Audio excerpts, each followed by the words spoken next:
This story began deep rainy night in the palace.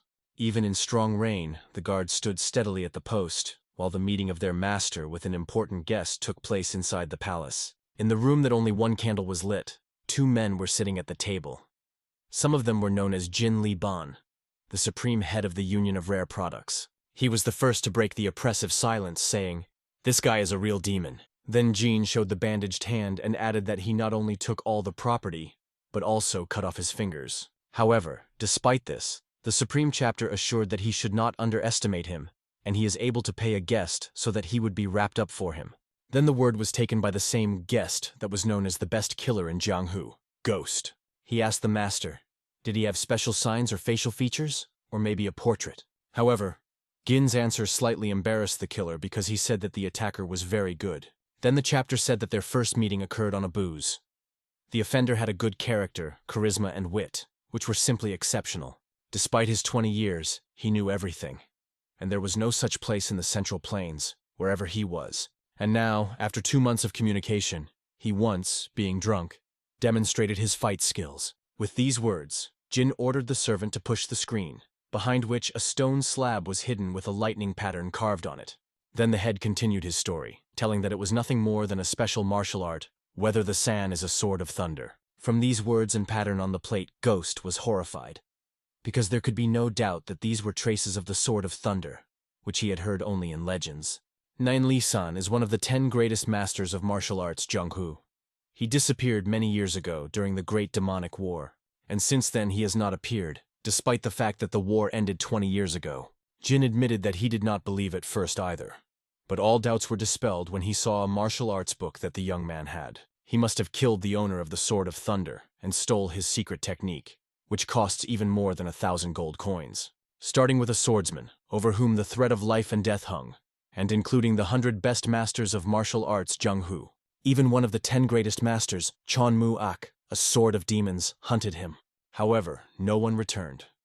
Each time Jin Li Ban sent the killers after him, he found him everywhere and not only cut his fingers, but also took his property.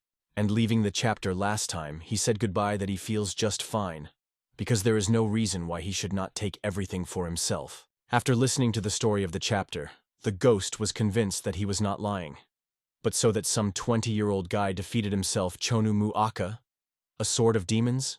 Meanwhile, Jin Li Ban trembled from phantom pains and stated that that devil simply wanted to relieve him without any problems to the thread. However, immediately picking himself up, the Supreme Head asked the Ghost to punish the bastard and called his name, Jack Li Gyun. The meeting came to this to an end, and in the morning the next day the Ghost decided to visit the chambers where this Jack Li Gyong used to live. One of the servants who peacefully swept the courtyard had courteously swept the yard to the right house. He said that the young Mr. Chalk was very kind and polite with the servants during his residence here. On the way, the killer remembered how he had previously asked Jack one courtesan. She confusedly admitted that the young master is extremely economical with money, but a real romantic. Even earlier, the Ghost ran into Ronan, which he heard about some richer, which cut his fingers with a couple of months ago. And one player in Mahjong with a smile told that this Jack was called a fool that always loses money, because he always puts all his savings on the sons. The latest information that the killer was published is that Chalk took part in the Murim tournament. All these facts indicated that Jack Li Gyan is a very difficult and slippery type. However, this did not answer the main question. Who is he at all? Then the Ghost asked the servant, did the young master say anything before leaving? The servant remembered that Mr. Jack was about to find a sensible woman who would take care of him well, to which the killer only sighed annoyingly, and soon they reached the right house in which Chalk stopped, and the servant respectively asked the Ghost not to rush. In appearance, Jack's room was unremarkable, and looking around, the killer really did not find anything unusual. However, then his attention was attracted by the map that hung on a bare wall, and approaching and looking closely, the Ghost saw a red circle on the map and next to the inscription, to win Hubei. From this name, the killer could not restrain his smile, because he knew that this year there would be 2 Murim tournaments. So now the capture of this bastard is a matter of time. Just in case, the Ghost checked the wall behind the map and mockingly asked aloud, why capture Hubei? Why not the whole world at once? However, the next moment, someone behind him answered his question. I dissuaded him from this and ordered him to act in stages. The best killer in Jianghu did not hear how someone crept up to him from the back, and therefore, taken by surprise, he turned sharply and exclaimed, "Who is here?" And the next moment, his scream of pain rang out for the whole lonely house. The ghost came to consciousness due to unfamiliar voices. The first of them asked, "Why did Guyon go to Hubei?" The second replied to him, "But who knows what kind of dark thoughts he has on his mind." Then his vision returned to the ghost, and he saw how someone pours tea into a cup, and after that the third voice was heard. "We should also advance. There is still nothing left." And then the ghost saw the attackers at him. There were 3 of them, a man, an old man, and an old woman, and all 3 sat at a tiny table peacefully, drinking tea. And then the killer felt pain in his shoulder, and turning around, he found in horror that he had been nailed to the wall with a sickle. Meanwhile, the Trinity continued to calmly talk. The old man said that if the old woman intervenes, then the whole world of martial arts is again excited. In response, the old woman grumbled that she was already more than 100 years old, so the laws of this world were in no way. And then she suddenly offered a ghost of tea. She did it so every day and peacefully, as if before had not yet naked this man to the wall. However, the ghost was afraid not only this, but also the terrifying energy that he felt from the old woman. And the killer noticed her second sickle, and then he finally became convinced who she is. She is the one who was called the closest ally of the former heavenly demon. She is the supreme demonic empress, Demonitza with 2 sickles, Yang Denu Yang. Then the ghost noticed a symbol on the sheath of the old man, the same that Jack left on a stone slab. There was no doubt. This old man was thereby Nina Li San, a sword of thunder that went into wanderings. But how could the former great master contact the demoness? Moreover, at the same table, the ghost recognized the demonial sword to be the disgusting Chon Mu Hu. And at that moment the killer realized that they were all at the same time with Chok Li Gion. And shocked by this true one, he quietly asked, "Why didn't they kill him?" Then John replied that they made a promise Li Gun not to kill without his permission. Therefore, instead of the murder, they destroyed the ghost connection with the center of Qi and cut one of the tendons on his leg. Of course, Yang was heard that hired killers were not afraid of death. And what? Behind their teeth they hide poisonous pills. Then the ghost realized that he was offered to voluntarily die in order to avoid the fate worse than death. He realized that as a hired killer, he no longer had a way out, and therefore he saw off a poisonous pill. Her poison began to act instantly, and dying, the ghost admitted that Jack was jealous. After all, he was so lucky to be under the protection of such masters. However, in response to dying words, all 3 masters laughed amicably and assured the ghost that Li Gun did not need their protection at all. And at this time, the same Jack Li Gyong was on the flower field and surrounded by enemies. A detachment of armed warriors blocked the path to him, and one of them self-confidently asked, "Does Jack have a book with secret technology?" However, their commander came forward and told everyone not to lose vigilance, because many masters have already died from his hands. Then he exposed his sword and asked Li Guyon, "Did you think that you could leave whole after you contacted the supreme head of the merchants?" The answer was the blow to him so lightning-otic that the commander simply did not manage to react, and so powerful that the commander threw it at the very end of the detachment. Seeing how their leader collapsed to the ground, many of the fighters panicked. However, there were those who did not succumb to fear. 2 fighters immediately rushed to Li Guyon, trying to avenge the commander. However, to the amazement of the first fighter, Jack calmly blocked his sword with his bare hand, or rather with 2 fingers. And then he simply turned the blade and threw a warrior into the air with him, which put him under a friendly spear. However, while Jack was busy only by 2 fighters, the rest of the warriors surrounded him from all sides and attacked him in a lip. They all believed that from all attacks he could not fight off at once. This was their last mistake. A dozen fighters were killed in a blink of an eye. And not just killed, they were laid and dismembered. And only one person remained standing on his feet in the middle of this nightmare. Jack Li Guyon. He combed his hair with his hand and sighed annoyingly. It seems that Jin Li Ban still did not give up. And then, Jack puzzledly scratched his head and asked himself, was there not enough cut fingers? Anyone who held a sword in their hands during the war of an orthodox faction with a demonic cult died. It was a great war, and no one could have imagined that it lasted for 13 years. It was endless hell, full of tears, pain, and bloodshed. However, one day this long war suddenly ended with an unexpected truce.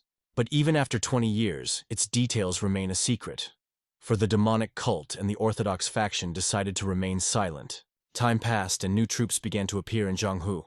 However, many families were weakened and declined due to the war. One of these families belonged to Yung Chayan, the second daughter of the leader of the righteous sword clan. The girl was engaged in fencing but still could not understand. Why could she not break through the Kingdom of Seven Stars?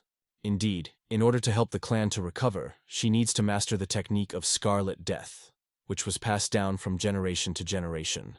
However, deciding to finish today with training, Jung put the sword in the scabbard and sighed with annoyance. She still could not improve her training skills, and the girl found it strange. However, the next moment, a familiar voice called out to her, and turning around, Jung saw her older sister, Hugin, with her husband, with back. Cheed suggested that they came to see her training.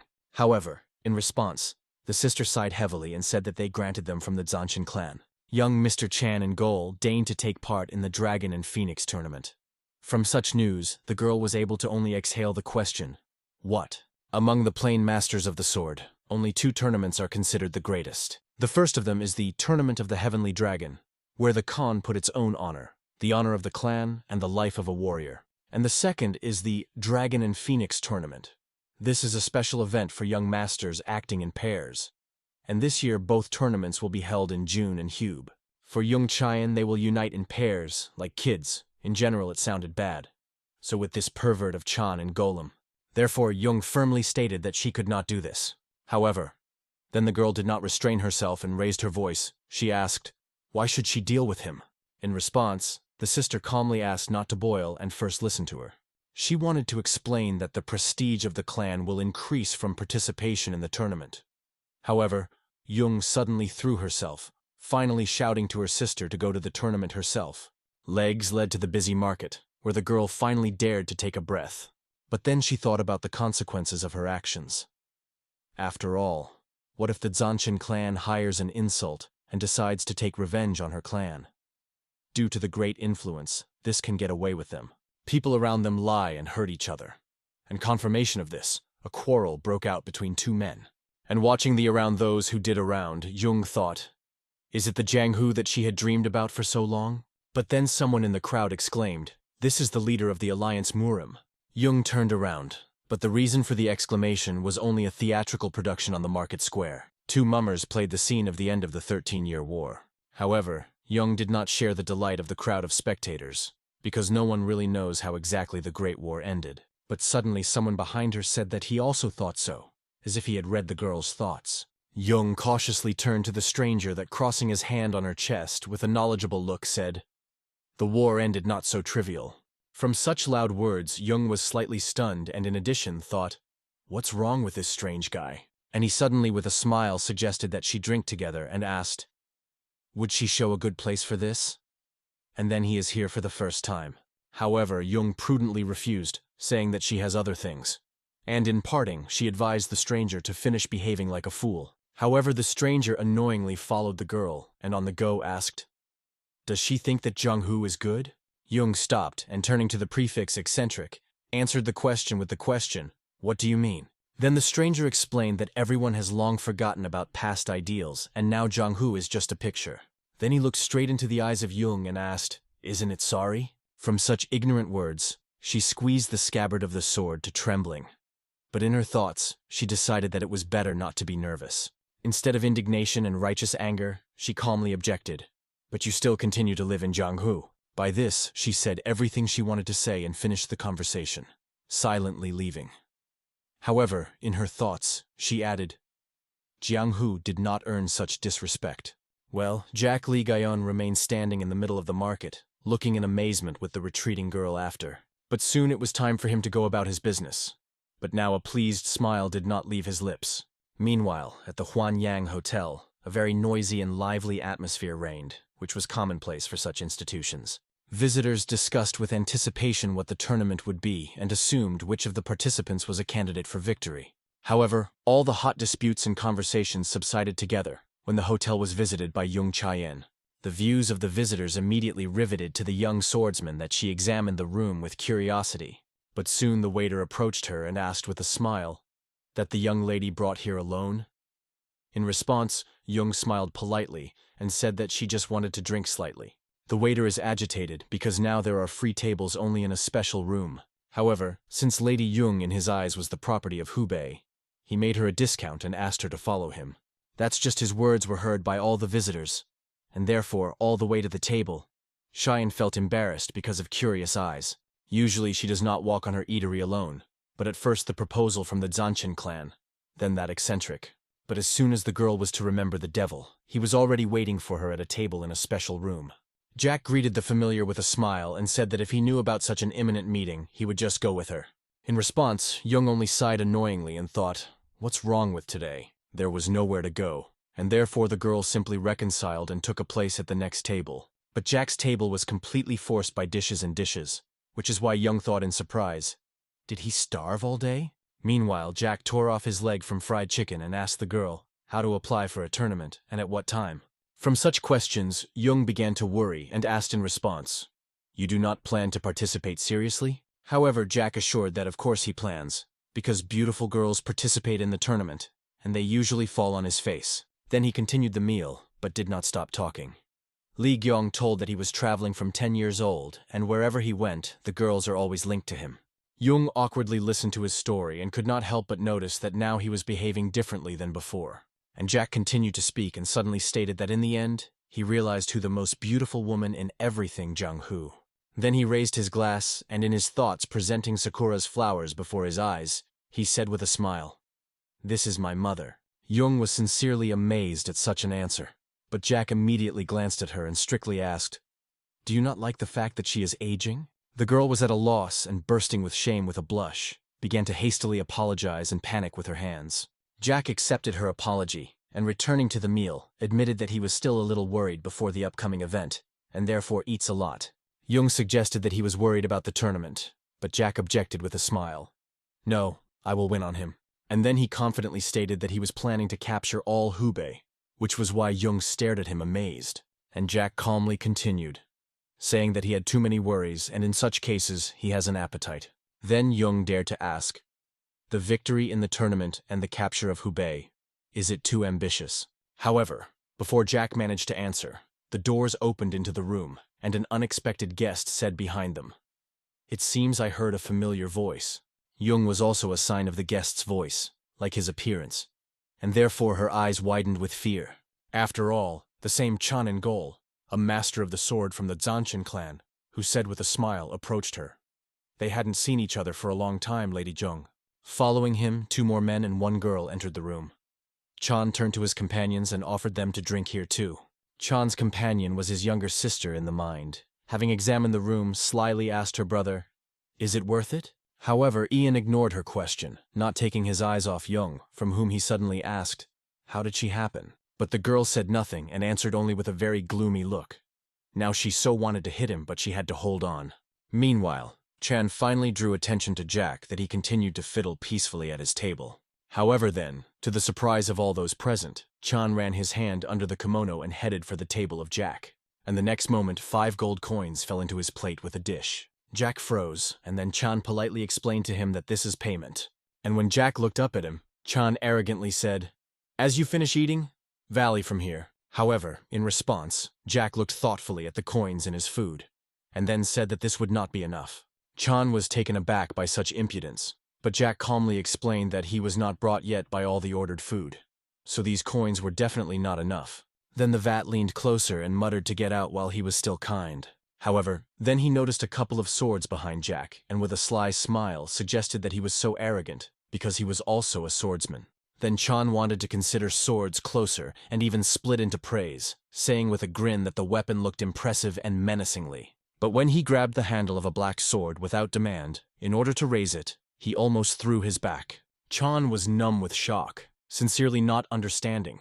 Why is this blade so heavy? However, if he simply retreats before all those present, then there will be no humiliation for him worse. Then Chan decided that he would raise this sword, even if you have to use internal energy for this. He strained every muscle in the body, put all his strength, even sent his chi to the blade, and as a result, was able to tear off the sword from the floor.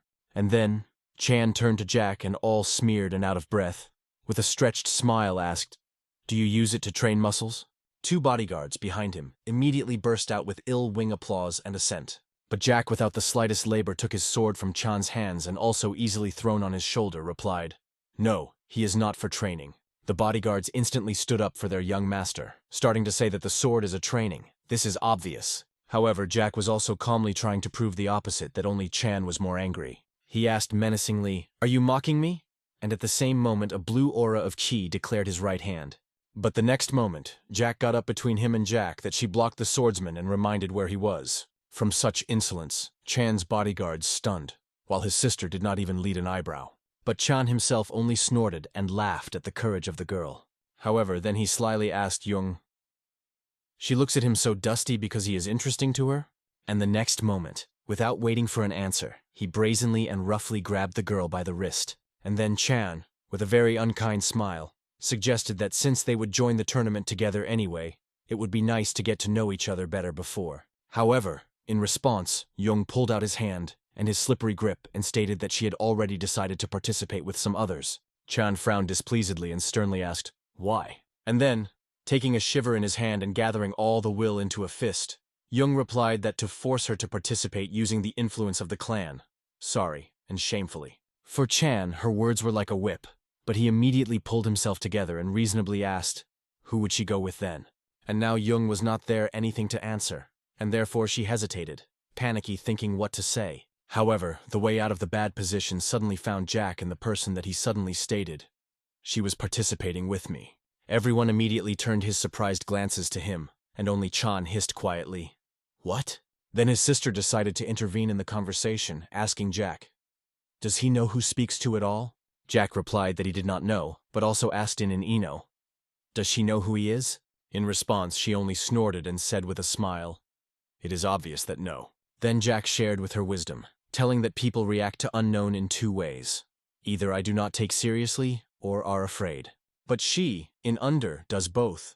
She does not count with him, because she does not know, and at the same time hopes that he is frightened by her brother. Jack asked, "Does she find it quite contradictory?" To which In was blown up. She smiled, and playfully replied that she did not know. However, then Chan reminded himself, telling Jack that that gut was not thin. In response, Jack explained with a smile that he just eats well. Because they say, who eats well, he says well. From the next portion of wisdom, Chan clutched his hand at the table, and with such force that he began to crack. Then Jack warned Chan to be more careful, and then he would overturn his food. And Chan really wanted to do just that. He wanted to succumb to a provocation and arrange a fight, but instead he, as a master of the sword of the Zanshin clan, decided to keep his face. Therefore, Chan proudly left, saying goodbye to Jack and Jung that in this case they would meet in the tournament. His sister left the room of the latter, but finally she looked at Jack and said to him, "I will see each other." On this, the conflict finally ended, and only Jung and Jack remained in the room again. But the girl did not feel like a winner. She looked at the table from which Jan broke off a piece in an impulse of anger and realized that now she had big problems. And given the character of Chan and Gul, Jack is also now in danger. And all this through her fault. However, Jack completely did not share the alarms of Jung and calmly offered to really participate in the tournament together. But now he will have to change his plans. Jung was surprised because he didn't plan to participate in the tournament initially. But Jack explained to her what that is why it was necessary to change. And then Jung uncertainly asked, "Really speaking of participation, he meant the Tournament of the Heavenly Dragon." Jack carefully replied that it was, but then Jung asked again, why possessing such amazing skills he just stood, and did not ask Chan a good thrashing. And this time, Jack simply stated that he was not fighting with a meal. However, Jung took such an answer as an excuse. But then Jack was serious, and added that at least not Chan and Gol, the reason standing behind the decay of Jianghu. And then Jung realized that if he said it with such a serious look, it seems he tells the truth. Meanwhile, Chan wandered through the market square, accompanied by his bodyguards, which they desperately tried to cheer him up. One of them assured that Lady Young obviously tried to cause jealousy among the young master.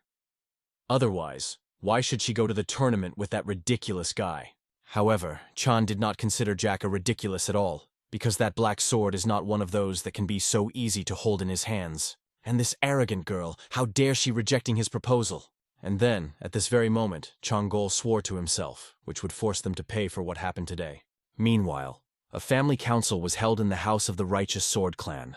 Vartan complained to her mother, as her youngest daughter, without hesitation, rejected the offer of young Mr. Chan. She also heard that because of this, Chan was upset and made riots in the brothel. However, despite the reproaches of the eldest daughter, Ansuz was still worried about Jung, because the rumors of Chan were not at all good. In addition, Jung is still young and cannot be forced to sacrifice her for the sake of the family. But Hvartan objected to her mother's arguments, because now Chan can harm her sister. The head of the righteous sword clan, Li Chu, remained silent. He blamed himself for the fact that his wife and children have to suffer because of his weakness. After all, he would also have the power of Scarlet Death. His clan would also have power. Meanwhile, Hvartan said that in any case, they need to find Cheyenne to begin with. However, she did not have to look for her sister, because she herself returned home, and Suze told the daughter that they were all worried about her. But noticing the guest with her, she asked, "Who is it with you?" In response, Ren awkwardly admitted that this is the one with whom she would participate in the Tournament of the Dragon in Phoenix. About such news, and mother, father, and sister exclaimed amicably, "What?" Then Jack Li Gyong confidently stepped forward and, performing Bao Tsuan, respectfully introduced himself. Well, after greeting, he suddenly became interested in one porcelain vase and asked Li Chu, "Is this porcelain from the province of Fujian?" Then Jack asked, "How much did the family pay for this vase?" To which Chu admitted, 150 nannies. Then Jack with knowledge assured everyone that if he were nearby, the family would have to pay only 120 nannies. Li Chu awkwardly returned the conversation in the previous channel, asking the youngest daughter, will she really participate in pairs with Mr. Jack? But his eldest daughter had a more skeptical opinion about all this venture. Looking at Ren with Jack, she wondered, how can her sister generally participate in a tournament with such an eccentric? Therefore, Hvartan pulled a polite smile on her face and, as if out of pure curiosity, asked, "What clan does Mr. Jack belong to?" And then Jack honestly replied that he did not have a clan, but his parents were selling fruits next to the gates of Yumen. And again, the whole family was amazed at the answer. But now Ren also joined their amazement. Li Chu again tried to change his awkward subject and asked Jack what kind of swords on his back. The head of the clan suggested that Jack could own both blades. That's just such skill is inherent only to third-rate bandits. And alas, the last Nadezhda Li Chu died at that very moment when Jack calmly answered, "Yes, I mastered both swords." However, then he stared at Li Chu's eyes and added that he was quite exceptional in many things and comes from a very strong kind. Once again, Chu was amazed at the answer and asked incorrectly, "Did Jack learn martial arts from parents who sell fruits?" In response, he embarrassedly scratched his head and admitted that it was. But then he asked the family, "Are they going to have dinner?" Meanwhile, Hvartan approached her sister reddened with shame and whispered in her ear so that in the morning she apologized to the young Mr. Chan in the morning. That's how this heavy and eventful day came to an end and gave way to a quiet night. And the tired and depressed Ren was sad through the garden, thinking about Jack. After all, she brought him to her house in case Chan in Gold tries to take revenge on him. But what is she doing now? But soon it turned out that night the girl was not alone, because Jack met on the way. Ren suggested that he could not sleep and was right. Jack admitted that he could not sleep in unfamiliar places. Moreover, he needs to do something that night. Then Ren asked, "What exactly?" In response, Jack clenched his fist tightly and said with a grin, "I will send several bad guys into the next world." However, Ren took his words as a joke, but only, why then is he so serious? The girl thought, did Jack joke about fruit shop? And I decided to find out, asking him about her parents. Ren already knew that his mother was very beautiful, but what is his father? Jack became silent from the question and thought, looking at the water lilies in the pond. But then he still replied that his father was trying to deal with everything, observing the rules, and this is good. But he also imposes them on him. Jack looked up at the night sky and admitted that his parents were against him to be in Jianghu, especially the father. Ren in her thoughts sympathized with Jack, because since his parents are not part of Jianghu, they must be worried about their son. However, then Jack added that his parents are worried about Jianghu, and it seems Ren began to understand why. In any case, her parents also worry about her. However, now that the case has gone so far, Ren completely drooped from these thoughts that she did not hide from Jack's gaze. Therefore, he decided to cheer the girl, saying that he was hungry again, because there were only vegetables for dinner. The joke acted. Ren could not restrain laughter, and then Jack added with a smile, "Will they serve meat tomorrow?" But laughing, the girl asked him not to speak stupid things and leave this place after breakfast. Then Jack carefully looked at Ren's face, as if trying to catch something in him. But then, with the previous cunning, he asked her a question. "Are you worried about me?" In response, Ren instantly burst into a blush and cried out, "Nonsense of a dog!" What Jack laughed at, and then she turned around and headed for the house, finally growing that she was worried only for those whom Jack would meet in the future. For a while, Jack looked after her, even when the girl was already hiding in the house, and his lips again did not leave a smile. Much later, a full moon rose over the lonely palace, known as the Black Market. The entrance to the palace was guarded by 4 guards that, sitting by the fire, shared tanks with each other about their exploits. The first of them, which was with a beard, told his comrades how one guy was shaking with a sword in his hands, trying to avenge his dad. How could a guard close her eyes? He had no choice but to send his son to his father. In response to the story, the other 3 guards erupted with a loud laugh. The second of them, who was with his tail on his head, supplemented the story with a grin, saying that the poor fellow was saved from the fate of the orphan. But the next moment, from behind the trees, Jack came out to the fire and all the guards were in a quest. The one with the tail strictly asked, "Does Jack know where to come and where to be at all?" Then Jack calmly replied that this place is known as a black market. The guard grinned and asked, "You still came knowing this?" The world pounded as I look. Here now even the jerks are rumbling. However, in response, Jack warned the guard that if the word jerk sounds from his mouth again, he would die. The guard instantly jumped to his feet and, grabbing the sword, said that he was too muffled with Jack because he was a jerk. And the next moment he cried out, "You have no manner at all," and rushed with the sword at Jack. But Jack evaded the attack, just slightly deflecting his head, while not leading an eyebrow. And then he hit the guard in the chest with the edge of his palm. Yes, he didn't even hit, but simply touched. However, the guard froze on the spot, which is why his comrade with a beard shouted angrily, "What? Now the kids are beaten?" But in response, the guard fell dead to the ground, and Jack borrowed his sword. The remaining 3 guards were stunned from what they saw. And in the rained silence, Jack told them that this time it is extremely important for him. After all, today he takes the first steps into the future, and therefore he has no choice but to strengthen his determination. But when Jack finished saying, the trinity of the guards jumped to their feet and, grabbing the weapon, cried out, "What kind of nonsense he carries!" And then Jack explained, "This means that even those whom I usually release will have to be killed today." And at the same moment, in the blink of an eye, he lay 3 guards with one wave of a sword. And going to the palace, he also acted with every guard who dared to block his path. And soon the whole palace, known in Jianghu as a black market, was reddened with blood. There was only one room left that the guards defended, especially Yarrow, and to which Jack kept his way all this time.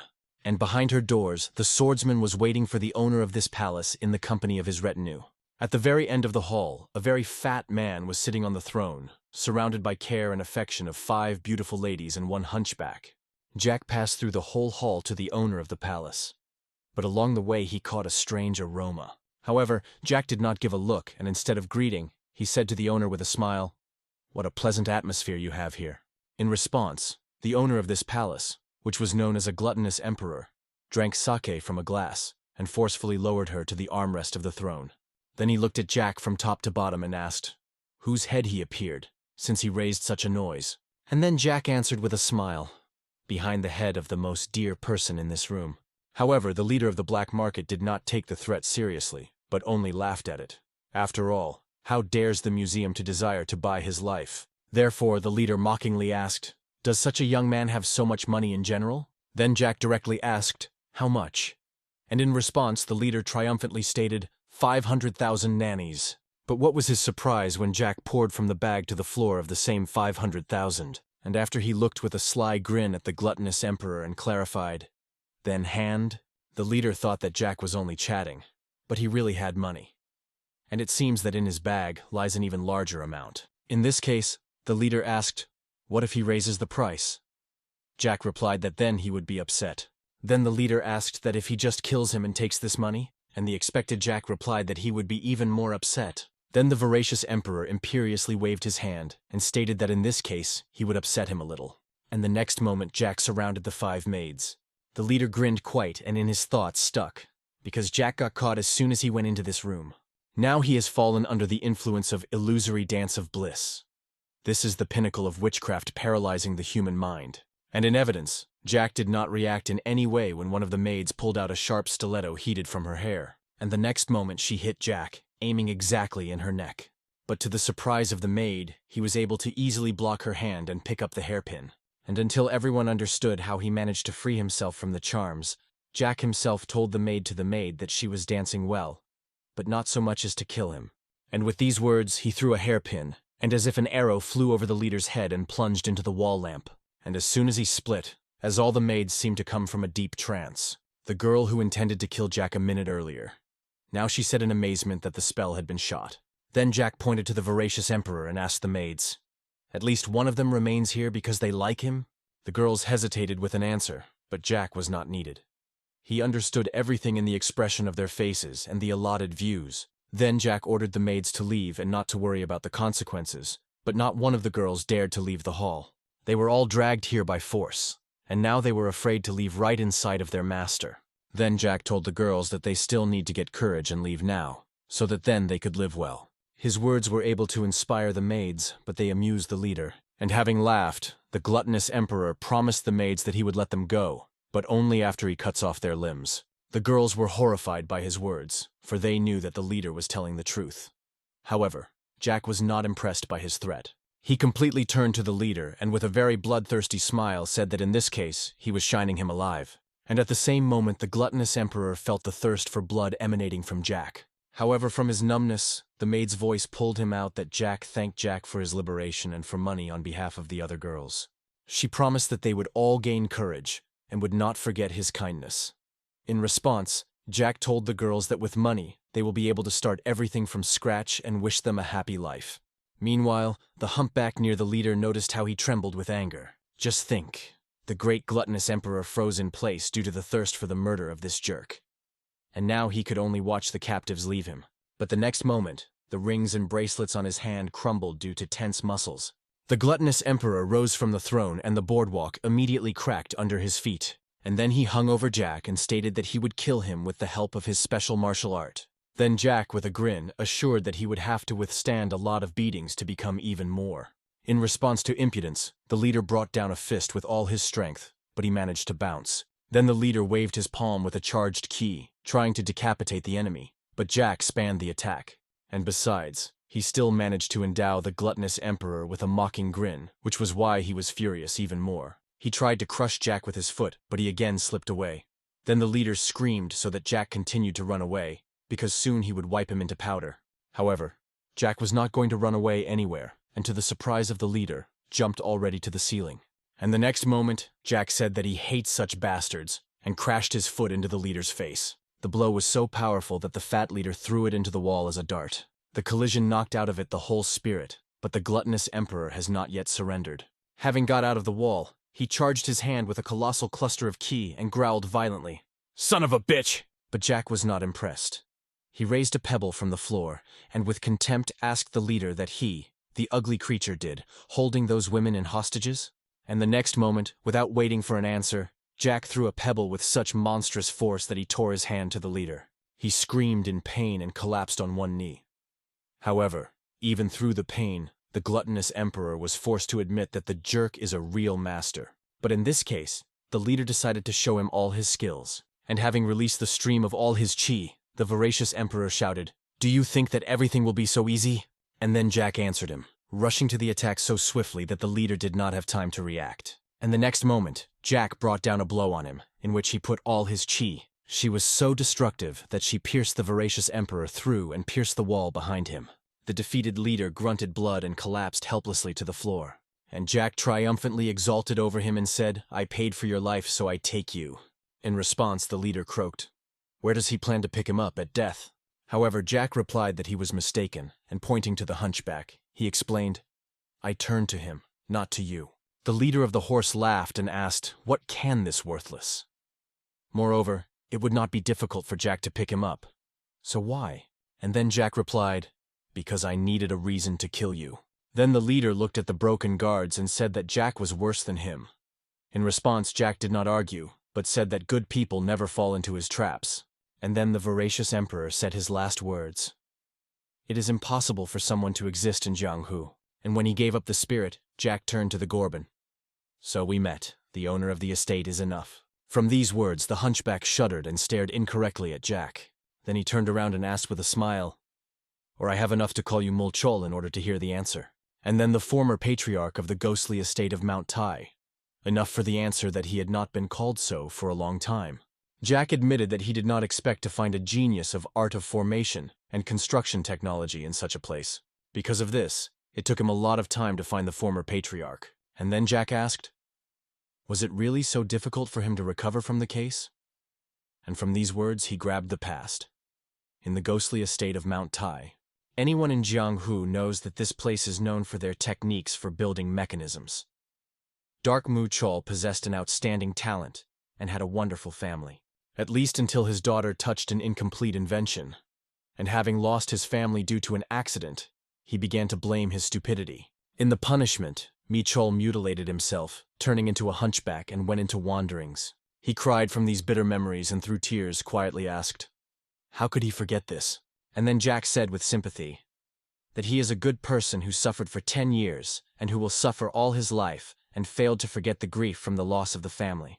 From these good words he grabbed Jack and thought, what a strange guy. Risking his life, he tried to save him, the man whom he sees for the first time. Before that, no one spoke such words, and therefore he asked Jack, how was he going to use it after the purchase?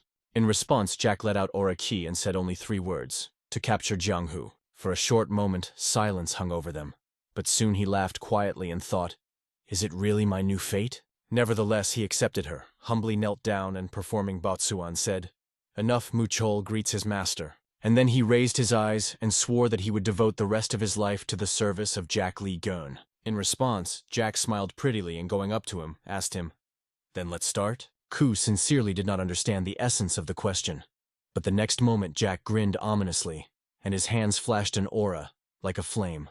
And then a scream of pain was heard to the entire palace of the black market. And this scream was heard even by observing the ninja palace that hid on the branches of the tree. But soon the scream subsided, which is why the mysterious ninja suggested that the young master was still fighting. However, the true reason for the silence was that enough Mu Chol now stood in full and shockedly examined his healed body. With a trembling voice he asked, how is this possible? After all, once transformed by higher art, one cannot return your former appearance. But then he had enough of his senses, and immediately bowing to Jack, sincerely thanked him. However, in response, Jack said that he should be grateful, because he would use it until the bones are expired.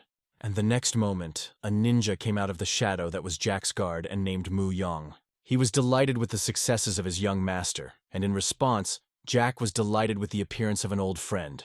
However, after a joyful greeting, Jack pricked Mu Yan with a request to shave his beard, otherwise the ninja looks old because of her. And after Jack introduced the head of the estate to the head of his guard, and explained that he will continue to give him instructions. Then Jack again turned to the ninja and warned that the plans have changed. Now they will start with the Zanshin clan. Mu Yon was surprised by such news, and therefore he dared to remind you that earlier the master said it was not worth it to bother with the like, and also a sudden fate in the tournament of the dragon and phoenix. Mu Yang sincerely did not understand the purpose of such actions, and therefore asked, why did the master change plans? In response, Jack closed his eyes and calmly said, you never know when a person changes his mind. However, Mu Yan did not suit such an answer, and he objected that frivolous people usually say so. But Jack only grinned at his words and suggested that Mu Yang was simply jealous of his popularity. The guard objected. The fact that a crowd of women runs behind the master does not yet talk about luck and love. This is only indulgence with desires. Marry a good woman is real luck. However, the arguments of a friend did not convince Jack of the opposite, but only strengthened his confidence that Mu Yang really envies. And while a hot debate flared up between Jack and his guard, the forgotten by them was a Mu Chol Hesed awkwardly. The next morning, Li Chu, along with the youngest daughter, Ren, visited the house of the Zanshin clan.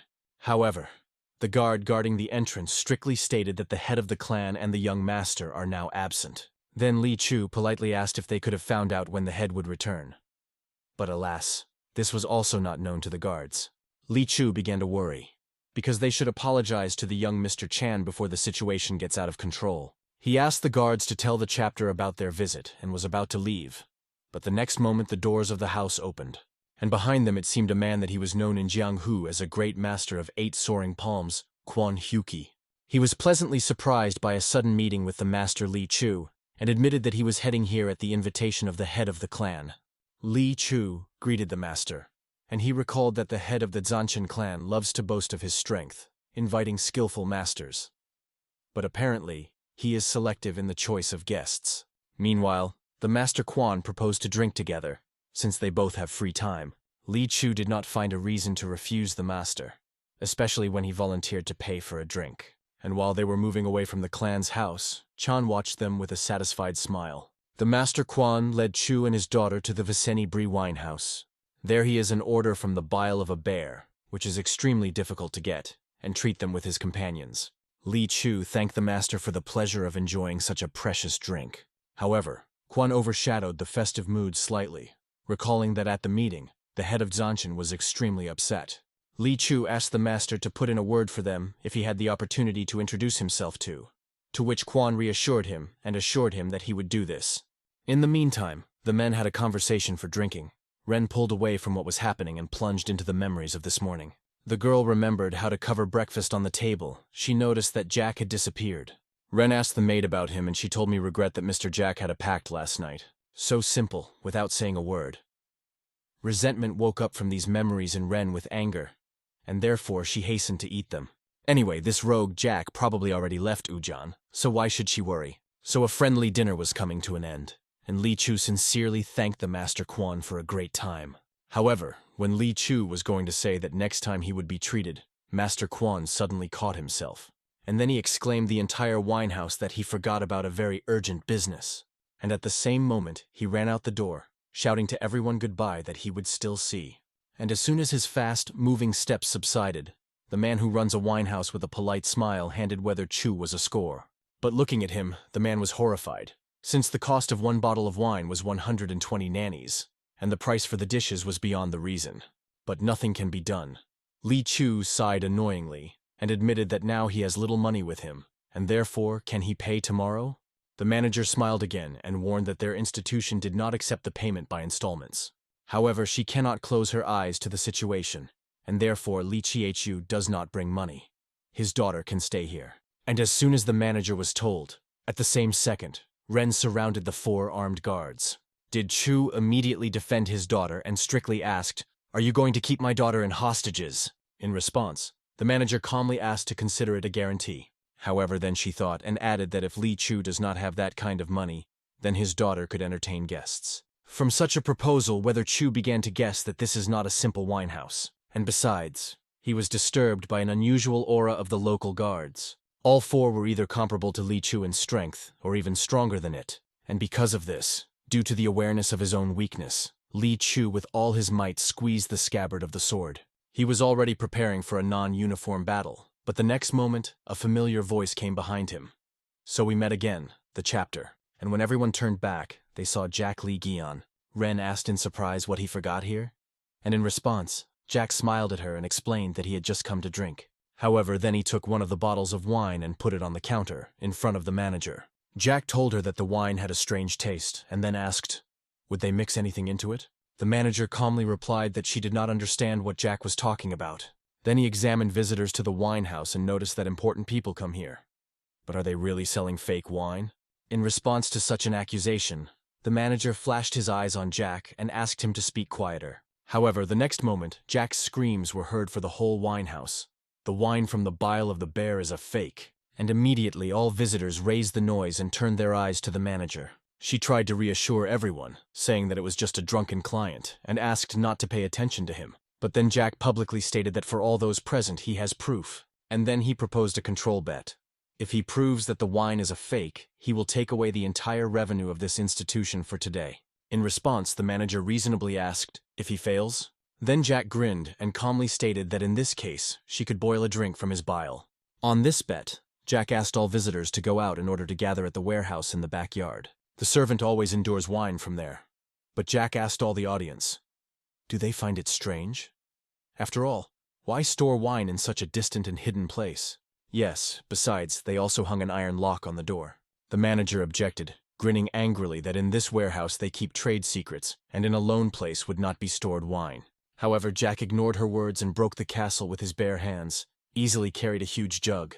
And when he set a vessel in the middle of the backyard, all the audience gathered smashed the smell of alcohol from it. Then Jack took the bowl and scooped up from the jug that very precious wine. At this moment the manager nevertheless lost her face and was horrified from what was happening. After all, if visitors see what in wine, she is the end. She had to stop Jack at all costs, and therefore decided to kill him first, and during the turmoil, pick up the wine. And then, when Jack had already raised a bowl of wine, the controller shot him with a poisoned needle that hid in his mouth. But this is exactly what Jack was expected from her. and therefore, at that very moment, he grabbed a jug with wine. And the next moment, the needle, like an arrow, broke through the jug through, and he smashed to smithereens, and all precious wine from bare bile rushed to visitors like rain. But in this rain there was something alien, something alive, and having taken a closer look, the visitor realized that they were bugs. There were hundreds of them, and all of them fell into shocked people in a hail, which in a panic asked a single question: why is Bugs in the fault? And then Jack raised a full bowl again and asked with a smile, are there any people who wanted to taste the wine from beetles? But there were no expected people.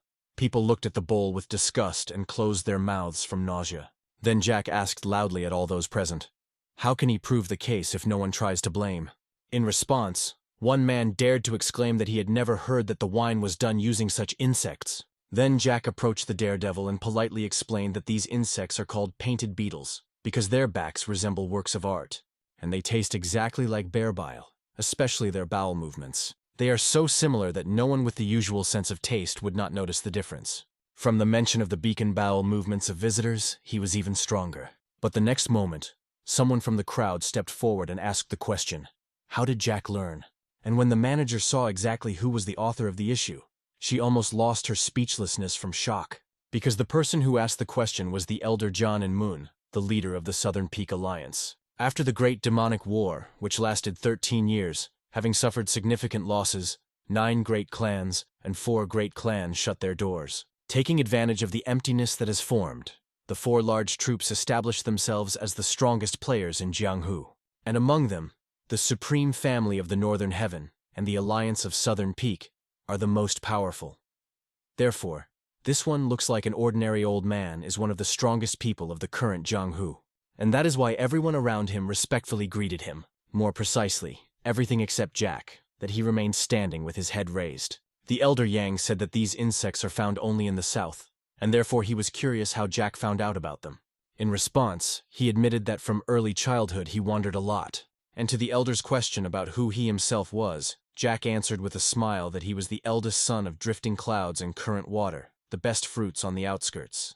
At first, such an answer deprived the elder of the speechlessness, but the next moment he broke out with a loud laugh.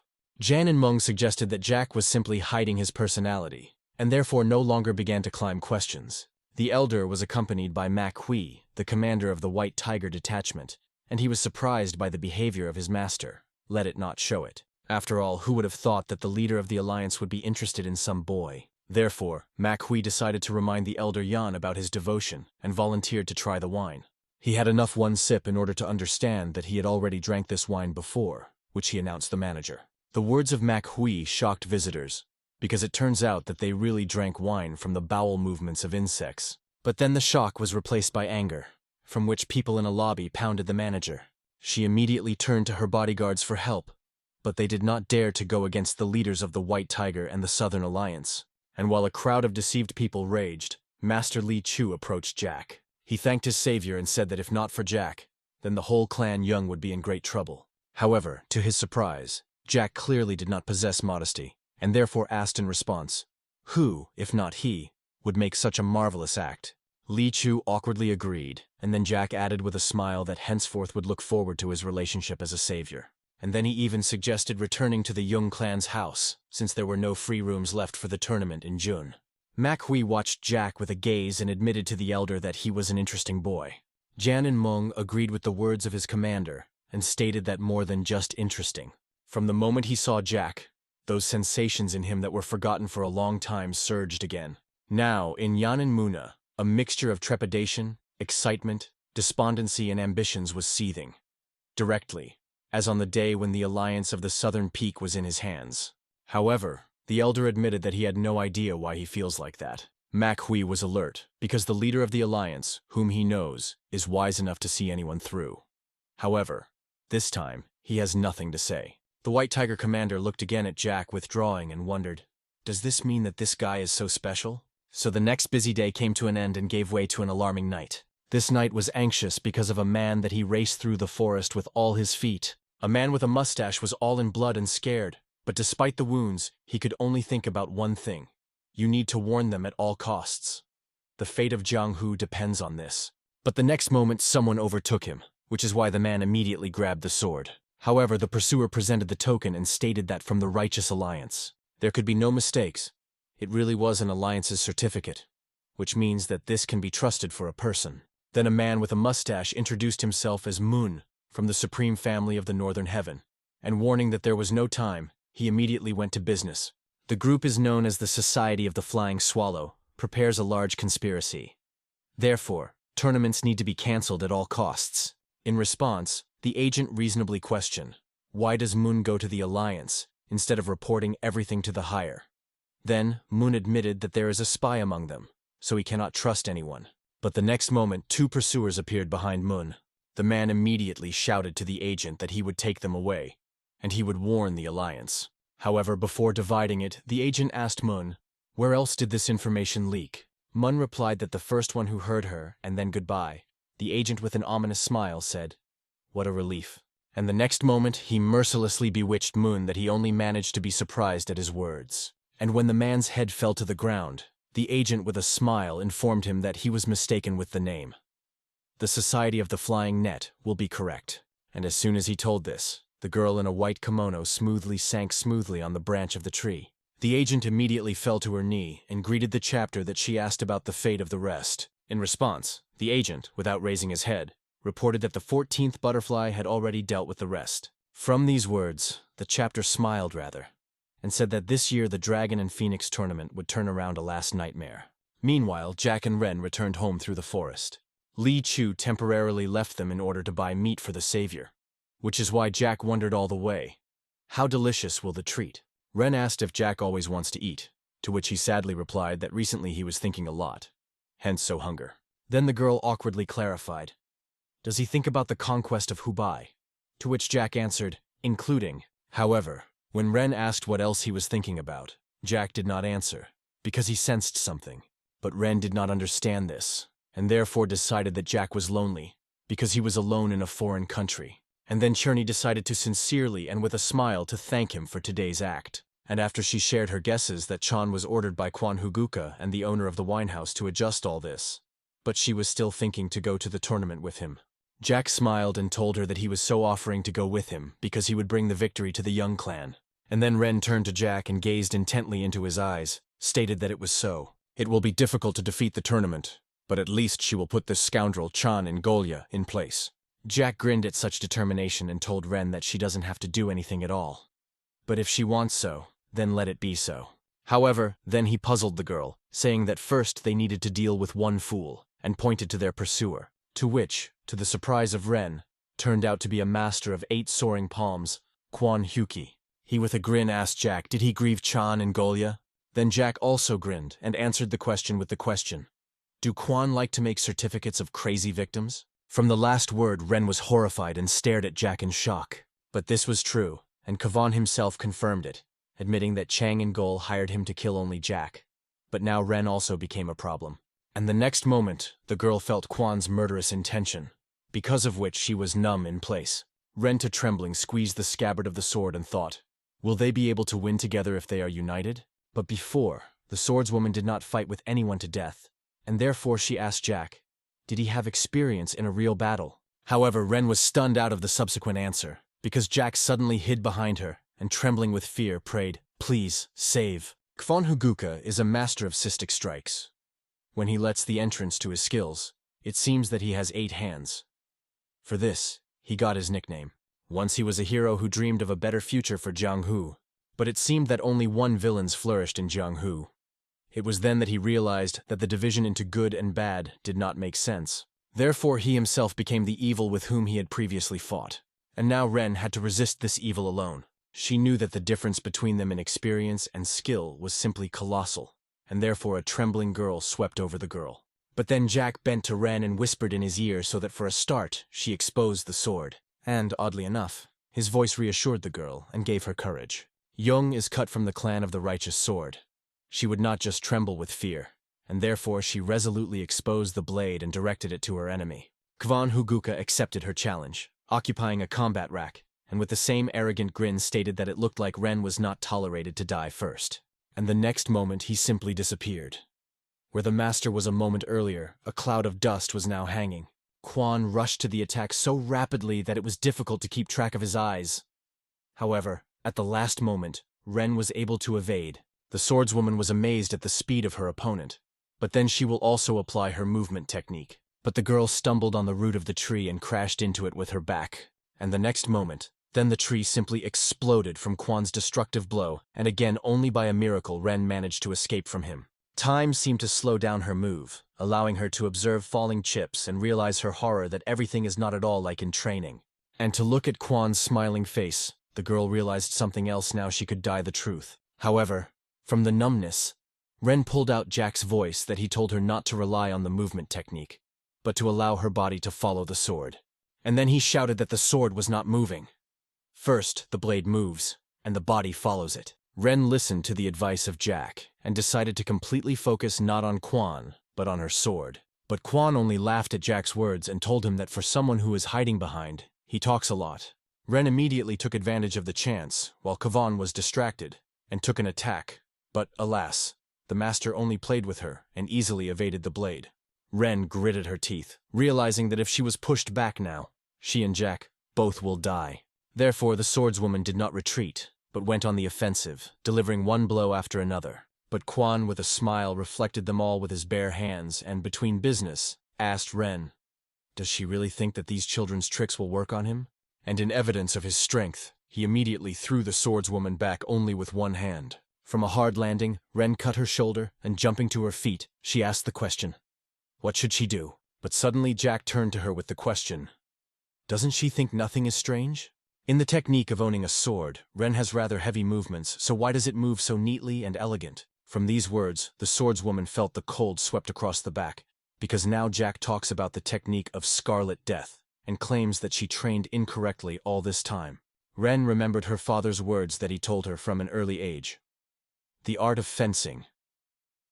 Scarlet Death is distinguished by a variety in the work of the legs. It is built on the flexibility and speed of movements. So this guy Jack can generally know about the Scarlet Death? After all, he begged to save him.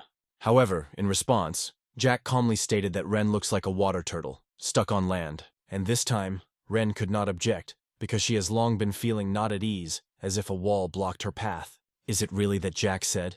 Scarlet Death is really fast as an arrow, but slow, like a turtle, and fluid, like water. In this situation, Ren was waiting only for death, but even so, she decided that she should try. Cheed waved her sword, hard, but softly, and at the same second, a cliff of hair flew off Quan's head. And then Cheed finally understood what the Scarlet Death should be. However, while the girl was illuminated, Quan indulged in anger. Warm and angry, he immediately brought down a charge key on Ren. The swordsman managed to take him on the blade of the blade, but the blow was so powerful that it was thrown into the air. And there, high in zero gravity, she has lost consciousness. And Quan, distraught with anger, shouted after her, "You will end!" But Ren never fell to the ground. And when the bloody veil was sleeping from Quan's eyes, he realized that he shouted only the void and the night sky. Quan was puzzled by the question, where did the girl go? But the next moment, Jack's voice came from somewhere on top. Quan turned sharply and his head jumped up, saw Jack, literally standing in the air and holding Ren in his arms. From such a spectacle, Kavan wondered perplexedly, isn't that the steps of emptiness? In response, Jack began to gently lower it to the ground and explained to the amazed Kavan that it was a step of the falling flower, from the steps of heavenly thunder. The techniques of his father were rarely revealed, and therefore, it is not surprising that Quan does not know much about them.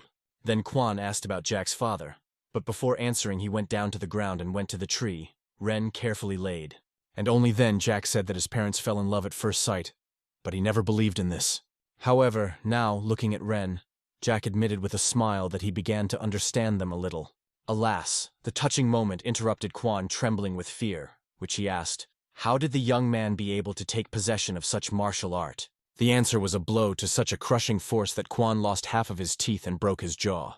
And then Quan broke a tree that was in his way, and collapsed to the ground with a stone. And rising helplessly on her, the great master of 8 soaring palms realized that this youth was at a level that even he could not comprehend. And when Jack began to slowly hang on Quan, he prayed prayer and hoarsely about mercy. However, in response, Jack suddenly asked Quan, "You know why I hate my father?" And not expecting a response, Jack explained that if his father would be here, then he would definitely tell Quan, and this is very annoying.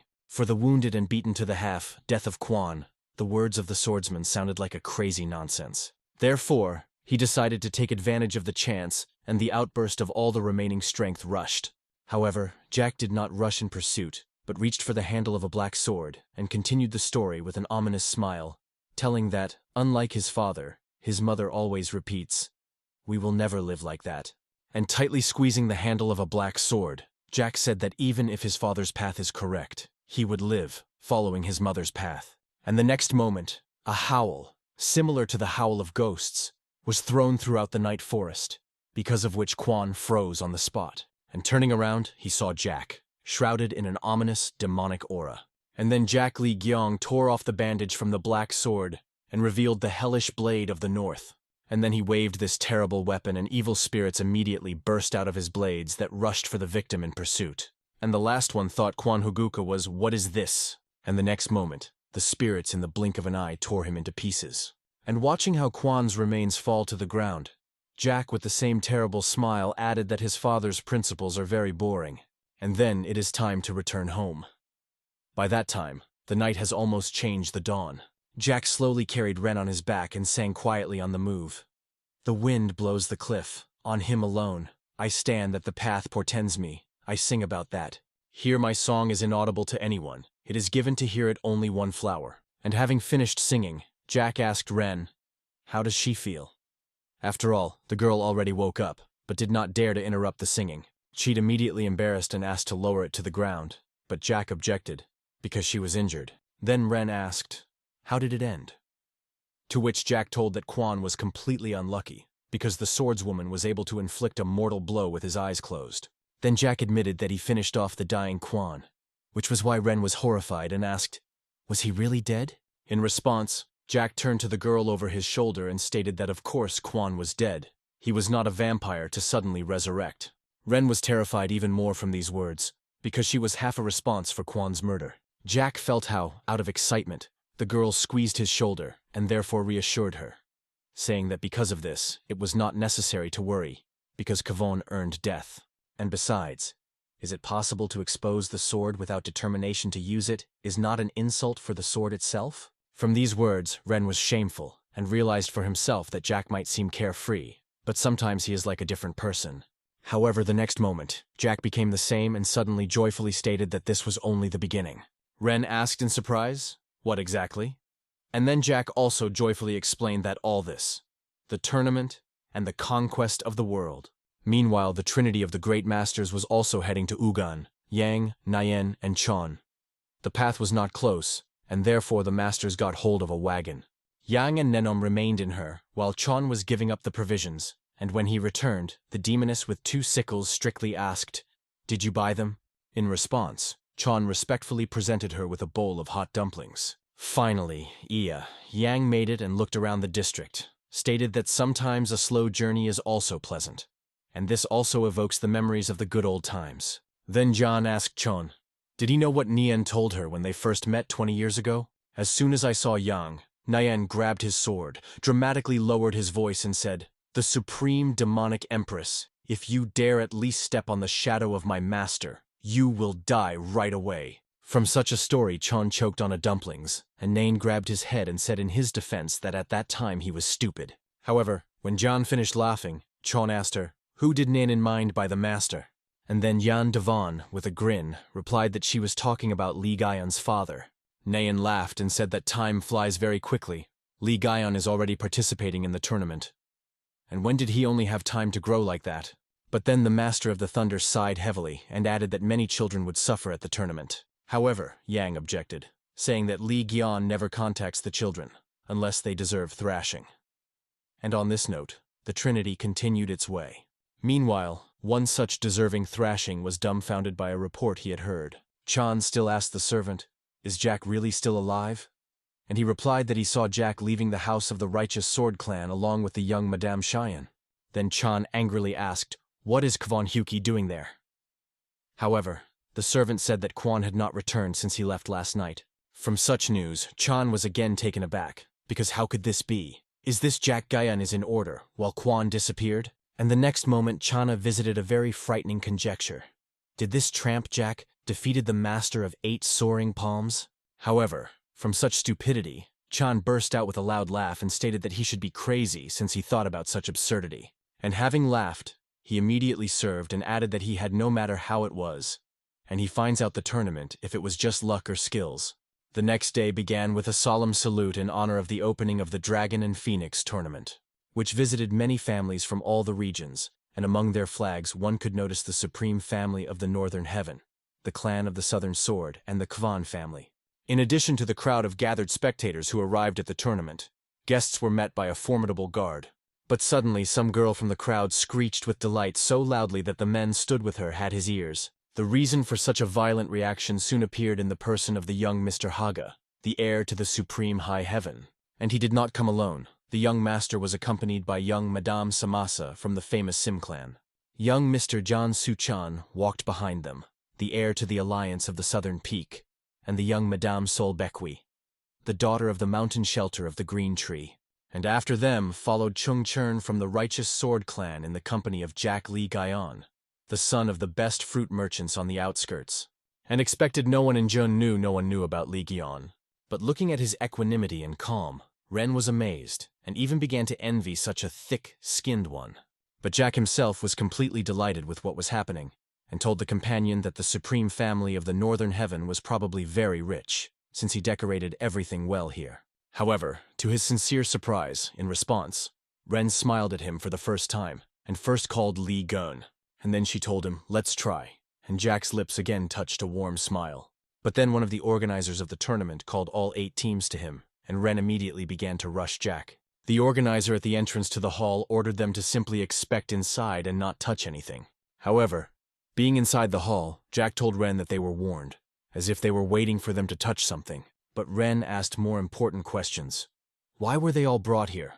And will they not be forced to fight at the first stage? But when the girl was going to share her thoughts with Jack, his gaze suddenly caught on one tablet on the wall, and on the plate itself it was written, "The competition begins from the moment of entering." Cheed asked Jack, "Does this mean that the tournament has already begun as soon as they entered?" However, he only grinned to signs and crossing his hands on his chest said, "Clearly."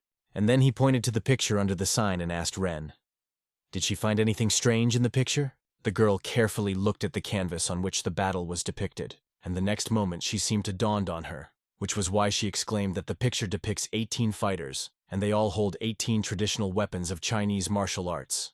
However, Jack stopped Ren, and with a smile explained to her that this was only a trick that attracts attention to the weapons of the fighters. Ren asked, "Does this mean that another secret is hidden in the picture?" And then Jack advised her to look more carefully. Cheed listened to the advice, but did not see anything special except the eyes of the warriors, and then she dawned on her again. The eyes of all the soldiers in the picture were addressed to one thing, which turned out to be a smoker for incense, and just such a smoker was in all participants in sight. Ren remembered that they were ordered not to touch anything. But does this mean that they are disqualified if they disobey? And as soon as she thought about it, at the same second Jack unceremoniously and brazenly grabbed the smoker in front of everyone. And then he quickly examined the exhibit and finding a hidden inscription, showed it to Ren. The girl read the inscription that she said, "The Hall of the Dragon and Phoenix." But what could this mean? However, Jack immediately guessed that they just needed to find this hall in order to go through the test. But when he was about to return the smoker to the place, one of the participants in the tournament suddenly called him out with Ren. That was the young man who very much reminded of the rule not to touch and said that such spit should not be pulled off. Then the dissatisfied young man sternly asked, "Did Jack and Ren think that their actions could adversely affect all other participants?" And then he gave Jack a piercing look and ordered him to put the smoker in his place right now. However, the words of the young man did not impress Jack at all. He only sighed at the same and asked him, "Therefore, such a young guy observes all the rules? After all, the youth should master and rebel against the foundations." In response, the young man again shouted angrily that this was only a miserable excuse for immature children who could not pull themselves together. But behind the righteous speeches of the young man, there was not a thirst for justice, but personal benefit. He quietly squinted at the judges that they calmly watched their skirmish and chopped in thoughts. After all, he is his chance. He will teach a fool a lesson, and will make a good impression on the judges. In addition, it was ordered not to touch anything, but they did not say anything about the exposure of the blades. The younger sister of the young man tried to calm her brother, but he already decided everything for himself. With a self-confident grin, he began to expose the sword and reassured his sister, telling her that he would just teach Jack a little. However, the next moment, Jack was in front of the young man, and putting his palm on the hilt of the sword, returned it to the sheath. The young man with all his might tried to expose the blade again, but his hilt rested on Jack's palm. And then the young man was seriously puzzled by the question. How can Jack be so strong? But then Li Gyong gazed stare at his eyes and advised him not to disgrace with an ominous smile, but to obey his sister. The young man simply numb in place, but not because of Jack's words, but because of his frightening aura. However, his younger sister considered that his brother still restrained herself, and therefore thanked him for that. She put her hand on him that she squeezed the hilt of the sword, and reminded her brother so that he would never expose the sword against the weak. And then she bowed to Jack and asked for forgiveness for their rudeness. In response, Jack did not say anything, only amiably smiled and put the smoker in place. And after that he turned to the exit from the hall and called blood behind him. The girl was sincerely amazed at the fact that right now it happened, but silently proceeded behind Li Gun. However, the guard at the exit warned them that if they leave without permission, they would be disqualified. But to the surprise of all participants in the hall, Jack carefree agreed with such conditions. And before going out, he turned to the young man and said that only because of his sister, he would give him a little advice. If both of them want to go to the second round, they should follow Li Gun. However, in response to the advice, the young man overshadowed and asked, "Did Jack hear what would be disqualified?" But he only laughed at his question and left the hall with Ren, and soon they both stopped in front of the gates to the Dragon and Phoenix Hall. And while Jack opened the heavy door, Ren asked him, what if only they could have guessed? However, a crowd of participants waiting for the doors was a response to the girl more eloquently of any words. From amazement, Ren asked loudly, "How did all these people be able to solve the riddle?" Meanwhile, Jack examined all the gathered participants, and among them found a couple of familiar faces. In the hall of the Dragon and Phoenix there was already a young gentleman to their Hagi, along with Samasa, as well as Jansu-chan with Sol Bekva. Jack grinned and hinted Ren that prestigious clans are not in vain called prestigious. The girl guessed what he was talking about, but still clarified, whispering in the ear, did he mean that they had all a dishonest advantage? Jack explained that prestigious clans warned in advance and, as evidence, he pointed a finger at one Blan. Ren followed his hand and noticed in the crowd of the participants of Chan with her sister, in Kva. Cheed was indignant because how this bastard could show here after what he did. Meanwhile, Chan noticed the girl's gaze on her and suggested that she knew something. She must have met Kwan Huguka, but what happened that night? Then Chan looked at Jack and thought, where did Kavan go? However, in response to the gaze, Jack gave him a very terrible smile. Chan immediately turned away so as not to show the fright, and suggest that perhaps Kwan simply took the money and escaped. But the course of his thoughts was interrupted by an UND, or rather the expression of her face and the look, in which the desire was read. Chan followed his sister's gaze and returned to Jack that he only shook his head with a grin. From the realization that his sister is building eyes to this rogue, Chan gritted his teeth and trembled with anger. However, before he managed to tear his sister, gongs ringing rang out throughout the hall, and immediately all the participants together turned his eyes to the man that he had risen to the balcony. It was none other than Bon Sechkan, the head of the Supreme Family of the Northern Heaven and the main coordinator of the Dragon and Phoenix tournament. He looked at all the participants present and publicly announced that all the dragons and phoenixes had gathered together, and therefore he congratulates them on the passage of the first test. And as soon as Shikan was completed, the same moment the hall burst into the joyful exclamations of the participants. Ren also could not hold off joy, and with a smile told Li Gun that he was right. However, the next moment, someone's screams and indignation came from outside the hall, and turning around, Ren and Jack saw the same young man with his younger sister, whose path was blocked by the guard of the hall. And then the young man furiously stated that one of the exam conditions was violated, and there are people in this hall who should be removed from participation. In response to such a demand, Bon Sechkan gave the impudent look with a piercing look and in a cold tone asked, what condition was violated? Then the young man said that they were ordered not to touch anything in the waiting room, and they all followed this rule. And then he pointed to Jack with Ren and stated that those who violated the rule should fail this test. Other participants echoed the loud words of the young men, which also honestly followed the rules. But the next moment, their disgusting exclamations struck Sechkan, imperiously ordering to stop this miserable nagging. And then he asked all offended and dissatisfied, in your opinion, they are engaged in charity in Jianghu, or a joke for you is a joke for you? Here, in Jianghu, a warrior never knows when he is in danger, and therefore you always need to be on a watchman. But this is exactly what the failed participants failed.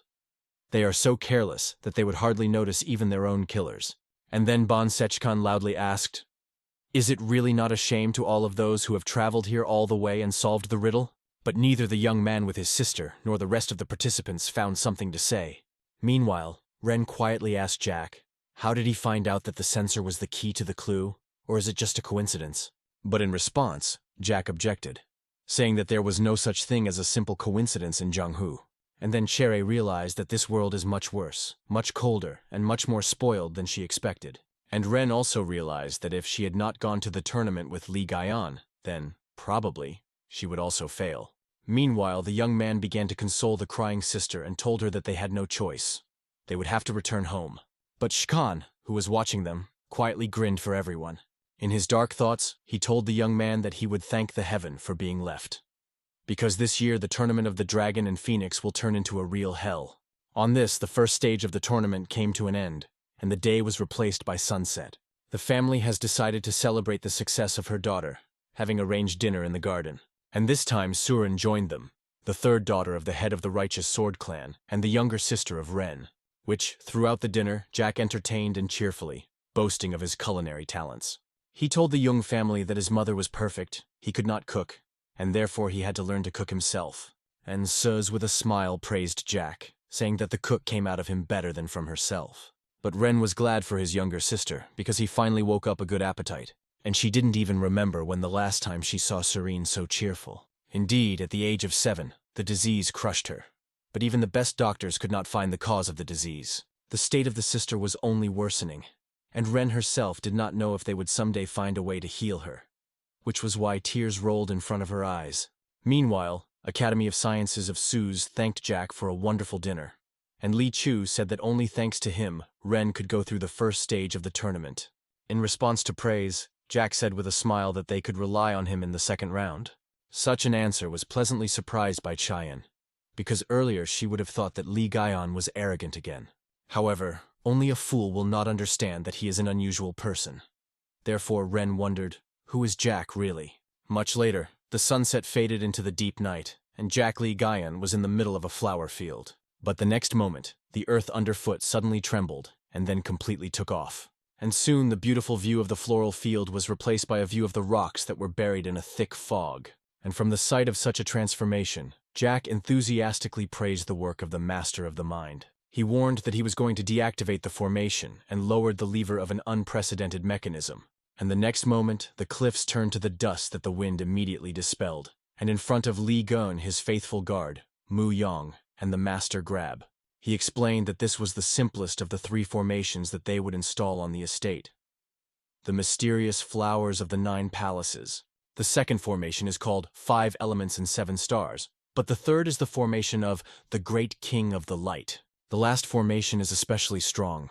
No martial arts master can get out of it unless it knows how to solve it exactly. Jack praised the work of the master, calling it incredible, but in one he was still mistaken. After all, there is a martial art that allows you to destroy absolutely any formation. Li Gaian was surprised by the master, and then Jack assured him that he would ever find out about him. The meeting came to an end, and Jack headed back to the city, listening to Mu Yan on the way that he followed. The guard said that in addition to the 3 formations, the mechanism 7 Stone Way to the Gloomy Reaper will be installed, and the main buildings will be located immediately behind him. In response, Jack stopped and looked at his friend with a smile, said that with this they would take a step closer to the formation of the strongest and most impressive Jianghu. However, then Mu Yong suddenly realized and reported that he found out about the whereabouts of the God of the Wind. Then Jack decided to go after him tomorrow. The ninja with a grin asked his young master, "Where does he get such an interest? Is there really someone to whom the master would like to give him?" In response, Jack advised a friend not to ask questions to which he already knows the answer, to which Mu Yong apologized, but the laugh could not restrain himself. But then the wind rose that the crowns of trees began to sway. Wai Gaian suddenly admitted that he himself did not know why, but his soul was always touched by knightly species. Then Jack slyly looked at his friend and asked, did not happen to him in childhood that he was not in the know? In response, Mu Yong laughed and assured that nothing like this happened, and if it were, then the young master would have got out on his own. However, From the fun words of his friend, Jack suddenly seriously stated that sometimes he hates this. Muyong was immediately confused, trying to explain that he had nothing wrong with, but Jack reassured him, habitually laughing and saying that it was a joke. And then did Gyuna looked at the knight Jianghu and asked his guard, "What do you think I can make all these lights with my own?" Then Muyong also looked at the night city and replied that no one except the young master could cope with this in all Jianghu. The morning of the next day began on the lively and noisy market square of Ugun. In the morning, Jack brought Ren here early that he did not stop asking all the way. Where did he lead her? But now, being next to the destination, Li Gyun finally explained to the girl that they were heading to the place where they were selling real weapons. The reason for such a tour was that it did not understand the weapon at all, and therefore Jack decided to show her good examples. And for this purpose, he brought the girl to the shadow weapon shop, which was literally forced by racks with the cold weapons of all kinds of views. And the owner of this weapons was a very harsh appearance. In his presence, Cheer was crushing and in her thoughts stated that this place, like his master, looked frightening. Then Ren looked at Jack that Kunai threw up playfully and thought, because she believed that he was in June for the first time, since he learned about this shadow commander of weapons.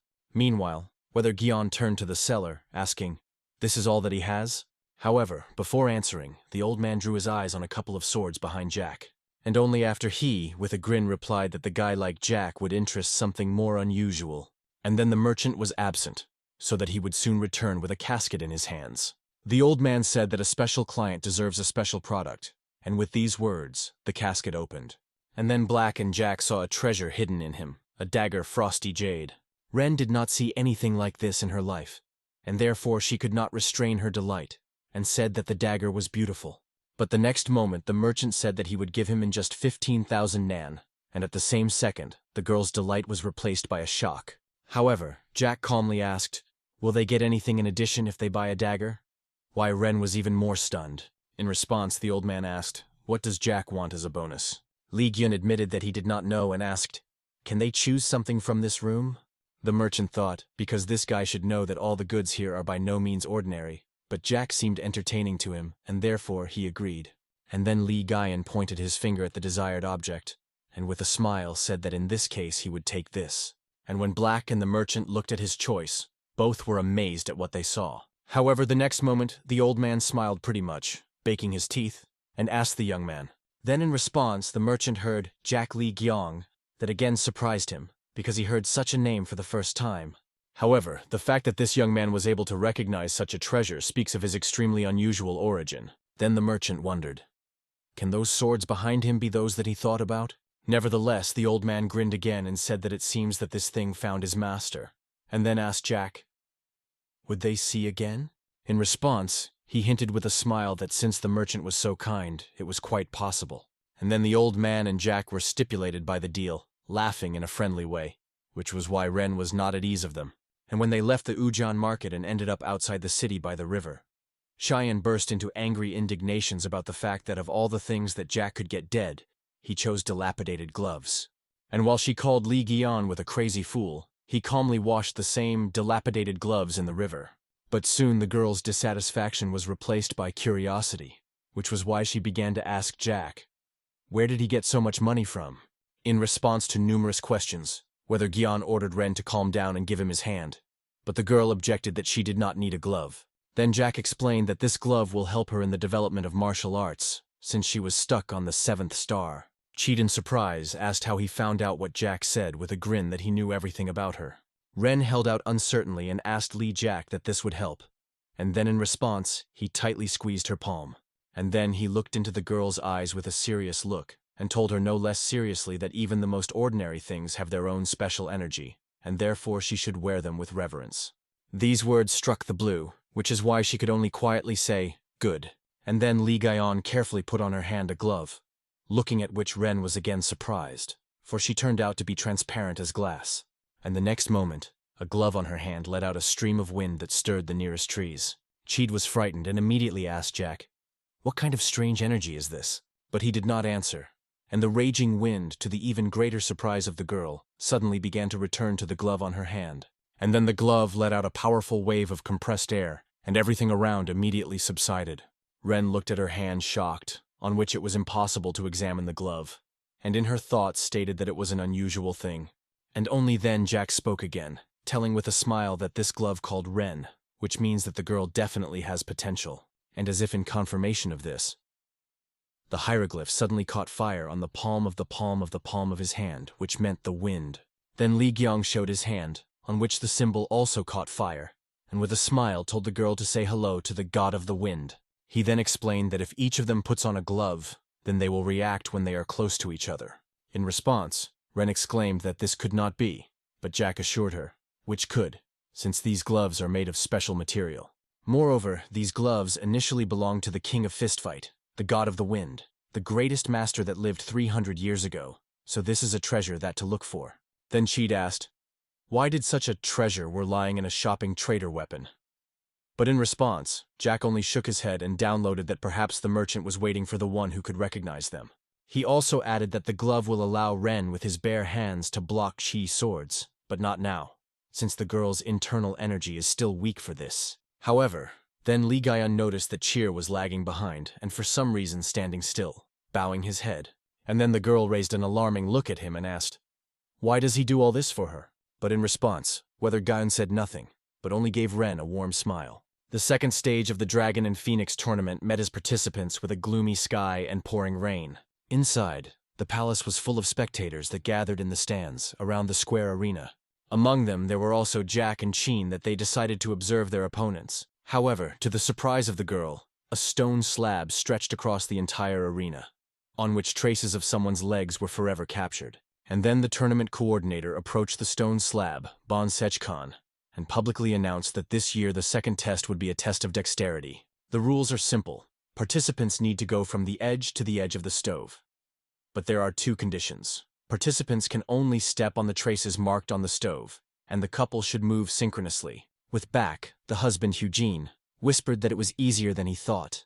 However, his father-in-law, Li Chu, clearly did not agree what his alerted appearance spoke of. Meanwhile, Jian Sushan, the heir to the Southern Peak Alliance, said with a self-confident grin that anyone who practiced martial arts would cope with this.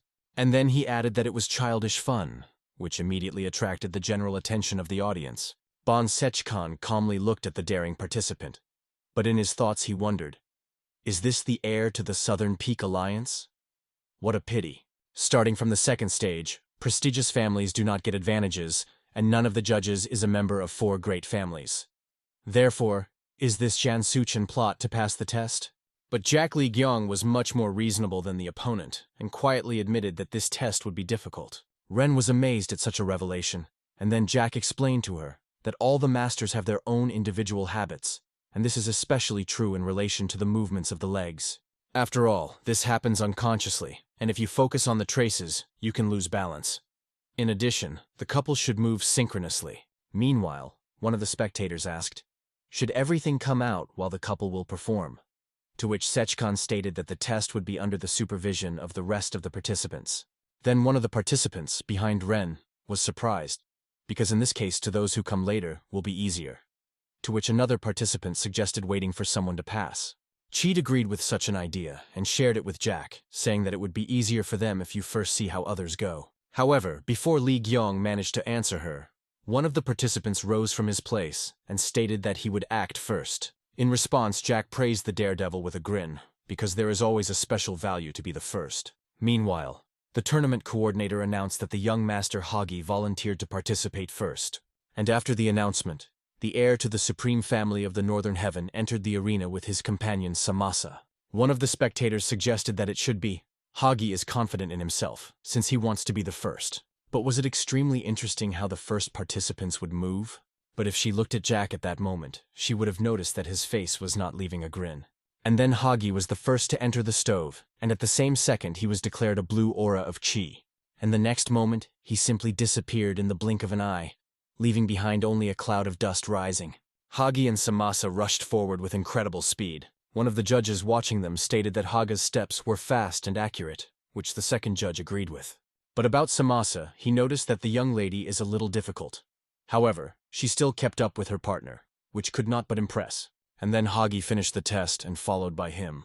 And immediately the audience burst into congratulations to the young master and mistress, to which Jian Sushan snorted irritably. And then Bon Sechkan announced that Hagi and Samace had passed the test, And then Cheedley quietly admitted to Jack that she was worried and asked him, would they cope? In response, Lee Gyeon gave the girl the most radiant smile and calmly stated that he was not. And expected from such a direct and honest answer, it was worn out in earnest. However, then Jack reassured the girl, explaining that they could not be able to, which is why Ren was only finally confused. Then Lee Gyeon got up and told her that he had to go prepare. Ren asked in surprise whether they should still look at performances, but Jack assured that this would not help them. This test is a test for whether you can work with your feet, so they are waiting for a failure if they try to repeat the movements of other participants. And with these words, Lee Gyeon led Chai into the backyard of the estate, where there was not a soul. Jack calmly came out right in the rain and asked Ren to show him the technique of the sword Scarlet Death in order to correct it. After all, the girl will not be able to pass the test, owning technology at the level of the Kingdom of 7 Stars. Blah was once again surprised by Jack's request, because how can one understand the essence of technology when you see it only once? Therefore she asked Lee Gyeon, who is he, and whether he was the master of martial arts. And then, in response, Jack turned to the girl and with a sly grin assured that he was good enough to train her. Ren could not say exactly what Gyun had in mind, but exposing her sword, she decided to try. And the next moment, she was cut from the house of the righteous blade to perform a scarlet death in front of Jack, as if performing a dance in the rain. And he carefully followed every step of the girl and the waves of her sword. However, then he suddenly told Ren to stop and repeat the last part of the equipment, but half a breath more slowly. She did as it was ordered, and at the same second the girl was numb from a new, unfamiliar feeling. She just slowed down the movement half in breath, but the wave was felt completely different. Then Jack, with a satisfied smile, told her that everything was fine and ordered to continue. And Cheed continued in the same spirit, but now each of her waves was felt in a completely new way, as if the girl first performed this technique. And Lee Gyeon continued to point out her mistakes and gave advice. When you need to tighten your hand more, when you need to swing more slowly with a blade. Ren strictly followed every one of them, becoming more and more convinced in practice that every word of Lee Gyeon was of great importance. And now the moment of the final part of the technique has come. But at this very moment he was heavily realized that it was completely different from what she had been doing all these years. And when the Scarlet Death was fulfilled, Ren simply froze in place, staring in the void in amazement and wondering, is this the same technique that she knows? And then she looked at Lee Gyeon and asked another, but former question, who is he? And Jack, as if nothing had happened, congratulated Ren, and said that her technique had just reached the Kingdom of 8 Stars. In response to such news, she stared incorrectly at him and then exclaimed, for you, martial arts joke or what? Meanwhile, outside the city, on the forest road, Mu Yong also wet in the rain. However, not without reason. The guard Lee Gyeon had a task, to meet very important guests from afar. And soon, in the distance, the trinity of travelers appeared that in such a bad weather they kept the way to Ujan. That was Yang Snow Yun, a demoness with 2 sickles. Whether the dignity is found, the sword of thunder, and Chonmu Ok, the sword of demons.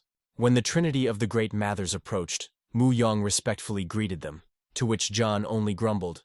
They had not seen each other for a long time. Then Mu Yong informed everyone that the young gentleman was now participating in the tournament of the Dragon and Phoenix, and then volunteered to hold the masters in Huan. Jan accepted the guide but finally stated that the beard is aging, and whether San also added for 5 years at least. Then Yang wondered, why did Gyun even take part in the tournament? To which Nine suggested that he was starting something again. And while the great masters were heading to meet with Lee Gyeon, his guard remained standing in the rain, struck by the truth about his beard.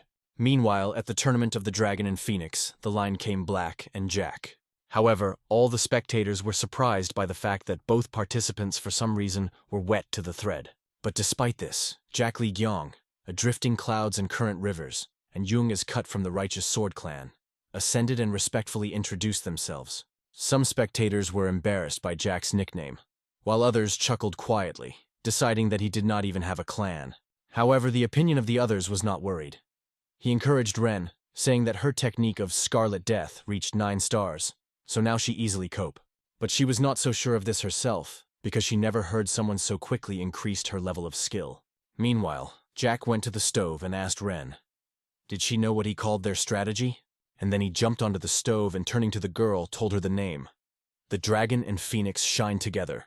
And when Cheer entered the stove after and joined Lee Gun, all the audience that had previously laughed at him immediately lurked his breath. because with what natural simplicity and ease, he overcame the test, just amazed. This was completely different from the rapid and sharp of Haga, and at the same time, Ren and Jack were still managed to talk.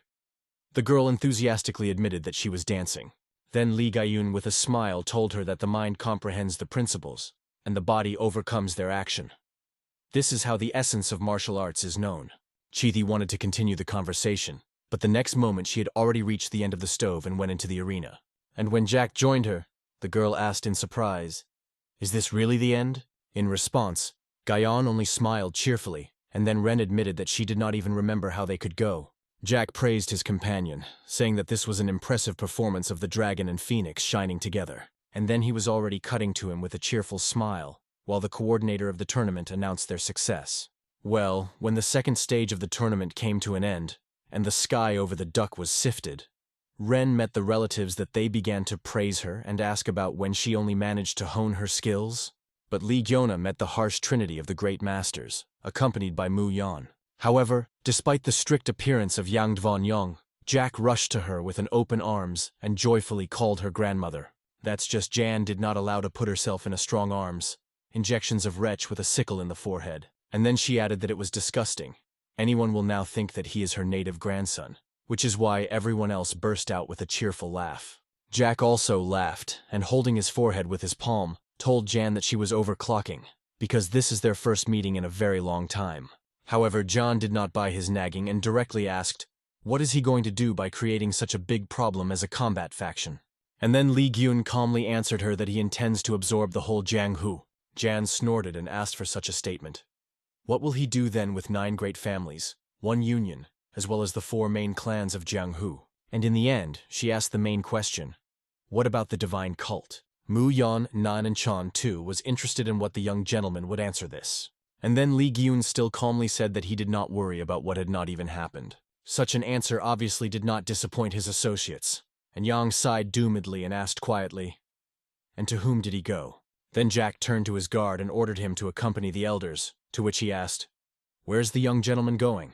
By the time Li Gyong reached their destination, the sunset had already dropped into the mountains, and then, the accompanying him is black with a very awkward smile from him. Is he joking? However, Jack assured the girl that he was serious and now they will cross the bridge. And then he pointed to the same mentioned bridge over the cliff that in June was known as a bridge of life and death. From such news, Ren was stupefied, but she was able to stutter, for no reason. Then Jack warned that Ren would regret it a lot if he did not go, because the one he is now heading is largely connected with the girl.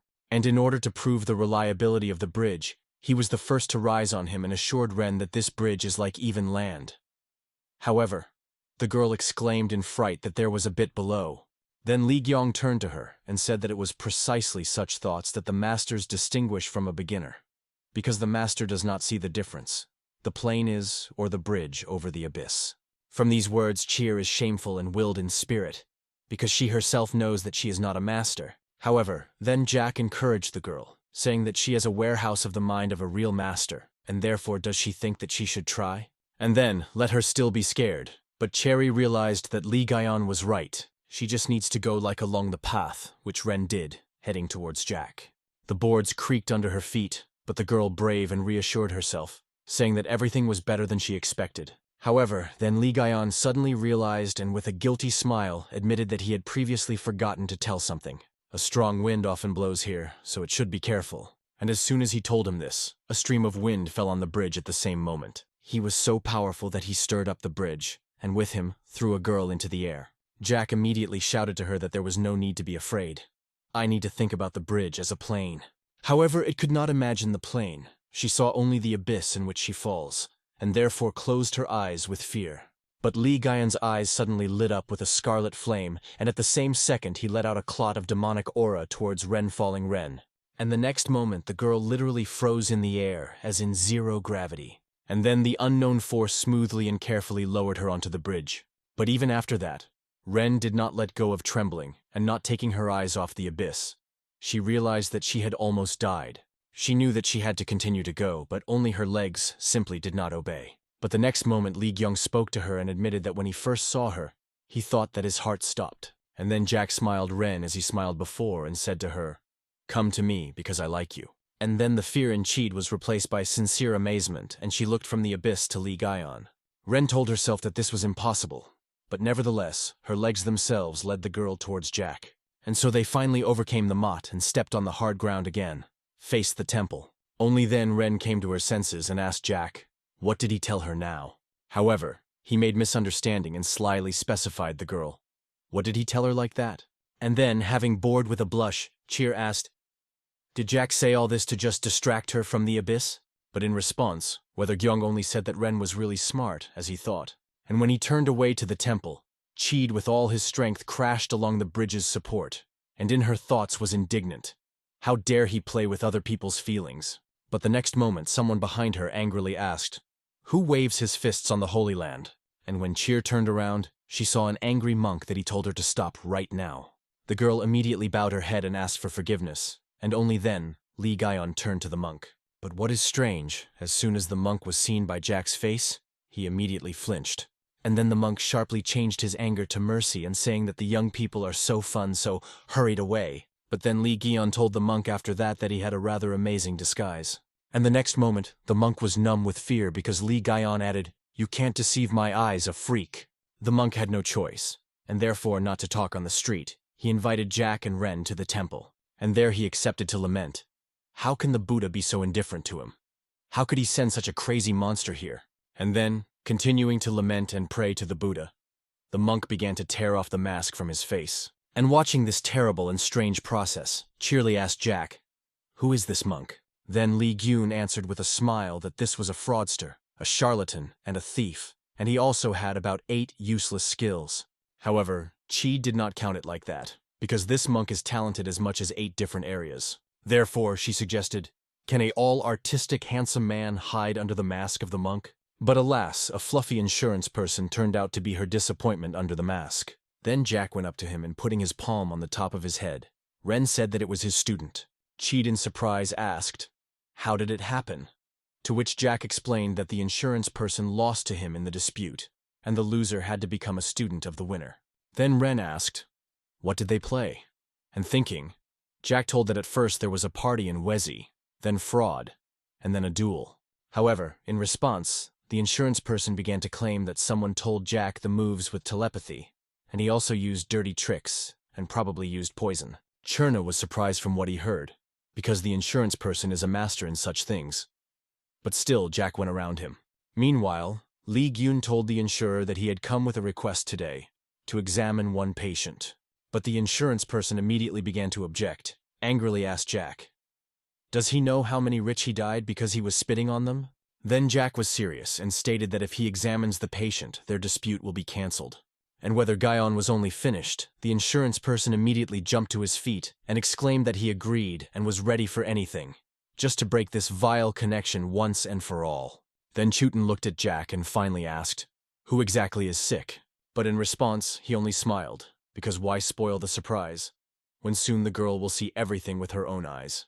That's just from his surprise, was rather amazed rather than delighted, because her younger sister, Cernan, turned out to be the most sick person. In addition to her, the room also had a father, mother, and is black with her husband. And the insurance person, which introduced himself to her family as a healer, was currently examining the Suren. But the girl did not react to what was happening around herself, as if plunging into a trance or to anyone.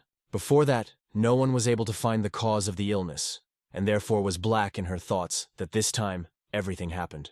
Meanwhile, Lee Guyon asked the insurance person about the state of the girl, which is why he did not hold back the grin, because at least with others they show respect for him. But then he turned to Suren's parents and said with a serious look that this child stung the poisonous bee. This is a rare species called bloody bee. From such a conclusion, whether Chu and Academy of Sciences was synchronously stupefied. However, the insurance person reassured the excited parents, assuring that he would write all the necessary medicines that the girl would need to be given for 15 days. After that, the Suren will need to eat well and exercise in order to increase strength. This should help return her health in a year. When the insurance person finished, silence reigned in the room and only Ren dared to break it, quietly asking, Suren will recover? Lee's voice sobered the Chu, and he immediately fell to his knees in front of the healer in order to express his gratitude on behalf of the whole clan. The insurance person was embarrassed and asked him to rise from his knees, but Cheed was still shocked by the joyful news. Meanwhile, her mother with tears in her eyes thanked Lee Gun and swore that her family would necessarily pay for his kindness. However, Jack with a smile abandoned the words of gratitude and admitted that all this was only because of Black, that he risked his life. From these words, Ren looked into Jack's eyes, and then he added that this was all her merit. From such words, the girl could not restrain her tears, and with them she sincerely thanked Lee Gyeon. And then she covered her face with her palms and gave free rein to her feelings, while her mother joyfully hugged Surin. A little later, outside the house of the clan Jung, Jack respectfully bowed to the insurer and, asking for forgiveness, said that now he was free. The insurance person was awkwardly grinning from this behavior of Jack, but still admitted that that good guy did not get bored with him. However, then the artist became serious and strictly asked Jack. He came to him not only because of a sick child. Lee Gyun admitted that he was so. For the conquest of Jianghu, he needed an artist. But the life of that girl was also valuable. From these words, the artist smiled rather, and said that now even the life of one child is important to Jack. But 3 years earlier, when he stated that he dreamed of making Jianghu great again, the artist then thought that this was just a baby babble. But it seems, since then, Lee Gyong has matured a little, and therefore the artist asked, did he have the same dream? In response, Jack closed his eyes and said with a smile that she had not changed. And then the artist with all the seriousness said that he would help to carry out it. Lee Gyun also got serious and warned that the artist would have to risk his life, and therefore would he regret his words? But in response, the artisan calmly assured that he would not regret. Then Jack clarified with a grin, even if he has to call him a young master? To which the artist said with a smile that it was better to call the master. And then he asked Lee Gyan what he plans to do further. And then, crossing his hands on his chest, Jack with a smile told him his plan. The next day, the third test of the tournament had to take place on a small island in the eastern lake. By noon, all the remaining participants gathered on the island, that all as one asked the question, what to expect from the test now. Meanwhile, Cheerly admitted to Jack that she did not expect the third stage of the tournament to be held on the island. However, the next moment, John Suchin attracted her attention that he was screaming at one of the curators of the tournament and demanded to call his guard. The curator tried to reassure him, assuring that for the sake of the justice of the test, the head of the Southern Peak Alliance gave his consent, but in response, Jan shouted that his grandfather would never have done him. Meanwhile, Jack, observing this scene, only sighed and said with a grin that this immature idiot had not changed at all. However, unlike him, she began to worry and therefore asked, will they be all right? Then Jack reassured the girl, saying that soldiers from the Supreme Family of Northern Heaven guard the entire island. But then he also added with all his seriously that they should not weaken vigilance, because Jianghu and Jiang can cost life. And at this time, an unknown ship was approaching the island, on which the third test of the tournament was about to begin. And in one of his cabins, the maid barely escaped the blow and cried out when the glass broke against the wall behind her. And then the one who was known as Machun, the apostle of lust, angrily kicked the girl. As soon as the maid ran out the door, he fell out of the bed and wondered, where did they find such a mediocre girl? Then Machun called out the servant behind the door and asked how soon they would be in place, to which the servant reported that in 15 minutes. This news pleased the apostle of lust, which is why he licked a rather licked. And after that he asked himself dreamily, are girls from noble families different something? Meanwhile, on the skeleton, the third stage of the Dragon and Phoenix tournament began. An examiner, whose name was A, came to the participants.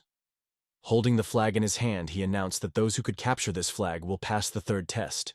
Among the participants, whispers immediately crawled, because most of them were surprised by the fact that such a figure as Grandmaster M.M. Chun is supervised by this stage. Cheed asked Lee Gyan, if the essence of the test is to capture the flag, does this mean that all of them will have to fight for him? However, to the surprise of the girl, the examiner heard her question and loudly answered that it would not have to be. Then he pointed to the flag of 2 wooden arches and explained to all participants that they needed to go through the left, go around the entire island, and exit through the right arch. In other words, this whole island serves as a third test site, and only the first 4 pairs will pass it that will overcome the entire island and return back. As soon as I finished the tuna, one of the participants jumped up to Churn immediately and asked, did she get that this is a speed test? However, then the girl remembered the manners and introduced herself as Kayangas, from the clan of the purebred king. And her older brother also greeted. But the blue did not have to introduce himself, since Kayanga already knew about her, what gave rise to a reasonable question. Where? Then the Yangas, with a sly smile, admitted that her older brother fell in love with Chernan at first sight, which was why both immediately turned red from embarrassment. The desperate attempts of his brother to justify themselves attracted the attention of the examiner, which strictly shouted to the entire trinity. And when Ren and Yanghe and her brother apologized, Au Chun warned all the participants that in order to get the flag, not enough speed, since various mechanical traps were installed throughout the island. From such news, Ka Yanghe was agitated, because she and her brother were not warned about anything like that. Then the examiner reassured the participants, showing them an arrow with a wooden tip and explaining that such arrows will be used in traps instead of the real ones. If the participants are trapped and will not be able to get out on their own, then you just need to call the instructor that will always be nearby. On this, Chun finished the briefing and wished the participants good luck, and Cheer with Jack began to pass the test. Walking along the path along the shore, the girl noted that they were here alone, or what Gyong explained, a journey through other paths that was not traveled. Then Ren remembered how Jack said that he had traveled from the age of 10, which means he had visited a lot. In response, Jack said that there were almost no places where he was not. Cheedley said sadly that he was very lucky. And at the same time she thought, after all those incredible things that Gyong showed her, he gleaned all this out of his experience. From these thoughts, Ren sighed annoyingly and admitted to Jack that when she was with him, she felt as if only yesterday born. In response, Hyung reassured the girl with a smile, promising that in the future, he would take her to new places. From such a promise, Cheer immediately burst into a blush, because it meant that he would take her with him. However, then Jack suddenly wary and asked Ren, shouldn't the instructors be somewhere nearby? To which the girl answered with consent, but then Li Gyun stopped and said with all his seriousness that he did not feel any presence around them. Strengthened silence hung over Jack and Cheyenne, while the girl stared at him in surprise. But then Ren turned sharply and hastily continuing the path, uncertainly stated that Jack just scares her and it would be better to hurry them. However, the next moment, she rapidly exposed the sword and reflected their released arrow. That was not alone. The second shell flew the girl in the back, but Jack easily intercepted him with his bare hand. Cheed thanked him for the salvation, because at such a speed, even wooden arrows can be dangerous. However, in Li Gyun's hand was a real arrow with a steel tip, and the next moment he and Ren heard someone's cry of pain. Li Gyun immediately rushed to the rescue, finally shouting the black thing to do not lag, and she obediently followed him. Meanwhile, an unknown ship was nailed to the shore of the island, to which 2 instructors had already arrived. One of them asked the other if he was warned of the arrival of the ship, to which the second replied that no one in his right mind would do this during the tournament. But suddenly something flew out of the deck of the ship and fell to the ground behind the instructors. And looking at the unknown shell, the men were horrified because it was the head of their mentor, the instructor of Yuna. And the next moment, someone rose to the deck and said in surprise that the instructor had not ended yet. The men immediately turned to their voice and saw Machun, the apostle of the lust, that all was sprayed by the blood of their comrades. The instructor was horrified from such a sight, but they were even more horrified by Machun's words, which for some time sends his subordinates to cut out all on the island. Then one of the instructors grabbed the sword and ordered the comrade to warn the examiner E.M. Chuna. The second instructor vowed that he would return soon, but at the same second a chain wrapped around his neck. And the next moment, Machun pulled for her with such force that he tore his head to the instructor. His comrade immediately began to shower the apostle with curses, but the chain had already shot down in his direction. And after a second, all the screams subsided. Only then did Machun go down from the deck ashore, and playing the chain playfully, told the decapitated corpses that he was already time for him too, because women were waiting for him. Meanwhile, Li Gion rushed like a wind through a forest to a participant who fell into trouble. And then a crowded group of 8 people appeared ahead, but one of them suddenly exclaimed, "No!" Then Jack stopped, which is why the running after the blue almost did not crash into him. But when the girl looked out from behind his shoulder, she understood the reason. Surrounded by the participants, Ka Yanga was crying over her older brother. At first, Ren thought that he was wounded, but approaching, she found in horror that her brother Yanha had no half of the body. But Li Gaion noticed a bloodied sword that he had stuck into the tree trunk. He deprived the young man of life. Meanwhile, one of the participants backed away and muttered in fright that he had no idea that the test would be like that. He then stated that he was being removed from here and began to desperately call the instructor. But he did not call loudly. No one came. It was black as she could, comforted the murdered grief of the Yanghe and voiced the question that disturbed everyone. Where is the instructor? Then she looked at Li Gaion and told him that she needed to return. However, in response, Jack calmly stated that they could not return, because now the whole island has turned into a trap. So those who have set all this definitely expect that the participants will try to escape. So traps are placed everywhere. Cheed realized that if they tried to get off the path, they would die immediately. But then she asked Jack what to do. In response, he looked at the sky hidden by the crowns of trees and said that they had no other choice except to go forward. Ren agreed with such a decision but still asked, "Is there a way to neutralize traps?" In response, Gion said that mechanical traps can always be destroyed because people made them.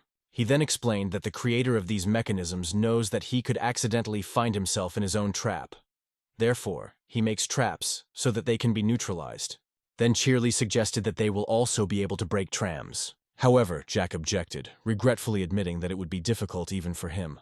Meanwhile, Salt Bucha, who was watching from the side, wondered, does this Jack take too much? However, she was forced to admit that Lee Guyan would be better than this idiot, Jan Sukin, that she was shaking with fear.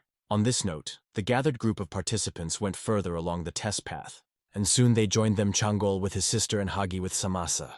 Looking at all of them, she thought that walking along the path, they all somehow turned out to be together.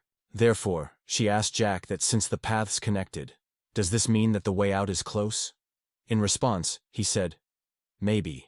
Then Ren noted that so far, for some reason, they had no longer any traps. But at the same second, Lee Guyan noticed something.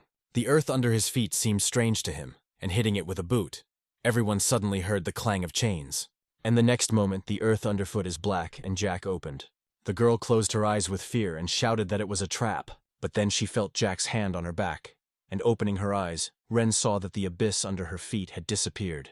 Looking at the rest of the participants, Ren found them bogged down in the mud, and therefore she suggested that this trap was installed by curators of the test. However, Li Gyun did not agree with her, saying that this swamp is not an ordinary trap. And in evidence of his words, all participants who fell into the mud began to cling on the spot. And then Jack explained the alarmed Black that this swamp is called Hell because it was covered with insulating sand. And it is called insulating because this sand breaks off the connection with Ki. And the more a person moves, the deeper it is tightened by the swamp. After clarification, Lee Guyan looked at his own hand and admitted that he also could not collect his chi together. But then he added that the swamp is not everything yet, and at the same second behind the Black, something rose from the dirt. Something huge. In the blink of an eye, a colossal guillotine rose over the Bogadians in a swamp, and the next moment, this terrible mechanism set in motion, and its blade was rapidly hit by helpless people. But fortunately no one was injured, as the blade simply pierced the mud, and then the mechanism slowly and gnashing returned to the original position. But when all the participants were already sighed with relief, the guillotine suddenly again set in motion and unfolded around its axis. And the next moment, one of the participants screamed with horror because now the blade aimed right on him. Chan and Gol, that was bogged down in the mud in the neighborhood, said to his sister, "Is this not her partner?" And then he said that he was not lucky. But as soon as Chan was, so to speak, at the same moment the unfortunate clung to his kimono and prayed for help. From such a vat was stunned, and the doomed participant continued to desperately ask for salvation. Then Chan came to his senses and quickly looked at his sister, ordered the man to let him go alive. Inborn echoed her brother's words, screaming that they would all die so now. And in confirmation of her words, the guillotine blade abruptly fell down. And the next moment, the participant was cut in half. But before that, Chan managed to chop off his unfortunate hand, which remained holding his kimono. Chan was shocked by what happened, but in his head he made excuses. I convinced himself that that man would have died anyway. And besides, he almost pulled him along. However, then Chan noticed at himself the gaze of the heir to the supreme family of the northern heaven, Hagi. Chan expected condemnation, but to his surprise, Haga calmly stated that this was the right act. Then Chan looked at his bloodied sword, and with a grin thought that everything was right. He did everything right. The witness to this scene, Cheed, told Jack that this is already too much. However, then the girl drooped and admitted that she did not know if she would have acted differently if she had been in the place of Chan. Then Li Gyun told her that having such a sympathetic heart was already worthy of admiration in itself. Now, in the world there is not even this, but as soon as such thoughts begin to appear, you immediately become a fool. Meanwhile, the guillotine again changed its position, which caused the participants a panic. The situation seemed hopeless, but Chiris felt that everything would be resolved if Gion was next to her. Therefore she turned to him and confidently offered to look for a way to help the others. However, to her surprise, Li Gion was not in the same place. He simply disappeared. A panic began to creep into the girl's mind. But then Ren suggested that Jack simply decided to call for help first. Otherwise, he would never have disappeared like that suddenly.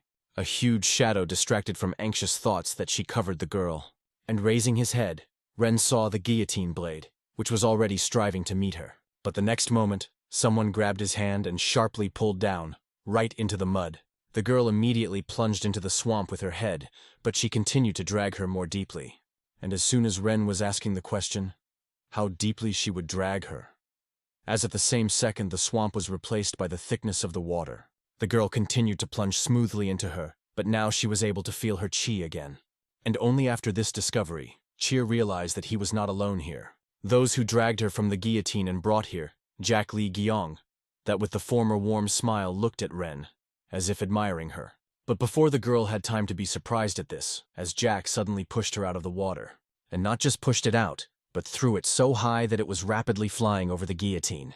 And the next moment, she heard Li Gion's voice, as if in her head, which ordered her to cut the mechanism. However, at the moment, Ren was more worried about the fall, from which the girl barely had time to escape, piercing the sword into the guillotine. Cheat immediately caught the smell of blood emanating from the deadly mechanism. And looking at him, she was forced to admit that she could not cope with this. Indeed, given the size of the guillotine, Ren should at least own chi swords, but she had never practiced him before. However, the next moment, the screams below attracted her attention. That was Ka Yangas, who lost her leg and now bleeding, and the other two participants desperately tried to help her. And then Black, to trembling in her hands, squeezed the hilt of the sword and firmly told herself that she should stop this no matter what. And having climbed the top of the guillotine, Ren again heard Jack's voice that she reminded her of what was the difference between a newcomer and a master. Then Cheed closed her eyes, took a deep breath, and pulled away from the screams of people below, focused only on her sword. From the very first day, Ren first picked him up in her hands. She trained without a single day of rest, and therefore, opening her eyes and swinging his sword, Cheerly put all her strength into the upcoming blow. She felt like a glove of the god of wind on her hand to become hot, and chi is seething and growing in the body. And then Cheer waved her sword and cut off the guillotine blade with one blow, as if she was a branch of a tree. And the next moment, the gigantic structure collapsed into the swamp, raising the waves of mud. However, this did not care about the participants who were caught. They were happy that they could survive, and Cheer still could not believe what she succeeded. So the surviving participants, who are wounded and who was crippled, resumed their path.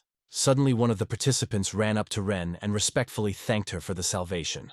After all, it is Black not only destroyed the device, but also helped the participants get out of the swamp. However, from the words of gratitude, Ren became awkward because it was not only her merit. She wanted to tell the truth that in fact Li Gion saved everyone, but he put his finger to his lips, hinting that this should remain a secret. Therefore, Cheed was forced to accept gratitude with a stretched smile.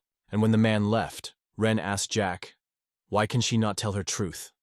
After all, if not for him, then everyone would have died. But in response, Is-gyun only with a tricky smile explained that it was not the time to attract attention. Such an answer did not reassure Black, but only gave rise to even more questions. But the main one, what did Jack plan? However, the girl decided to voice another question. How did everything turn so? Is it a coincidence that someone aimed at the participants of the tournament? Then, in response, Gion reminded her that there are no coincidences in Jianghu. He did not know the exact reason, but he suspected that there was not one person behind this. But an unknown organization was involved, and since this organization dared to go against the supreme family of the Northern Heaven, it is definitely not so simple. Meanwhile, the head of the organization and one of its agents, called the Fourth Butterfly, was in the den of the Society of the Flying Blub, in anticipation. Smalling a fan, the head with a satisfied smile said that their plan should already go full. However, the Fourth Butterfly was clearly dissatisfied with something, and therefore grunted lingeringly back. The head looked at her agent and asked, why does he believe that hiring the Apostle Lust was a mistake? In response, the Fourth Butterfly said that this is not so important, but he was more concerned about the intentions with which the head hired him. For a moment, the chapter thought for a moment, but after she closed her eyes and majestically raising her chin, said that she did not understand what the agent was talking about. And at this time, Li Gion and Cheer with a group of surviving participants continued their way, while the day over the island was tending in the evening. But suddenly one of the participants who wandered ahead exclaimed and pointed to the wooden arch in front. It was a finish line of tests, and all the participants rushed to her, leaving Jack with Cheyenne behind. Ren asked Jack, "Is it really all that really ended?" However, in response, he peered into the distance and specified the girl. "Isn't it ahead of their examiner?" And peering in the same direction, Ren was convinced that Jack was right. It really was Au Chun. But the great master was hanged on a tree, which made the participants constrained the horror that ran forward. And under that tree, a detachment of armed thugs was waiting for them that they killed all the instructors. From the sight of this picture, one of the participants backed away, but immediately stumbled his back on Li Guyan. He fearlessly stepped forward and said that this was not the end, but only the beginning. And listening to these words, to Li Guyan, the apostle of lust, Machun, turned out to be ominous with a grin. He stood at the head of a detachment of thugs and stated that he was most likely not familiar to many of those present, but he is usually called the demon of debauchery. However, in response, even those participants who have already heard this nickname remained silent. Then Machun added that this nickname appeared not just like that, and laughed loudly with his people. And while the thugs laughed ominously, Cheed quietly asked Li Gun about this demon of debauchery. In response, Jack told her that it was a bastard, notorious in that he had abused a countless number of women and absorbed their yin energy. However, following Li Guyan with the previous carefree smile curled up, how good it is that he is not a woman. That's just among the thugs of Machuna. A representative of the fair sex was also flooded, which she clearly laid her eyes on Jack. Meanwhile, Machun with a grin said that their tenant ordered them to arrange hell here. Then Cheat again asked Jack, "Can the employer be the very organization that he talked about?" In response, Jack suggested that since the organization resorts to such sophistications instead of killing them at once, it is more like revenge than ambition. Meanwhile, Machun began to inspect the participants and, unfortunately, admitted that in one day he could not absorb so much yin qi. And while he was thinking who to choose, Chan invited them to combine his strength in order to get rid of this demon of lust. However, in response, the heir to the supreme family asked, "Is it possible for them to jointly defeat at least the same examiner, Emyun? Indeed, first of all, this Machun is a master of martial arts, and only then the demon of lust. So entering an open battle with him is simply stupid." But as soon as they told Hagi, only at the same moment Jian Suchen shouted at Machun on the attack. The heir to the alliance of the southern peak on the run asked, "Does the demon know who he contacted?" And immediately he played a lunge with a sword. But to his surprise, Machun with a grin grabbed his hand and abruptly turned, breaking the bone. Jian Suchan immediately grabbed the broken hand and screamed in pain, forgetting about his enemy. But Machun did not forget about him, and the next moment he shut up Jian, grabbing him by the neck. And then the apostle Lust with one hand tore off the young man from the ground and said that they could only yap. But then Machun sharply pulled Jian to him and ordered him to lower his gaze. However, Jian remembered the instructions of his grandfather that he always said, "The main thing is in battle, the spirit." Therefore he looked at Machun from top to bottom and called him a bitch son. In response to the audacity, the apostle Lust gave Yana by a slap in such a force that he burst into blood. However, Machun did not stop at one slap in the face, and then began to severely beat the young man. And his partner, Salt Bukawa, and the rest of the participants could only helplessly observe atrocities. Unable to look at it anymore, Cheer reached for her sword and invited Jack to attack Machun together. However, in response, Li Gyon covered her hand and assured that the demon of lust was not going to kill Jan. And then Jack added that over time, in the long run, such an experience will become a source of enormous strength for Sushan.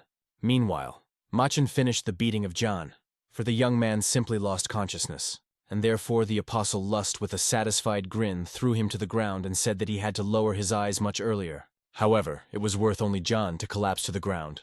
Salt Bukewa ran to his aid at the same moment to his aid. The fearless girls in front of him struck Machun, but even more he was struck by her beauty, and therefore he asked Bokva a name.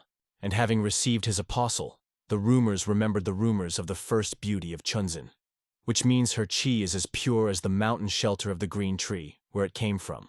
But he was not enough for Bechkva, and therefore Machun again began to inspect the crowd of participants, and among all of them, only Jung was able to interest him from the clan of the Righteous Sword.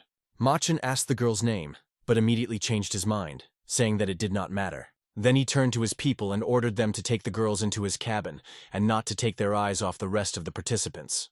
However, one of the thugs dared to recall that they should take away all the hostages from the island until no one noticed, for which he immediately paid. Machun pulled him over the gate, like Yana, and intelligibly explained that he would kill anyone who would object a lot. But the next moment, Li Gyun asked the demon of lust to wait, which immediately attracted general attention to himself. Another thug intended to plug the impudent, but Machun stopped him and asked Jack, what did he need? Then Li Gyun, with an innocent look, explained that the black partner is black, and therefore they are together in life and in death. From such a statement, the thugs were slightly confused, and only Machun calmly repeated his question to Jack. What did he want? In response, Hyung smiled at the demon of lust, and stated that if they want to pick up the girl, then they will have to pick him up. From such an ultimatum, Machun called Jack psycho with a grin, but nevertheless ordered his people to take girls with him and partners. In the end, he promised hostages that he would show them something very interesting, and soon brought all four to the cave. And there Machun admitted that he was really lucky today, because he had never seen such beautiful women, and even two at once.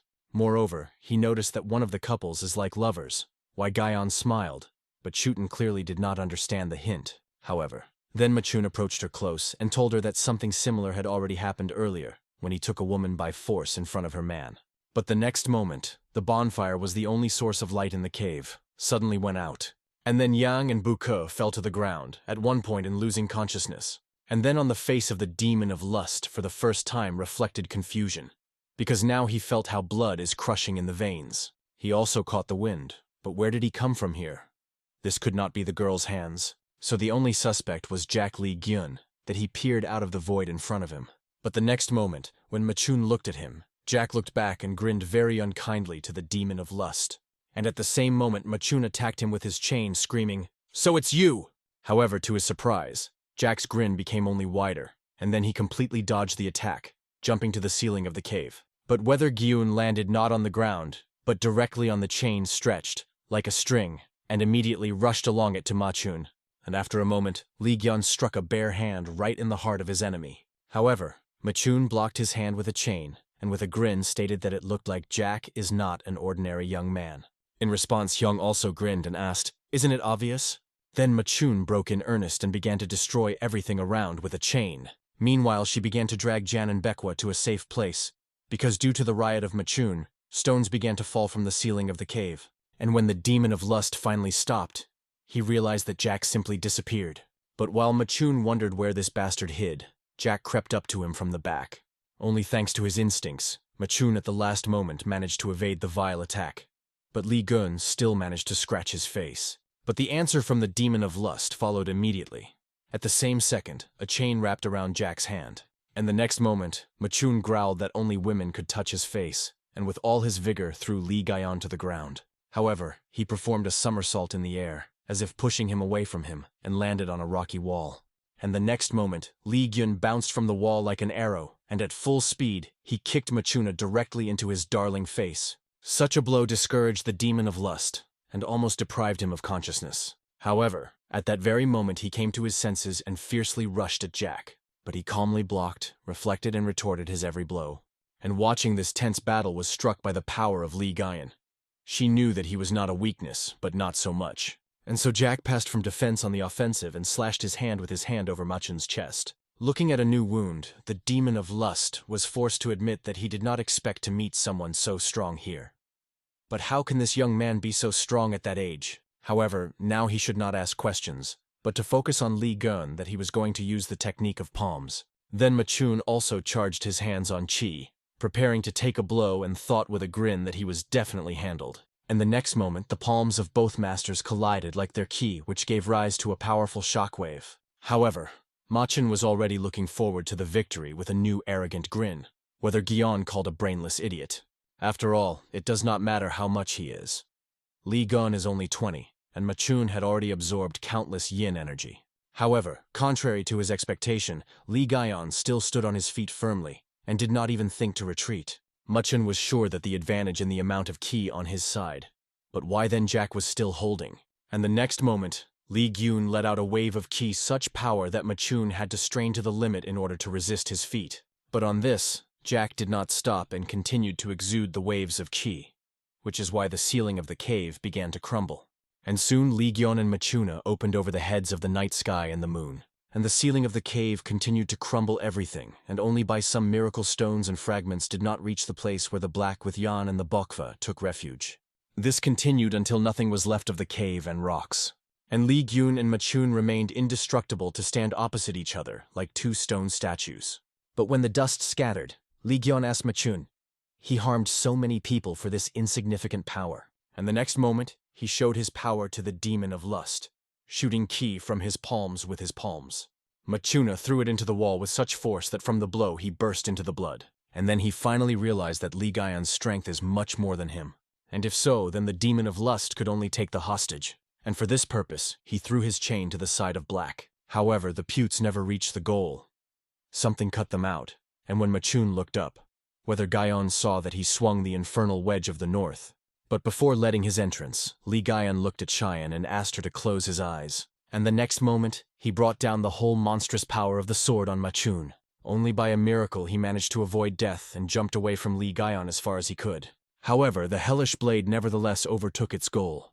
Machun realized this with horror when he looked at the bloodied stumps instead of his hands.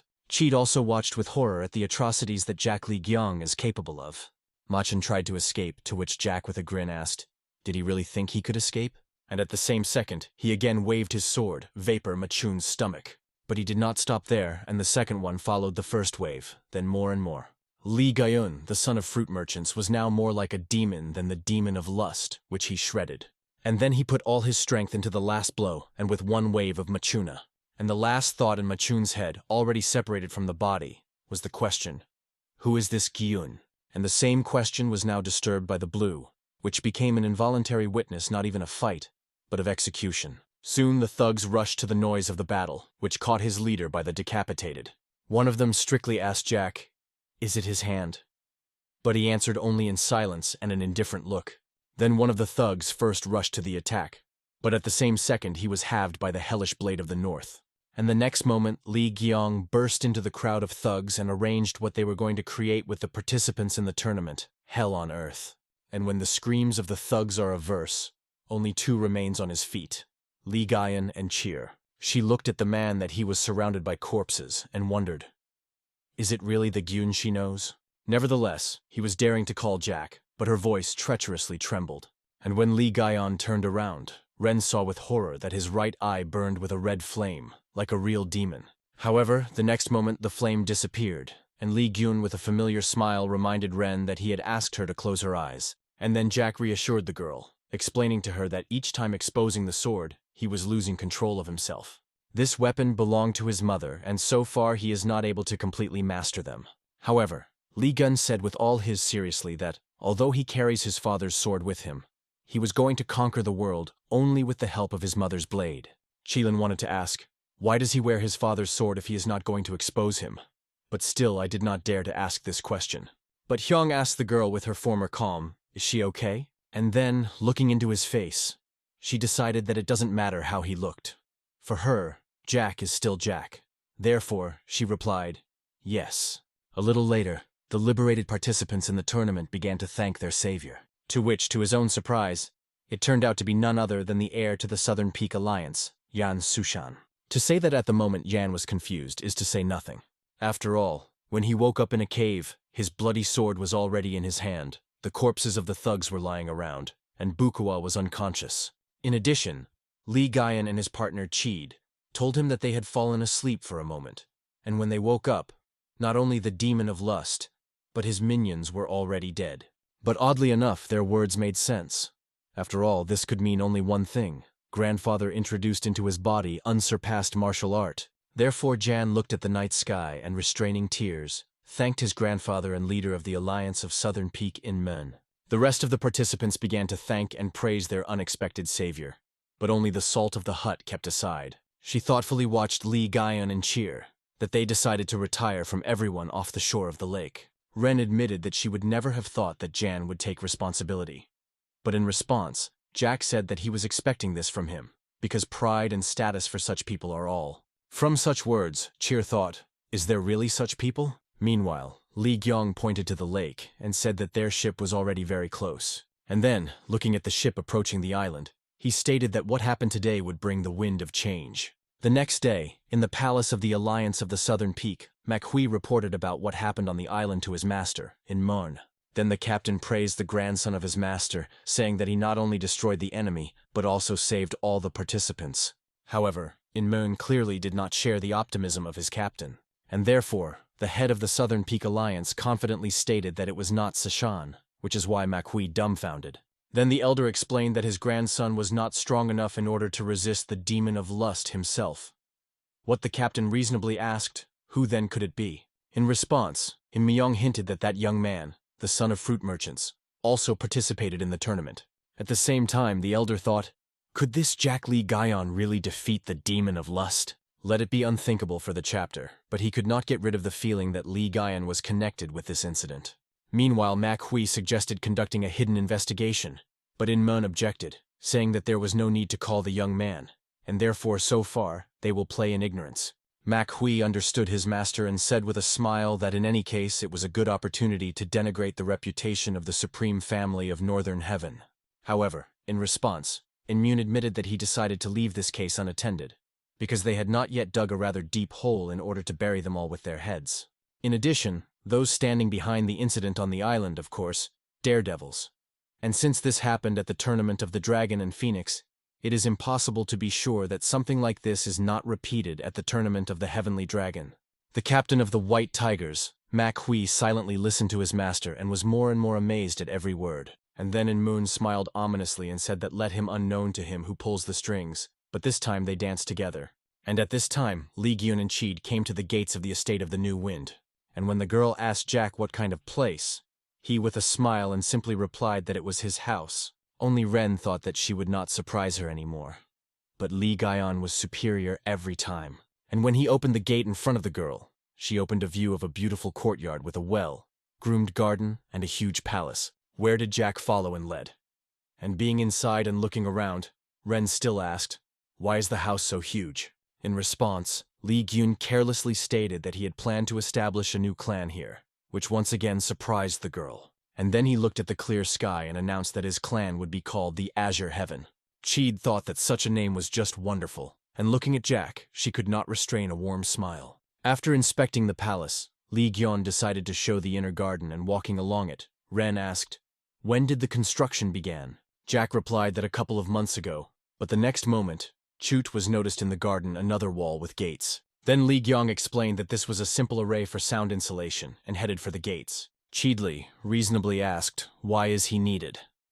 But before answering her question, Jack opened the gate, and then the view of the courtyard and the palace was revealed to the eye at times more than the estate of the New Wind. And only after that, Lee Gyong explained that noise insulation was needed, because the real clan, Côte d'Azur, is still being built. Cheed in amazement looked at the future palace of the clan and wondered, how is it possible that so much space is hiding behind the usual estate?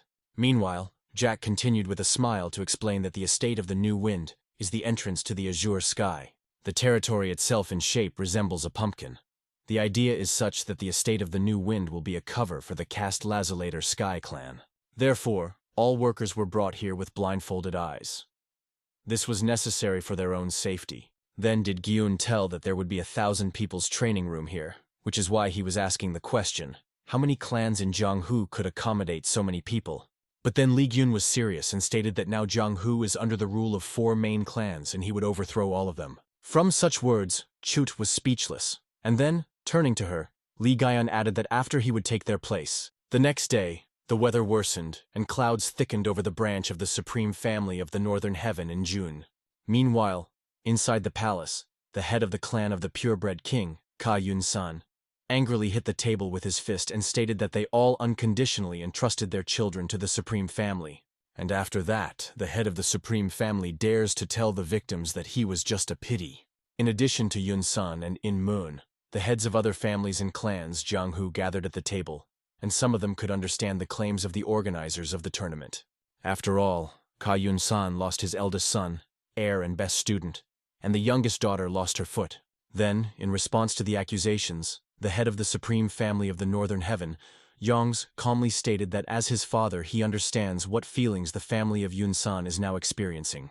and then he assured all those present that the clan of the Northern Heaven would be investigated by this incident. However, after these words, Yonce remembered a recent conversation with his main supreme advisor, Pan Nue. He warned that many lost their children, and therefore there were those who could not accept the loss. In response, Chansei said that the traitor was clearly wrapped among them, since the third test of the tournament was prepared in the strictest secret. Then Pan Nue proposed to introduce all the dead participants in weaknesses, so that their death would be disgraced on their own families, and Yan Suchen to make a hero. Yongs liked this idea, and he added with a grin that in this case, those who do not even give up after that will have to face the consequences. And it was precisely with this that Ka Yong-san had to encounter. Zhang still calmly told them that he was aware of responsibility. But this question is also a question, and Jianghu. Indeed, even in such a worst situation, most of the participants survived, and there were even those who saved their comrades and dealt with the attackers. In response to such a statement, Yun-san jumped up from his place and asked Zhang's. He would have reasoned the same if his own grandson died? Then the head of the supreme family answered the question. Why does Yun-san continue to refer to his grandson? Does the head of the purebred king want death to him?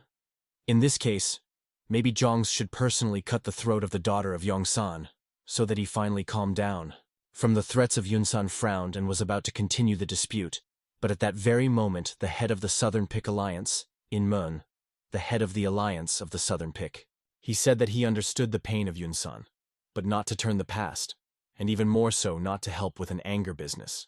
In the eyes of Yun-san, tears performed, because if the tournament was held by his clan, then he would have already been destroyed for such a miss. And therefore, the head of the clan of the purebred king had no choice but to scream from powerlessness and grief.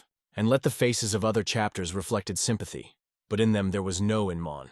Because, unlike the rest, he knew how many people he trampled and destroyed Kayun-san to get to his current position. After all, and the law of the jungle is the basis of everything Jianghu. And therefore, looking at the cold-blooded face to the Myongs, Inmon realized that today is the last day when he sees the head of the clan of the purebred king. The next day again pleased John with clear weather, and it was on this day that Li Qiang went into the forest, grabbing a black. On the way, he explained to the girl that bandits who called themselves Mountain Wind were started in this forest. They often require a fee for non-existent protection, and therefore Jack decided to get rid of them. From the last words, Ren visited a bad foreboding, because she remembered how Li Qiang dealt with the thugs on the island. Therefore she asked, what if in fact these bandits are not angry, but became so only because they had no other choice for life? However, in response, Jack crossed his hands on his chest and stated that there were no good bandits. This is nonsense. Good people are always good. At this point, they had already approached the fortress of the Mountain Wind, at the gates of which 2 bandits were on duty. They immediately noticed Jack and Chin that they began to argue among themselves, and decided to capture the girl. One of them attacked Li Guyan from the back, intending to be decapitated with one blow. However, at the same moment, Jack caught his sword by the blade with his bare hand, and the next moment, he drove the hilt of the sword into the face of the robber, and from the blow, he flew to the ground. And observing how this bandit is spit on blood and teeth, Cheer realized what exactly Jack had in mind when he said that he would not kill anyone. The second bandit intended to take revenge on his comrade, but immediately changed his mind when Li Guyan turned to him and gave a terrible smile. And then, in the blink of an eye, he moved behind the robber's back, and before delivering a blow, stated that they only needed to beat them and drive away a little. Soon the fortress of the Mountain Wind was filled with screams and moans of bandits. It was easily defeated by one robber after another, wielding only with her bare hands. Then, in between, did Guion ask her, "Does she feel alive now?" The girl thought about the answer, and then Jack reminded her that if she doubts, he would die. And in evidence, one of the bandits crept into the height from behind. But at the same moment she neutralized the enemy, with lightning speed, hitting her hand with an edge of her hand. This happened instinctively, which is why the girl was surprised, but then realized that she had changed a lot. Therefore, she turned to Li Gun and shouted to him that her skill improved significantly. Jack asked with a smile whether she liked it, and immediately imprinted the next bandit in the ground. Then his smile became wider, and Li Gun added with her that this feeling gives strength. But suddenly someone shouted loudly that this was not all, and at the same second he threw a shell into Ren, which turned out to be small, but a full bag that was cut in a blink of an eye. But as soon as she did it, the next moment, a powder white like flour burst out of the bag into the girl's face. Cheat immediately closed her eyes and turned away, but it was too late. And then the one who threw the bag came to Li Gun. It was the leader of the Mountain Wind, which with a grin and macer, said that not everything in this world was decided with the help of martial arts. Then Ren guessed that that powder was poisoned, but the leader corrected her, saying that it was not a simple poison.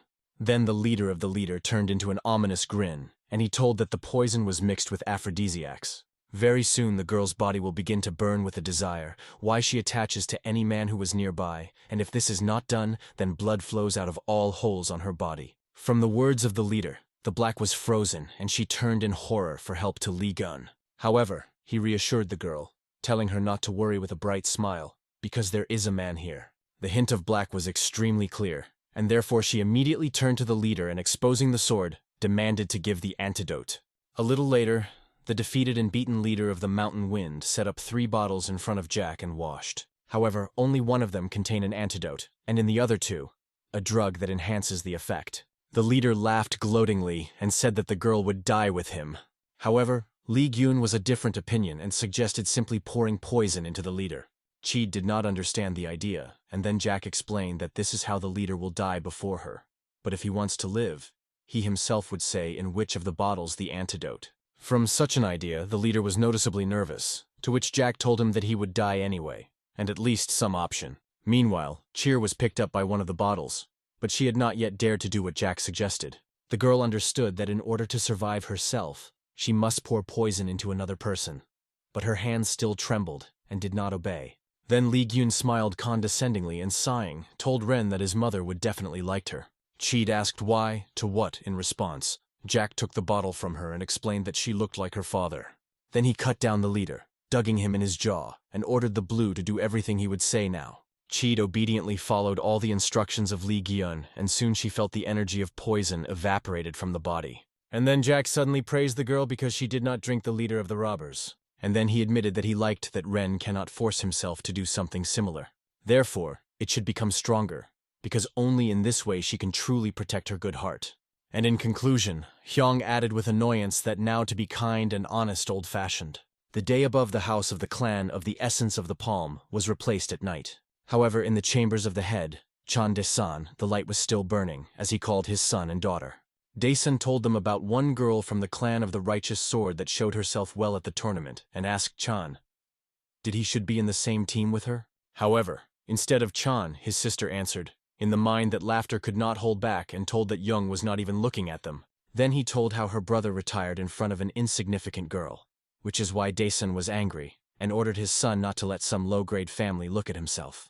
However, then he waved his hand at his son's misconduct and said that the head of the clan of the purebred king, Ka Yun-san, committed suicide. Chan was amazed at such a news and asked if this was because his daughter had lost his foot, but In was enough of a different opinion, and stated that she probably attached the hand of the supreme family of the northern heaven to this. Chan was dumbfounded from such a statement, but Daesun agreed with the words of his daughter, because the supreme family is quite capable of this. And then he smiled and explained to his children that their clan grew so only because they started only the correct connections and were devoted to the supreme family of the northern heaven.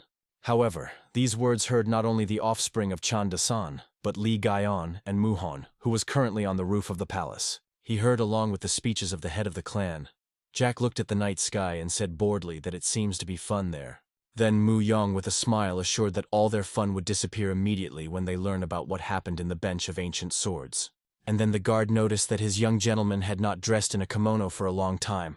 In response, Gion grinned and explained that in this case it is impossible to put on what it came to himself, because he is going to pretend to be the owner of the inner hall of the northern heaven. Then Mu Yong respectfully handed him a box and a mask. The guard praised the skill of the young master, calling the mask incredible, but Li Gion objected, saying that it was quite easy for him to repeat such primitive facial features. Let it be so, however. What really scared Mu Yan during the reincarnation of his master into another person is a voice, and even a manner of behavior.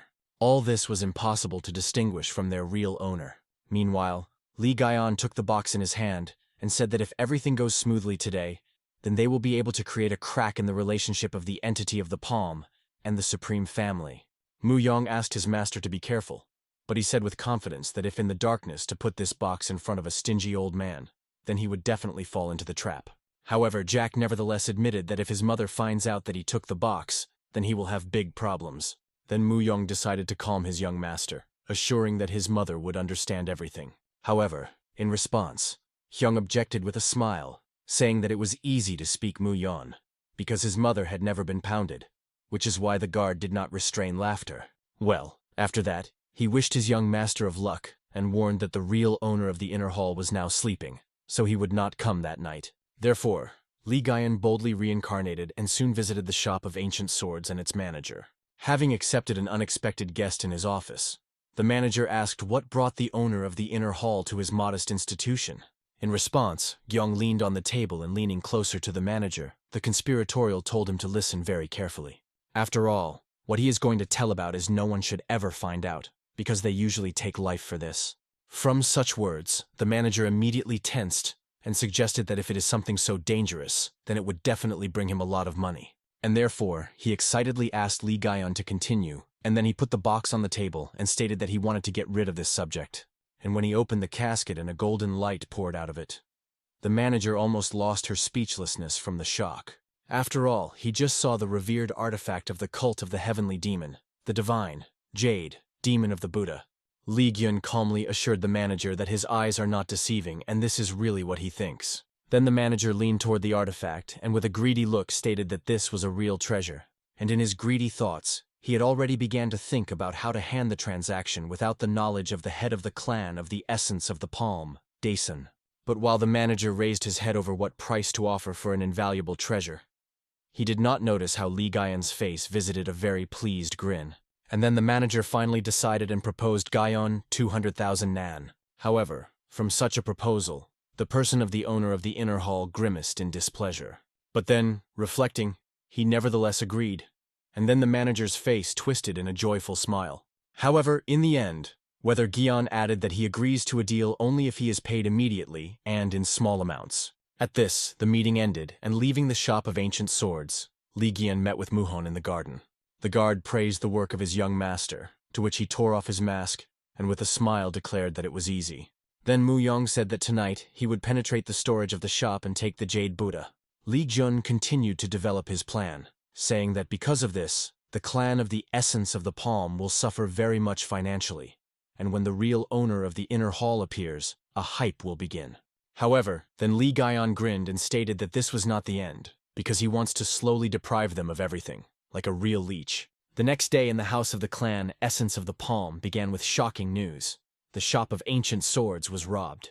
Her manager appeared with this news to the head, Daesun, and said that all the seals in the storage were destroyed, and all relics and money were stolen. And after the manager admitted that yesterday, just before the theft, there was something strange. The owner of the inner hall of the Supreme Family, Mr. Namid, visited the shop. Daesun reasonably asked why he came to what the manager replied that he had left the figurine of the divine, jade demon of the Buddha. The master entrusted them with such a valuable subject to the manager. And then on the same day everything was stolen. Daesun found such a coincidence very suspicious. In addition, the manager is not so daring to dare to crank this before his eyes, and the owner of the inner hall is not so reckless, which means the Supreme Family of the Northern Heaven deliberately set up this. But why would they suddenly turn away from the clan of the essence of the palm? Daesun did not know the answer to this question, but as soon as he returned to the table, the next moment the servant burst into his office and reported in a panic that the iron storage is empty. For the second time this morning, Daesun raised his voice and angrily asked, "Who could dare to steal so many weapons from them?" The answer to this question in the person of Lee Gyun and Mu Yong at this very time kept the way to the estate of the New Wind. There really turned out to be so many weapons from the iron storage that the wagon had to borrow. Lee Gyun admitted that he did not expect to find such a good weapon in the storage, to which Mu Yong suggested that he should have been delivered to the Supreme Family of the Northern Heaven. Moreover, Hyong left enough evidence that indicates them, so that the head of the clan of the entity of the palm will have big problems. Whether Gyun heard that the Supreme Family of the Northern Heaven would hold the Dragon and Phoenix awarding ceremony, which means that by then, Chan Daesun's suspicions will completely take root. Muyong suggested that Mrs. Jung Chayan would choose Phoenix this year, and Jan Suchen's dragon. However, Lee Gyong told that Cheer did not want to accept the award, because he believes that she did not deserve it. Nevertheless, the title of Phoenix will make a huge contribution to the clan of the Righteous Sword. The next day, a ceremony of the winners of the Dragon and Phoenix tournament was held at the palace of the Supreme Family of the Northern Heaven, and at the end of the family, all the saved participants began to congratulate and thank the Blue. But the girl's mood was by no means festive, since she believed that she should not accept all these thanks. But alas, Li Guiyan was not nearby. A few days earlier, he warned Ren that he would remain in the clan of the Azure Heaven. And to the girl's reasonable question, why? He is the answer that he cannot sit on her neck all the time. Then Cheer asked, when did Jack carefully cared such things? However, in response, he only with a smile asked her not to refuse the Phoenix title, because it was she who stopped that trap. Then he suggested that the washing of the prize money, and then eat fried meat on them together. And then the girl happily agreed to such. But then she asked why Li Guiyan joined her at the tournament, because he was not interested. From her question, Jack could not restrain a warm smile, and replied that when they first met, Changol started a dispute with him. And then, even despite the fact that it was black in the shadow of the clan of the essence of the palm, she sided with the stranger. Li Gyong looked at the evening sky and admitted that this was the first time when someone stood up for him. And then he looked directly into the girl's eyes, and with a smile added that for 10 years he wanders around Jianghu. But no one had ever done so. From these words, Li Guiyan was very sorry, and therefore she said quietly that his journey was not at all easy. Then Jack looked at heaven again and reassured the girl, saying that the current Jianghu was different from what he knew before. However, from that day, Cheer has not ceased to ask the question, what happened to Guiyan to survive in his wandering? But suddenly when Cheer was praised for her impressive skills, Chan in goal appeared in the crowd that he asked loudly, was it really about the skills? Ren turned to Chan and also asked, what did he mean? Then Chan explained that it was strange that only Ren could get out of that pain. How did she manage to destroy such a huge device? After all, Chan did not know that the girl was so good in martial arts. In response, Cheed said that she was lucky, but Chan did not believe her words. He was sure that the girl turned some kind of dirty trick and decided to take her to clean water. Therefore, he exposed his sword and said that he would like to take advantage of the chance and ask Chanchin to demonstrate to everyone his amazing combat skills. In response to a challenge, Ren asked Chan, is he really nothing else to do? But he did not think to stop. On the contrary, Chan publicly stated that if she really destroyed that trap on his own, then someone like him certainly did not become a problem for her. And in conclusion, he added oil into the fire, asking Sharen, can she not just explain how he did, or prove his skills? His words had the desired effect. The people gathered around began to whisper and ask questions. How did she do it? And then Chan, with a satisfied grin, asked Sharon, is her clan in conspiracy with those killers? From such vile words, the girl was dumbfounded, and Chan continued everything, saying that she had not just yanking with some suspicious type in front of the tournament.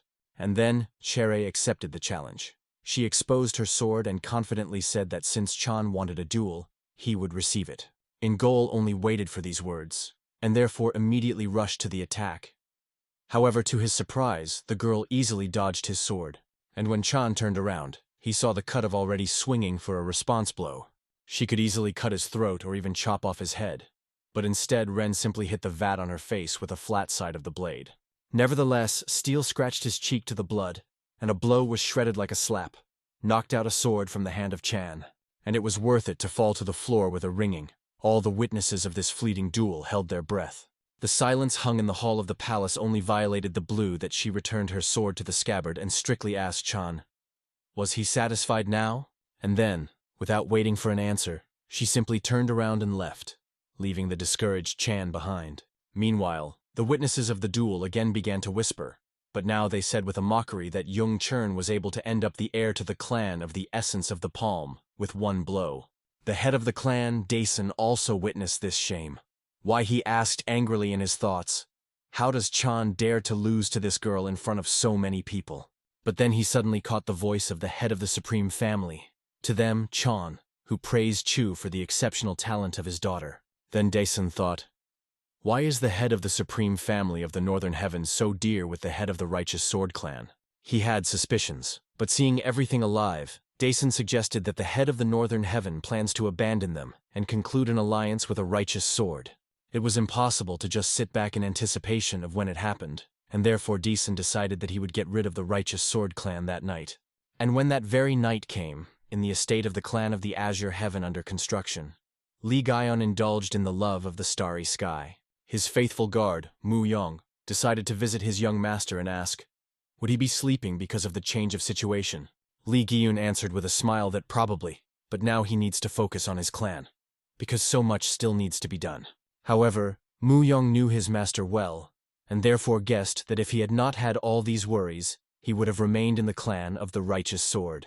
Then Mu Yong still asked, why did not the young master go to the award ceremony in order to support Mrs. Chan?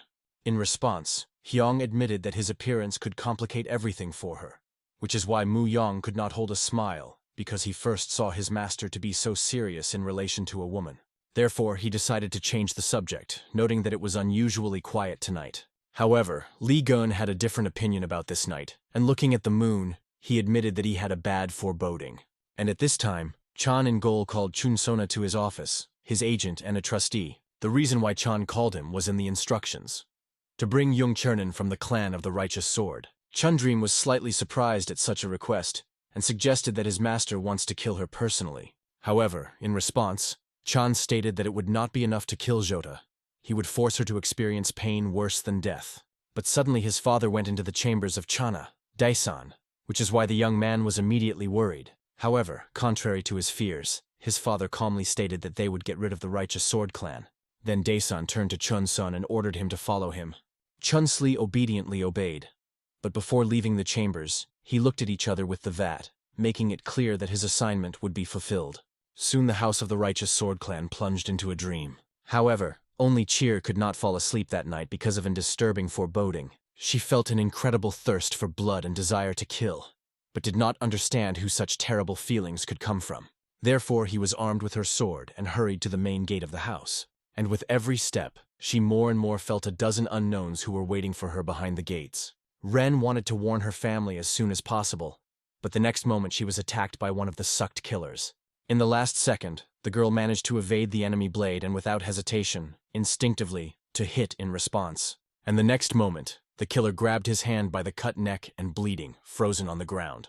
In the first in life, Chiro took the life of another person. However, she had no time to regret, and therefore Ren ran on to the chambers of her parents, loudly calling them on the run. Meanwhile, in the estate of the clan of the Azure Heaven, Li Gyuna suddenly called out the alarmed Mu Yong.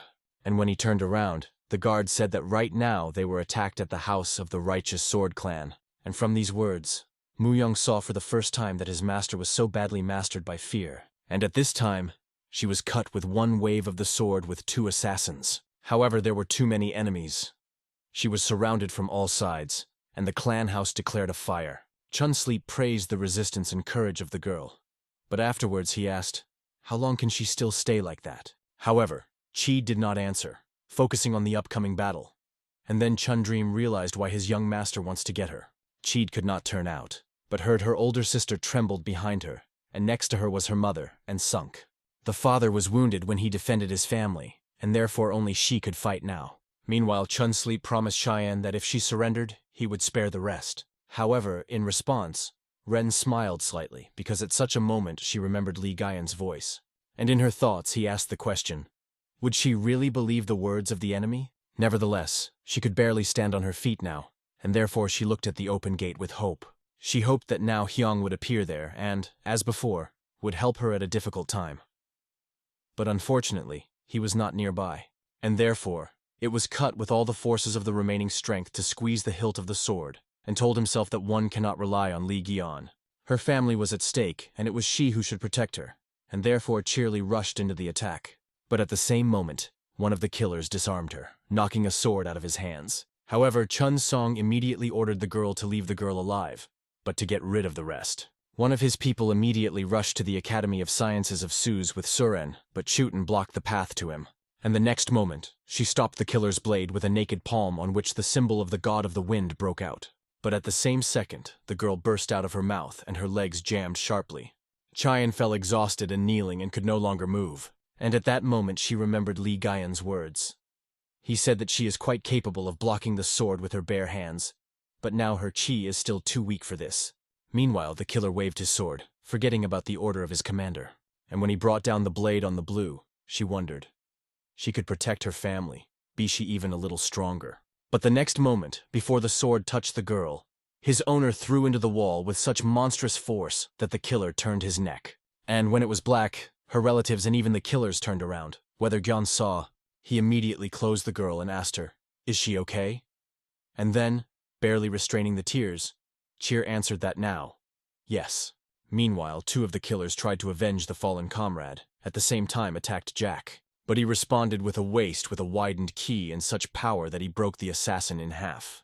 And when he threw it away from the blow to the side, the second killer ran up to Lee Guyon. But this time, Jack did not start the fists. Instead, stepped on the enemy's leg, breaking it like a dry branch. And when the killer shouted to the ground with screams, Lee Guyon stepped on his head with such force that she burst like a watermelon, and the earth shuddered and went with cracks. At the sight of such a spectacle, even Chun Dream was dumbfounded and wondered. What was it now? Meanwhile, Lee Guyon began to move around the killers with such a speed that Chun Sleep did not have time to keep track of his movements. But the next moment, all his people were killed. They all turned their neck, as if overnight. Chun Sleep guessed that the next attack would be from the back, and therefore immediately hit back. But Jack simply ducked under his wave. And the next moment he crashed Chun Sona and threw it back. His sword was in Jack's hand. He angrily called Chun Sona with a 6 in Golya, and at the same moment stuck a sword in a dangerous proximity to the killer's head. He understood the hint, and immediately admitted that the head of the clan of the Essence of the Palm ordered him to kill everyone in the clan of the Righteous Sword, but to spare only the girl.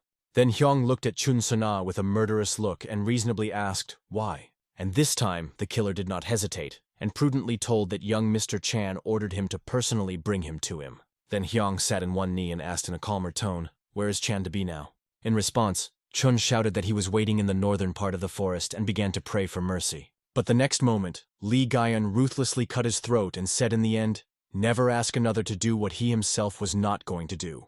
That's just behind this execution, as well as the massacre before. All this time was observed by Black with her family. And looking for dozens of killed, the girl with sadness and guilt realized that for her sake, Jack Lee Guyon killed so many people again. Nevertheless, she went up to him and asked, is he in order? In response, Hyung looked in the face of Chayan, and with a smile asked for forgiveness for being late. It was her former Gyun again, and therefore barely restraining the tears of happiness, Ren thanked him for coming. But suddenly, the breathless Mu Yong rushed into the courtyard, and seeing the young gentleman and Mrs. Jung, exhaled in relief. Then he bowed respectfully Black and said that he was glad to see her intact. And when with courtesies it was finished, Lee Guyon ordered his guard to escort all family members to the estate of the New Wind, and entrust their treatment to the artisan. And after Jack ordered Mu Yong to be ready, because today they will end the clan of the Essence of the Palm. As Chun Sleep said, Chan was expecting his agent in the northern part of the forest, but he did not come. Chan was already beginning to threaten the reprisal against Chun's son, when Jack Lee Guyon suddenly appeared from behind a tree. And expectedly, Chan asked him in surprise, where did he come from here? But to even greater surprise, in response to Guyon shouted to the whole forest, so that Chan was rather running away, because the master of martial arts of the Supreme Family is already on the way. Chan did not listen to warnings, but then Jack said that he was at the gates of the Righteous Wind Clan, and saw everything with his own eyes. The master alone interrupted all the mercenaries and took with him the members of the family of a Righteous Sword. But Jack was able to eavesdrop on their conversation and find out that the master was sent by the Supreme Family. And in the end, Lee Guyon told that before his death, one of the mercenaries told where to look for a Chan, and now it sounded like the truth. And therefore Ngol squeezed his fists with anger. But then Lee Guyon advised him to warn his father, and then Chan was wary. And then he looked intently into Jack's face and asked, why does he tell him all this? And then, in response, Lee Guyon calmly explained that the Chan's family is rich, so he wants 1,000 nan for the information he has. The vat irritatedly turned away from Jack, but was forced to admit that he said too suspicious to ignore.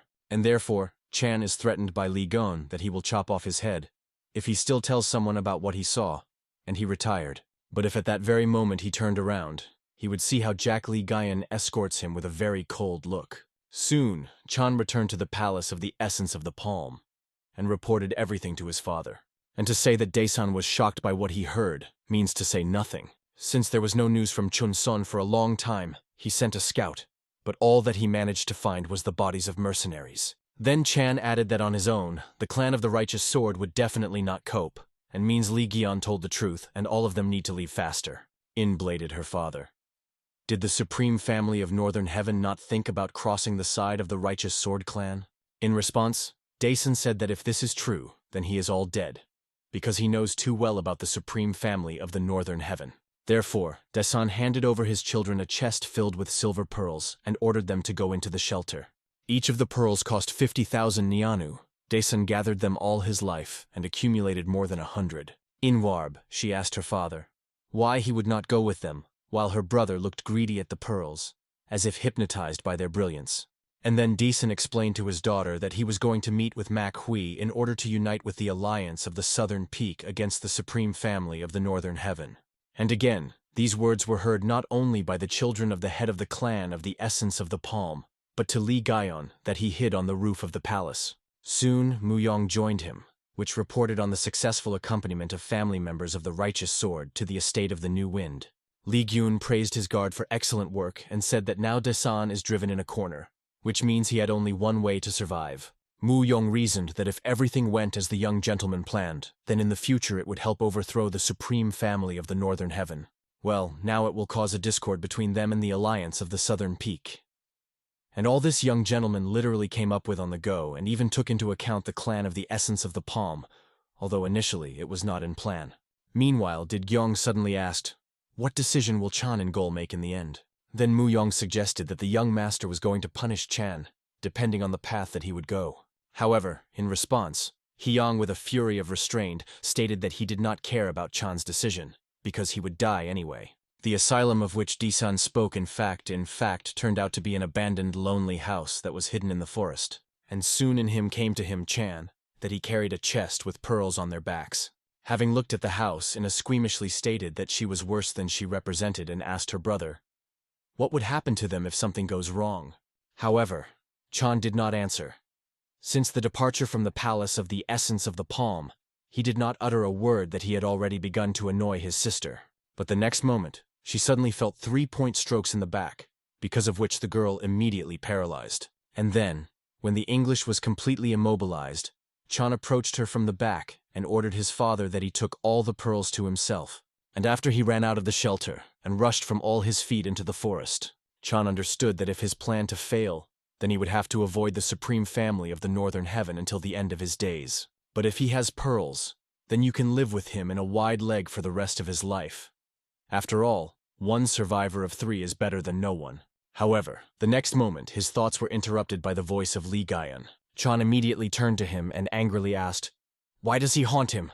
But not having received an answer, Chan expelled his sword and told Jack that he had long corrupted his eyes for a long time. And then Li Gaion answered, driving a fist into the face of Chan. The blow was so strong that Ngolya threw back, and the chest with pearls landed nearby. And now, feeling the taste of his own blood in his mouth, Chan realized with horror that all this time Li Gyun had hid his strength. And when he in a panic reached for the chest, Jack immediately stepped on his hand. And then, hanging over the vat, he let out the aura of Qi and recalled that he was threatened to kill him. But now everything would be different. The instinct told Chan that if he did not get out of here right away, he would die. Well, this time, Ngol decided to listen to him, and tearing his hand from under Jack's feet, he rushed. And running away from all his feet, he decided to return to his father and pray him for forgiveness, because he was never angry if Chan was mistaken somewhere. But the next moment, the nearest tree literally scattered into chips from the monstrous pink Li Gaion. And after that, he rushed behind the vat in pursuit, and for a moment turning into Gol realized that if he got into, he would die immediately. And as proof, this shell was carried past his head with an arrow. And when he stuck into the trunk of a tree, Chan saw something just a branch. And there were still very, very many such shells of Li Gaion. Then Chan asked on the run, why does Jack do this? Is it all because of the Righteous Sword, or did he just fall in love with that miserable girl? And then, Ngol tried to pay off his sister, saying that she was interested in Jack. However, in response, Hyung indifferently stated that Chan's younger sister is exactly like her brother. Only then Ngol realized that he could not pay off, and therefore he decided to use the last trump card. In the sleeve of his kimono, he hid a bottle with extremely strong poison, 1 drop of which is enough to dissolve the flesh. And the next moment, Chan launched the bottle, turning sharply and bursting with poison in Jack. But it was no longer in the same place. Only out of the corner of his eye, he caught the approach of the threat, and managed to bend down in the last second. But the tree was not so lucky behind him. Ngol immediately rushed away from Jack, but he still did not lag behind. And then Chan suddenly realized that this whole chase reminds him of the game of Salka. And as if reading his thoughts, Li Gaion said that this is a good way to get rid of one scoundrel. However, when he only had to reach out in order to grab Chan's neck, Jack suddenly stopped and allowed him to run away. And after he jumped onto the branch of the tree, where Mu Yong hid in the neighborhood, and with a satisfied smile said that Chan bought it. Then the guard asked his young master, why did he let go in Golia? However, in response, Jack did not turn to a friend, but only hinted that there was another, more painful way of depriving life. Mu Yong was painful to see his master so cruel, but he did not dare to object to him. Instead, he reported that he took a chest with pearls, so that all their financial problems have now been resolved. But in response, whether Gion still did not turn around, only praised the guard for a good job. Meanwhile, Chan and Gol almost reached the shelter, and running out of the trees, he saw a sister at the house with his father. Daesun asked his daughter about what had happened when he was suddenly interrupted by Ying Gol. He began to pray to his father for help, but Daesun fiercely asked, how could his son throw his younger sister and escape for pearls? Chan immediately began to make excuses, saying that they wanted to kill him, and the pearls were stolen. From excitement, he began to nibble his nails and mutter that he was hunting that master, sent by the Supreme Family. And when Daesun asked whom Chan generally says, he exclaimed, about Jack Lee Gion. Then Daesun's patience came to an end, because it turns out that some jerk was alone with professional killers and took the pearls, and Ngol was able to save him barely. But Chan stated that everything was so, and begged his father to stop Lee Gion. But in response, Daesun reasonably asked that if he was so, why does he not feel like this Guyona nearby? Chan turned around to the forest and realized that his father was right. No one was pursuing him anymore. Then he suggested that Lee Gyong just escaped when he saw Daesun.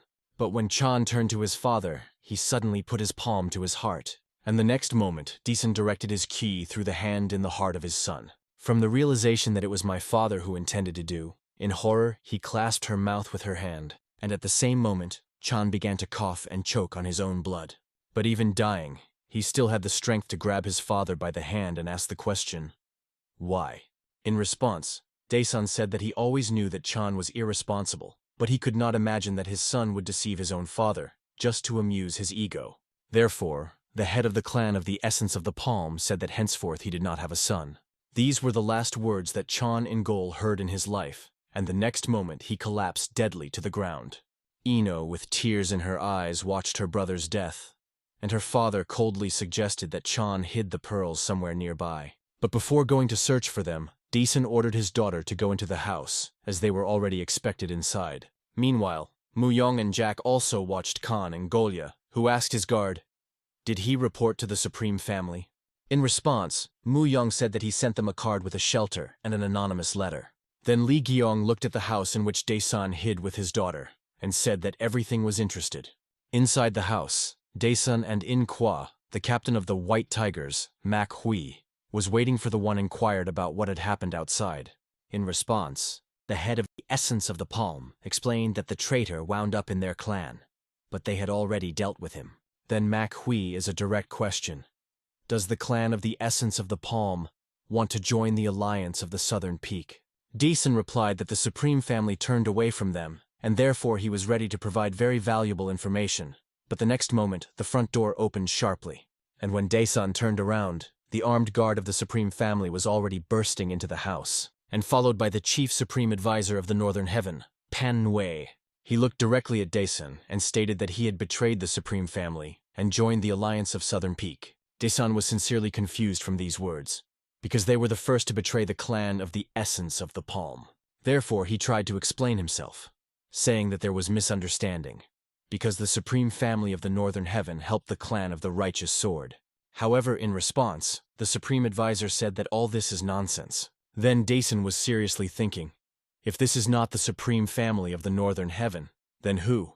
But suddenly he remembered the last words of Chan about Li Gun, that he was alone to get rid of the mercenaries. And then Daesun realized with horror that it was really the work of Li Gaian's hands. However, he no longer had time to tell about this, since the next moment the blade pierced his neck. Someone was able to sneak up completely imperceptibly to him, to the chapter of the clan of the Essence of the Palm.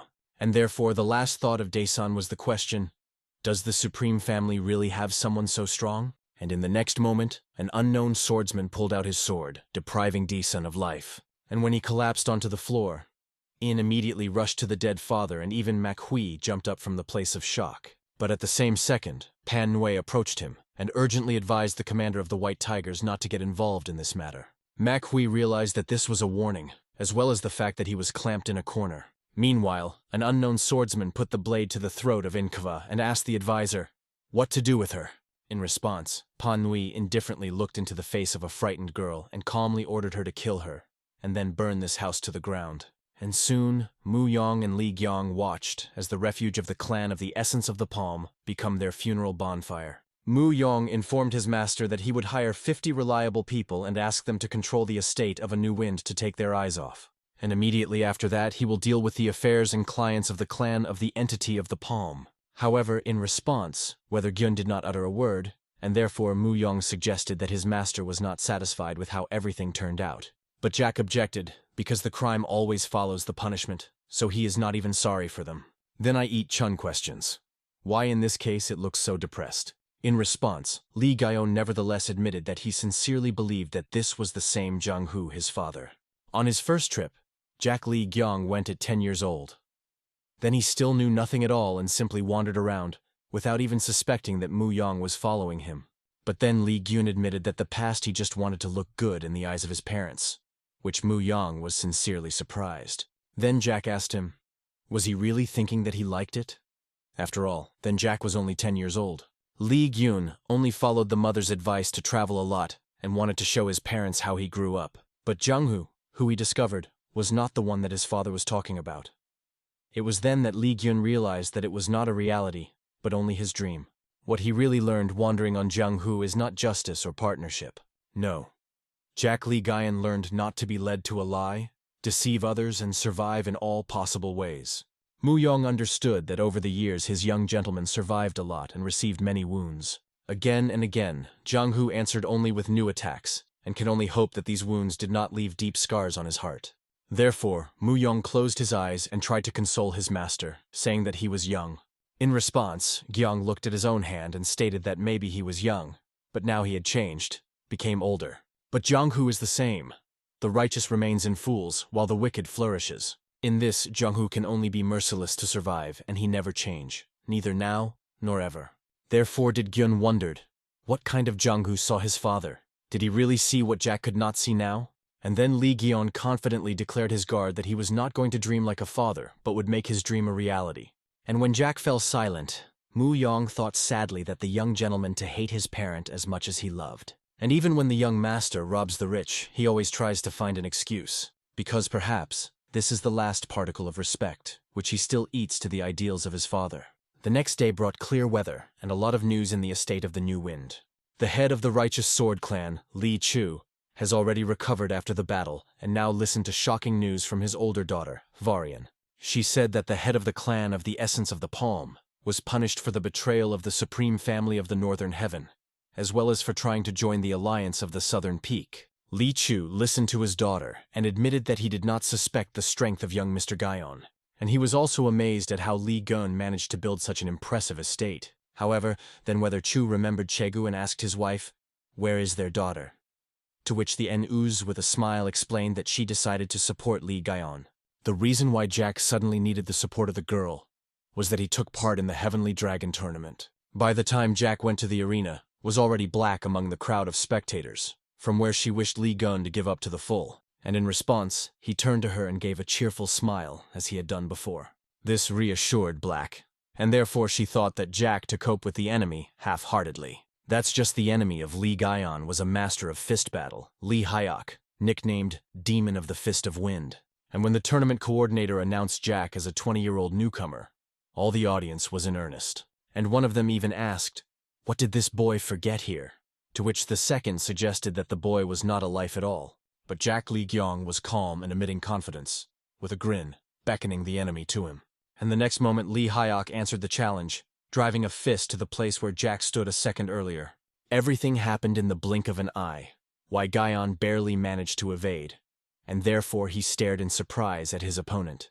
And after a second, he briskly rose to his feet and rushed from Li Hyok away, which made a crowd of spectators. And then he generally began to call to the rescue, which is why the audience, through laughter, wondered, why did he even come to the tournament with such skills? Meanwhile, Li Hyok caught up with his opponent and tried to get him with his foot. But Jack was able to evade the attack rolled over his back. However, from such a technique, even Black could not restrain her surprise. After all, did Gyun fulfill the donkey somersault, which is considered shameful among martial arts masters. And therefore, one of the viewers mockingly advised Jack to leave the arena until they crippled. However, Lee Hyok was of a different opinion, because for all his clumsiness, Jack blurred his every attack with lightning speed. But the next moment, when Lee Hyok hit once again, Jack again dodged and suddenly became close to the opponents. However, instead of the expected blow in full force, Lee Gyeon just put a fist to Lee Hyok's forehead. And after he gave the enemy a mocking grin, making it clear that he had only played with him all this time. And the next moment, Lee Hyok had a jigged and he crouched to the ground. The audience laughed again, but now they laughed at Lee Hyok. However, their laughter is the poem at the same second when Lee Hyoka suddenly stuck with blood. The coordinators of the tournament immediately ran up to him in order to help, and after the inspection, they announced that Lee Hyok was violated by a stream of QE, and therefore Jack Lee Gyong became the winner. And while the dissatisfied crowd of spectators booed out an unexpected winner, Cheer asked the question, what did Jack plan this time? Meanwhile, Mu Yong in the company of Snow Yoon, Lee Sana and Mu Eka visited the bookmaker. Mu Yong imprinted 100,000 Nianu on the bookmaker's table and stated that he wanted to put them on Jack Lee Gyeon. But just in case, the bookmaker clarified, does the man mean that the very Gyeon who miraculously won in the first round? Then, in response, Snow Yoon also expressed a desire to put 3,000 Nan on Jack Lee Gyeon. The bookmaker did not arise more questions, and he only said that if Jack wins, then the winnings increase by 59 times. Then Chong hid his hand under the kimono and clarified, can he put a bloody pearl? And then he presented the bookmaker his treasure, to which he joyfully agreed. And when the bookmaker was absorbed in order to check the authenticity of money and pearls, Duna asked Chon when he managed to hide it. However, then the old woman decided that this is not so important, because the more they can put on Lee Gyeon, the better. But then in response, Chon explained that he puts the pearl on Hyeon, and not a nameless traveler. But neither Mu Yong nor even San and Dean did not have a concept. Who is this at all? Then the Sword of the Demons, Chon Mu Ak, sternly looked at his comrades, hinting to them that he himself was himself. Well, after the end of the first round of the tournament, Lee Gyun gathered his allies in the estate of the New Wind, where at dinner, Divin Yong told about the new nickname Chon, and then the harsh Sword of the Demons blushed with shame, because Lee Gyeon called him a pseudonym badger. And then, Jack angrily hit the table with a cup and asked Duan Yong displeasedly, why didn't she dissuade Chon from participation? But in response, the old woman joked, promising that to make sure that Chon was buried in a good sunny place. However, then she looked very closely into the face of Black, which is why the girl instantly felt uneasy. And then the demoness with 2 sickles stated that Ren was very similar to her in her youth, why San and Chun were unanimously choked on tea. And when Dick Yoon asked Lee San whether he thought the same way, the old man had no choice but to dutifully agree. Meanwhile, Lee Gyeon admitted to Chon that all Ma was surprised by his desire to measure his strength. But in response, the demon sword grinned ominously and asked, how can you resist this chance? Soon, dinner was going to an end, and Lee Gyeon and Chin decided to retire under the starry sky by the pond. Jack was the first to break the silence, with a smile, saying that he had big troubles, which Cheer was reasonably clarified. Which ones? And then, in response, Hyung admitted with a guilty smile that he was not sure about his victory, but he has no other way out. He must win in order to provide his clan funding. Ren asked what his plan was then, to which Jack said that he was going to eat a lot of meat. And to the girl's question, whether it is normal to use such an amount daily, Lee Gyeon explained that he mastered martial art that allows you to turn part of the meat in the stomach into vegetables. And then he turned to the messenger in the hood that he watched them from the roof, and asked that, what brought him here? In response, the messenger called his hand Falcon and stated that the young master had crossed the line. Lee Gyong realized that he was ordered to return, just as he realized that his father sent a messenger. Therefore, Lee Gyeon ordered the messenger to convey a message for his father. The content of the message surprised the messenger, but he quickly wrote it on paper. And then he tied the letter to the paw of the falcon and released him into flight. And after days, the bird obediently sank into the hand of the owner of the fruit shop, which was called Floating Clouds and Current Waters. Chok Surin took a note from Sokol, hoping that his son had finally changed his mind. However, after reading the message, he crushed a note in his hand and said with restrained anger, Lee Gyeon still decided to win the world. From the depths of the shop, his wife, Yu Sola, who noticed a postal falcon. Surin did not conceal the truth from her, and retold the message of their son. But in response, Sola told her husband that Lee Gyeon deserves to have such a dream, because he is precisely that their son. However, Surin was adamant and stated that this should remain only a dream. But Sola did not intend to give in to her husband and hinted that for 20 years they have been isolated from the world. Surin knew what his wife wanted, and therefore turning to her, he offered to go to the Central Plains. Meanwhile, the rain collapsed on Ujan, and it was in such bad weather that Mu Yong informed his young master of strange rumors. In the black market, they say that someone toned 300 explosive thunder shells tonight. Just in case, did Gyong clarify. Is it about explosive weapons that he uses the clan of the Orthodox Path? Yi Chun confirmed the fears of the master, and added that even one such bolt has incredible power, which means something is charging. And at this time, a man broke through the pouring rain and forest. That was Bon Sechkan, the main coordinator of the Dragon and Phoenix tournament, which was something extremely scared. Until recently, he led the perfect double life, pretending to be the coordinator of the tournament, and at the same time, being a secret agent of the Tail of the Butterfly.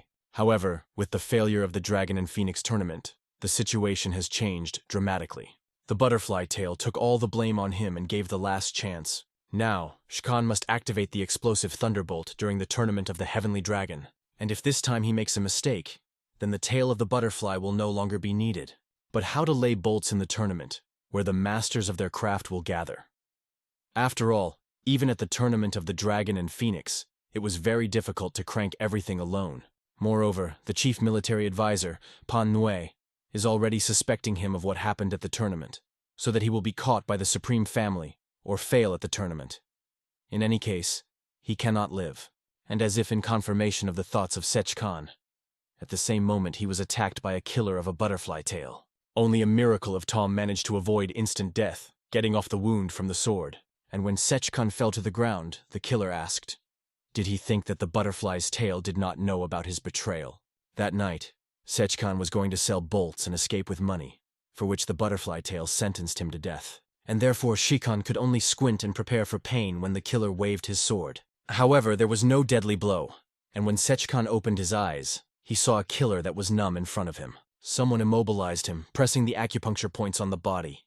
But just who?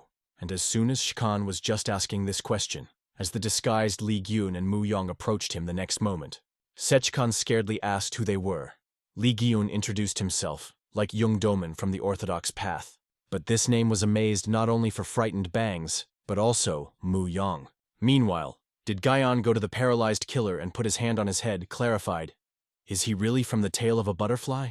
However, instead of an answer, the killer suddenly screamed from unbearable pain, and his whole body tensed to the limit. Li Gyun only managed to warn Mu Yon, and at that very moment the explosion thundered. And when the smoke scattered, all three watched the rain turned red from the blood of the killer. Mu Yong suggested that the technique of self-destruction was imposed on him. Li Gyun said that he no longer liked the butterfly tail. Then he asked the shocked Bacon, what is their organization? But expected, he replied that he knew nothing.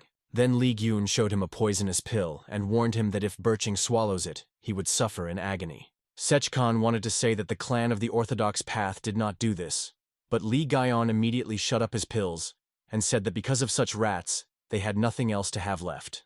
And as soon as the bitch was swallowed by the pill, as unbearable pain spilled throughout his body at the same second, and the next moment, his screams and prayers for mercy were heard for the whole forest. Through the agony, Sechkan promised that he would tell them everything, and only then Li Guyon threw him a pill with an antidote. And then he explained that now Sechkan should take an antidote every month, otherwise the pain will return. Sechkan swallowed the antidote and said that 12 years ago he entered the tail of the butterfly, and having received the post of the elders of the Supreme Family of the Northern Heaven, he remained faithful to his first clan. However, for 12 years of fidelity, he knew only 2 who gave orders. Then Li Gyun concluded that this is a secret organization whose members do not know each other. Then Li Gyun turned to Shikan and said that henceforth he would inform Hai about everything that he would receive from the Supreme Family of the Northern Heaven. And also now, Bodkun will report on each order received from the tail of the butterfly. But when Sechkan hinted about guarantees, Li Gyun immediately jumped to him and explained in a threatening tone that they would not be. From anger and powerlessness, Sechkan gritted his teeth, because now he will have to return to the Supreme Family of the Northern Heaven and play the role of 2 agents at once, the tail of a butterfly and an Orthodox Path. But he will die in any case if he does not explode the thunderbolt at the tournament of the Heavenly Dragon. However, Li Gyun assured him not to worry about it. Then Mu Yong wondered, What is the goal of the tail of the butterfly? After all, laying bolts in the tournament only for the destruction of the Supreme Family is too much risk, which means that there is clearly something else. Surely they will definitely not be able to find out, and therefore Li Gaian ordered Mu Yong for now to focus on their main task, which is the victory in the tournament of the Heavenly Dragon. None of the viewers knew whether there was just luck or his skills, but Li Gaian won the victory. At first, the audience accused him of crooking, but when Li Gaian reached the finals of the first round, the dissatisfied abruptly diminished. His opponent in a decisive duel was also a Chu Ch, also known as the Poisonous Sword, and since it was the final of the first round, he was visited by the offspring of the dominant clans, Jan Suchan with the Salt of Bekfa, and his Hagi with Samasha. But while the battle has not yet begun, Cheer was excitedly asked Li Gaian. It is not too dangerous that his opponent would fight with a poisoned blade. However, Jack reassured the girl, telling her that he no longer needed to pretend.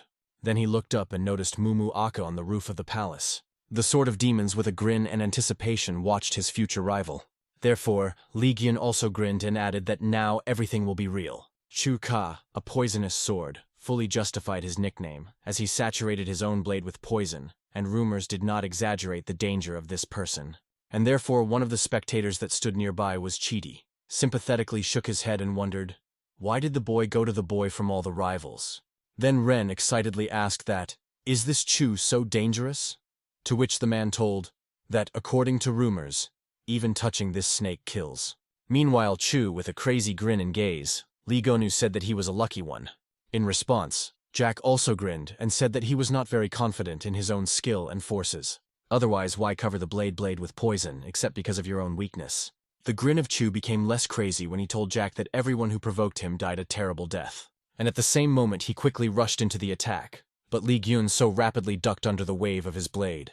And the next moment, he knocked out a poisoned weapon from the enemy's hands with one-point blow to the wrist. And then something happened that no one expected, whether Gyun immediately intercepted the poisoned blade and stuck it into the shoulder of Chu on the hilt. And while he screamed in pain, Li Gaian's face visited a very bloodthirsty smile. And the next moment, he abruptly pulled out the blade, extending it along the whole hand of Chu Sa. And when he knelt helplessly to his knees, Li Gaian told him that he could no longer hold his sword. It is black. And with her all the spectators incorrectly looked at the crippled Chu Ka. And the next moment, the audience burst into outraged exclamations. After all, how can this be that this guy from one blow to get off the Chu himself, the heir to the Alliance of the Southern Peak, Jan Sushin, also could not hold back his surprise, jumping to his feet. Looking at Li Gaian, he asked questions. Was he always so strong? And what kind of new wind clan? But his companion, Sol Bukwi, was much more restrained and simply silently watched Li Gaian, not showing her thoughts. The same could be said about the heir to the Supreme Family of the Northern Heaven, Hagi. He mentally noticed that this was not a beginner level, and also asked questions, but different. Where did this Jack Li Gaian come from? And is his goal really to win in the tournament? On this, the final of the first round ended, and Li Gaian decided to celebrate his victory with Chayan, bringing the girl to a popular tavern. And as soon as they went inside, all visitors together began to praise the winner and wish for good luck in the next round. Meanwhile, did Gyun take a place at the table, lounging in a chair, and with a smile wondered, so what is popularity? But Cheer was thinking, watching him, because most people are afraid to approach those who go to the final of the tournament. However, Li Gaian was different. Even after what he showed in the arena, people did not shun him. But suddenly one of the visitors at the next table asked Jack what he would say about another participant who went to the finals. He is called a nameless traveler, but even the most experienced craftsman cannot tear his hat off him. Then the visitor turned to his friend that he was a spectator on the last round and asked, did he see that face of this nameless traveler? However, in response, the man turned pale and admitted that he could not consider anything. All that he saw, or rather heard, it was how the nameless traveler slightly exposed his sword, and the next moment, his enemy fell from the wound received. Sherry was horrified from what she heard and whispered that this was impossible. However, Li Gaian did not agree with her. He immediately became serious and stated that the situation became extremely unpleasant. It was unusual to see Jack in this state, and therefore she asked, is he worried? However, in response, Li Gaian guilty admitted that he did not take money with him. I really want to eat what Ren promised that he would buy him food. Jack immediately shone with happiness and suggested starting with a baked duck, fried beef, and chicken soup. However, cheerily cooled his appetites, warning that she had only 2 nannies with her. Then Li Gyun, with a crafty smile, offered to eat plenty, and instead of paying, wash the dishes. But the next moment, Salt Bukewa approached their table and asked to allow her to pay for food. And then she turned to Cheyenne with a smile and sincerely congratulated her on the adoption in the Phoenixes. But Li Gyun, for help at the tournament, she thanked much more serious and colder. But in response, he assured with a smile that the young Mr. Jan should thank. However, Bucha did not give up everything and asked Li Gaian not to hold her by the fool. The behavior of the girl sincerely surprised the Black, because she first spoke with someone first. But from thoughts, Ren suddenly pulled out Jack, saying that she should not worry, since his heart is already busy. Cheat immediately burst into a blush and asked why she suddenly worried her, why Gaian could not hold laughter. But Salt Bucha in parting told Jack that he really was a walking mystery. The next day, the final of the tournament of the Heavenly Dragon took place, in which Li Gyon and a nameless traveler will have to converge. And this time, among the audience, it was not only Black, but also a young man, which made the girl accompany. The demoness with 2 sickles asked Ren whether she was worried, about which the girl admitted that yes, because the enemy Li Gyan has outstanding skills. Then Dvan Yang admitted that she herself had not seen for a long time how the demonic swordsman was fighting, because he had not had worthy rivals for a long time. Even she, a demon with 2 sickles, could not know who would win, but she knew for sure that this battle would not end quickly. Meanwhile, both finalists have already climbed the arena and stood opposite each other. Chan was the first to violate the tense silence, saying with a grin that let Gaian and the native blood of the young lady. But there is a duel. Therefore he, the Sword of Demons, will not regret, even if he has to kill Jack. Then, in response, Hyung closed his eyes and with a smile admitted that he knew that Chan would say that. But then Jack exposed the hellish blade of the north, and with a grin added that this is why he also puts his own life today. And the next moment, both swordsmen at once rushed on the attack and crossed their blades. And it was at that moment that he noticed that the arena and the audience disappeared. And instead of them now, there was an endless desert and mountains. Then, Eun-young explained the surprised girl that it was the art of creation which affects the surrounding space. Those who do not own the art of creation see only the illusion. The battle is completely different from what is really happening. All because these combat techniques are not intended for the eyes of ordinary mortals. The only ones who sees a real battle are she with a black and Mu-young with Lee San. And then Ren realized that Li Gaian and Chan went to the finals, without even revealing their real skills.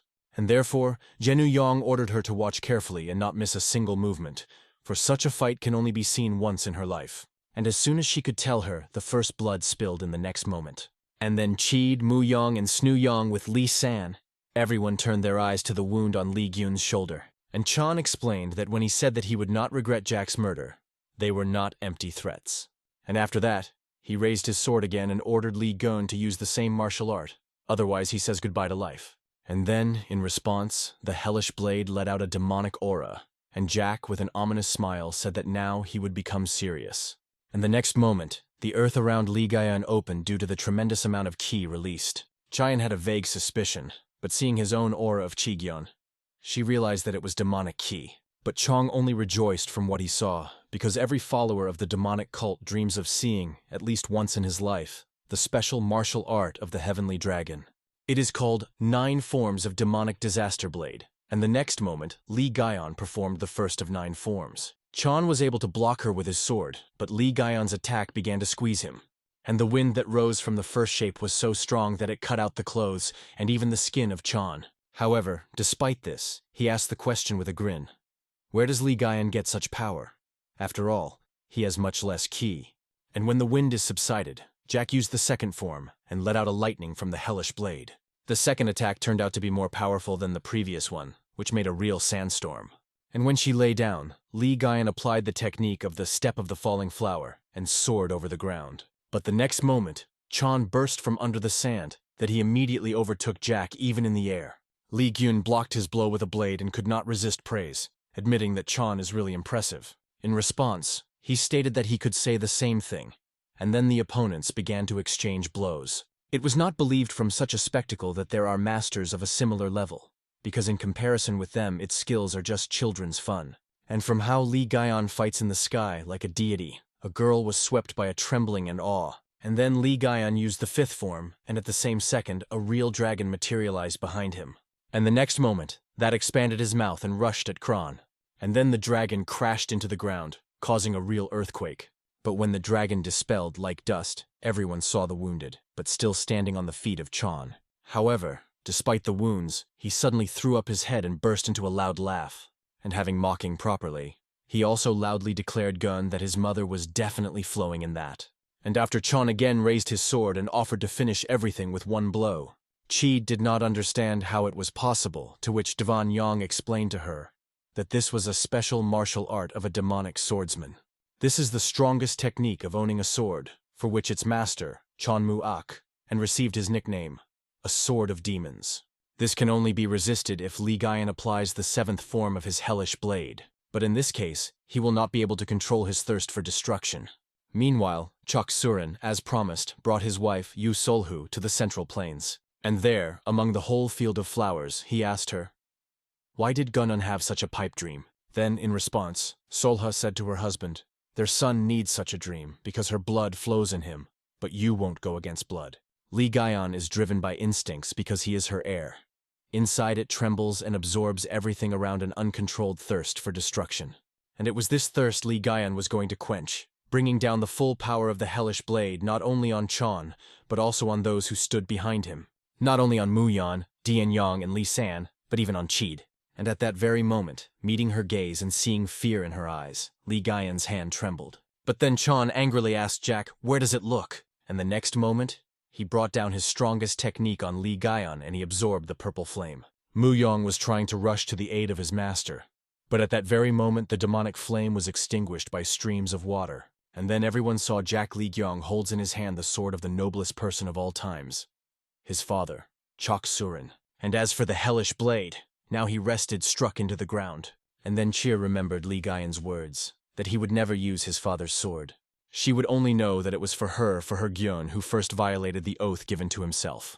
And now he was going to win, using not the thirst for destruction of his mother, but the strength of his father, that he had despised for so long in himself. And the next moment, he brought down a decisive blow to the shoulder of Chan. Li Gaian barely touched his hand. But Chan had the feeling that all his chi was silently exhausted. And looking at Jack's concentrated face, he wondered, what kind of martial art is this? Meanwhile, the silence of Nari Yun announced that the duel was over. And as soon as she told this, the next moment the art of creation was dispelled. And at the same second, the audience in the stands burst out with dissatisfied cries, because of the dust storm they saw nothing.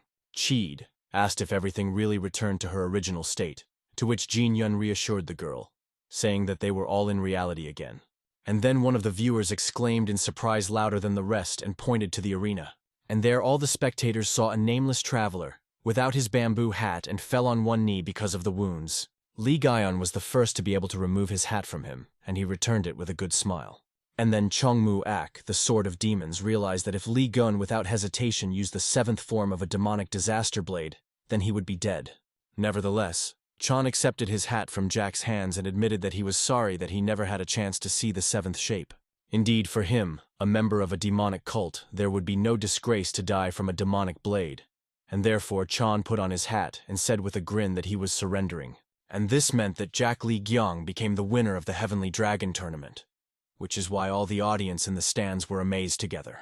And not only ordinary spectators, but nobles, such as In Mun with Mak Hui, Mrs. Sol Bakwa, and even the head of the supreme family of the Northern Heaven, to them Yongs, with her grandson, and only his face was expressed by a joyful smile due to the victory of a friend. And then the curator of the tournament in the entire arena was announced by Jack Li Gayun, with the youngest winner in the history of the tournament and the new hero born in Jianghu. However, at the moment, Li Gaian was deaf to the curator's loud speech and the chanting of the audience, because now his father's sword, which he brought him victory, took possession of his attention. In the evening of the same day, a solemn banquet took place on the occasion of the end of the tournament of the Heavenly Dragon, and as soon as the culprit of the celebration appeared on him, all the young ladies burst into a blush from embarrassment. One of them timidly asked Li Gyun, "Do he often tell him that he was beautiful?" And then, in response, Jack with a charming smile said that he hears it all the time. And immediately fans burst into such an enthusiastic squeal that the people around them jumped from fright. And as well as Black, which awkwardly accompanied Li Gyun, she had to admit that he became very popular. However, as soon as she thought about it, Jack immediately remembered his companion and invited her to eat to the dump this evening. But in response, Ren asked worriedly if he wanted to relax, because Jack's wounds looked rather serious. Then Gyeon smiled slyly and clarified, "Is the girl not worried about him?" But unfortunately, before Ren managed to answer, it suddenly called out by the head of the supreme family of the Northern Heaven. To him, Chan. Cheed was respectfully greeted the chapter, to which he stated that he was waiting for a meeting with her. And when the girl reasonably asked why, Jongs grinned quite and stated that she was a beautiful couple for his grandson, Haga. And only after he asked Ren what she was thinking about this. But the girl was expected to be confused. After all, she never even talked to Hagi, so why is such an offer? Meanwhile, two nobles nearby began to actively whisper, hearing the words to Yongs about the possible union of the Northern Heaven with a righteous sword. Seeing doubts about the girl, Yongs assured them that he has long been watching the successes of the righteous sword, and therefore he is sure that Ren is an ideal couple for Haga. However, before cheer, she was able to somehow gather her thoughts. Instead of her, Lee Gyan answered with a smile, explaining that she liked some other. From such words, the girl was surprised even more and immediately turned to Jack. And then he looked into her eyes, and with a sly smile added that this someone, he himself. The nobles eavesdropping on the conversation cautiously glanced at Yong's quiet, thinking that Jack was definitely crazy. However, contrary to their fears, the head of the supreme family smiled condescendingly, and said that he expected such self-confidence from the winner of the tournament. And then he added that he understands why Li Gyun liked Mrs. Jung, which is why the latter looked down and burst into a light blush. But then Jack gazed into Chan's eyes and stated that he also liked Madame Young, and therefore he asks to leave her alone. However, the next moment, one of the noblemen was unceremoniously stuck in the conversation that he was indignant at such a disrespect for the head of the supreme family of the Northern Heaven. Then in response, did Gyeon ask if he offers him to give a woman to the head without question? The nobleman did not answer, but only reproached Jack for not respect for the elders. Then Lee Gyun said in a cold tone that with adults, it is always the case. If someone corresponds to their expectations, he is immediately encouraged. But you just have to say the word across, and the person instantly becomes an ungrateful bastard. And no one will flash thoughts, how much these primitive standards are obsolete. Cheed noticed how Lee Gyeon squeezed his hand into his fist and wondered, why was he so angry now? Meanwhile, the nobleman objected, saying that Lee Gyun did not understand much at his age. But then Lee Gyeong said that he doubts this, because he is not going to become like a nobleman. And then he added that age does not make him a respected person by default. But the next moment, someone from the crowd strictly called to Lee Gyeon, and when he turned around he saw his father, Chok Surin. The shouting nobleman immediately turned to him, demanding that he would engage in the upbringing of his son.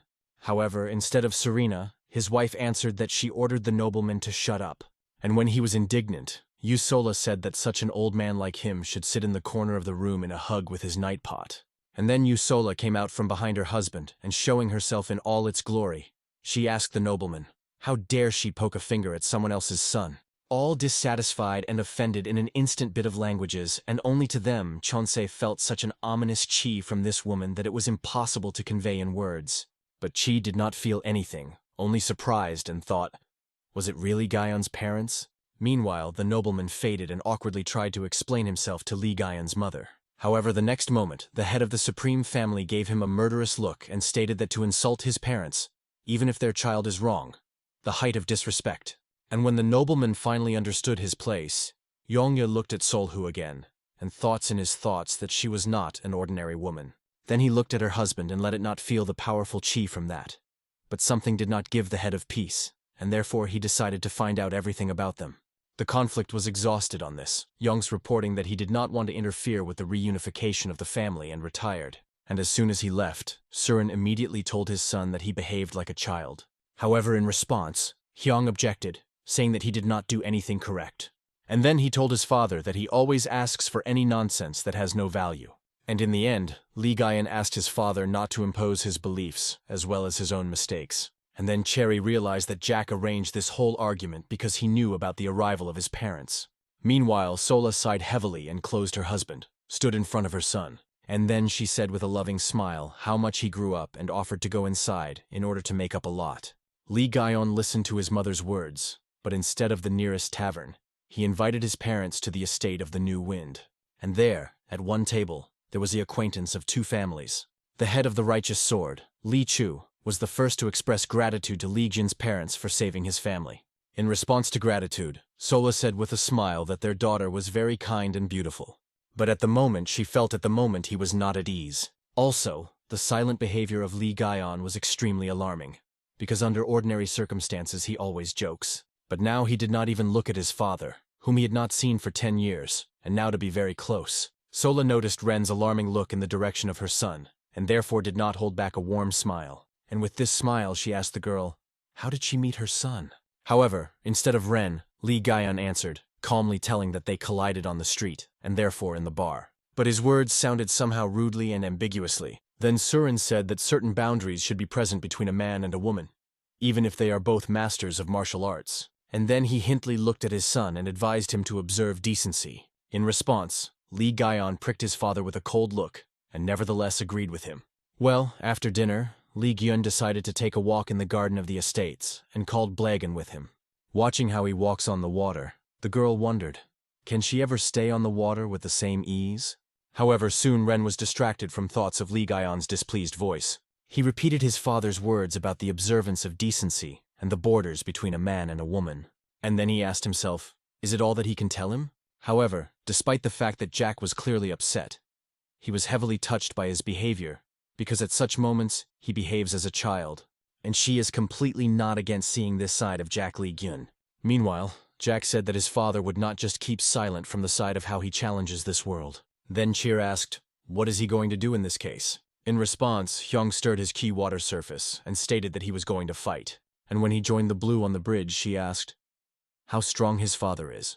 The girl's question was forced to smile, and after he admitted that he was still a long way in comparison with his father.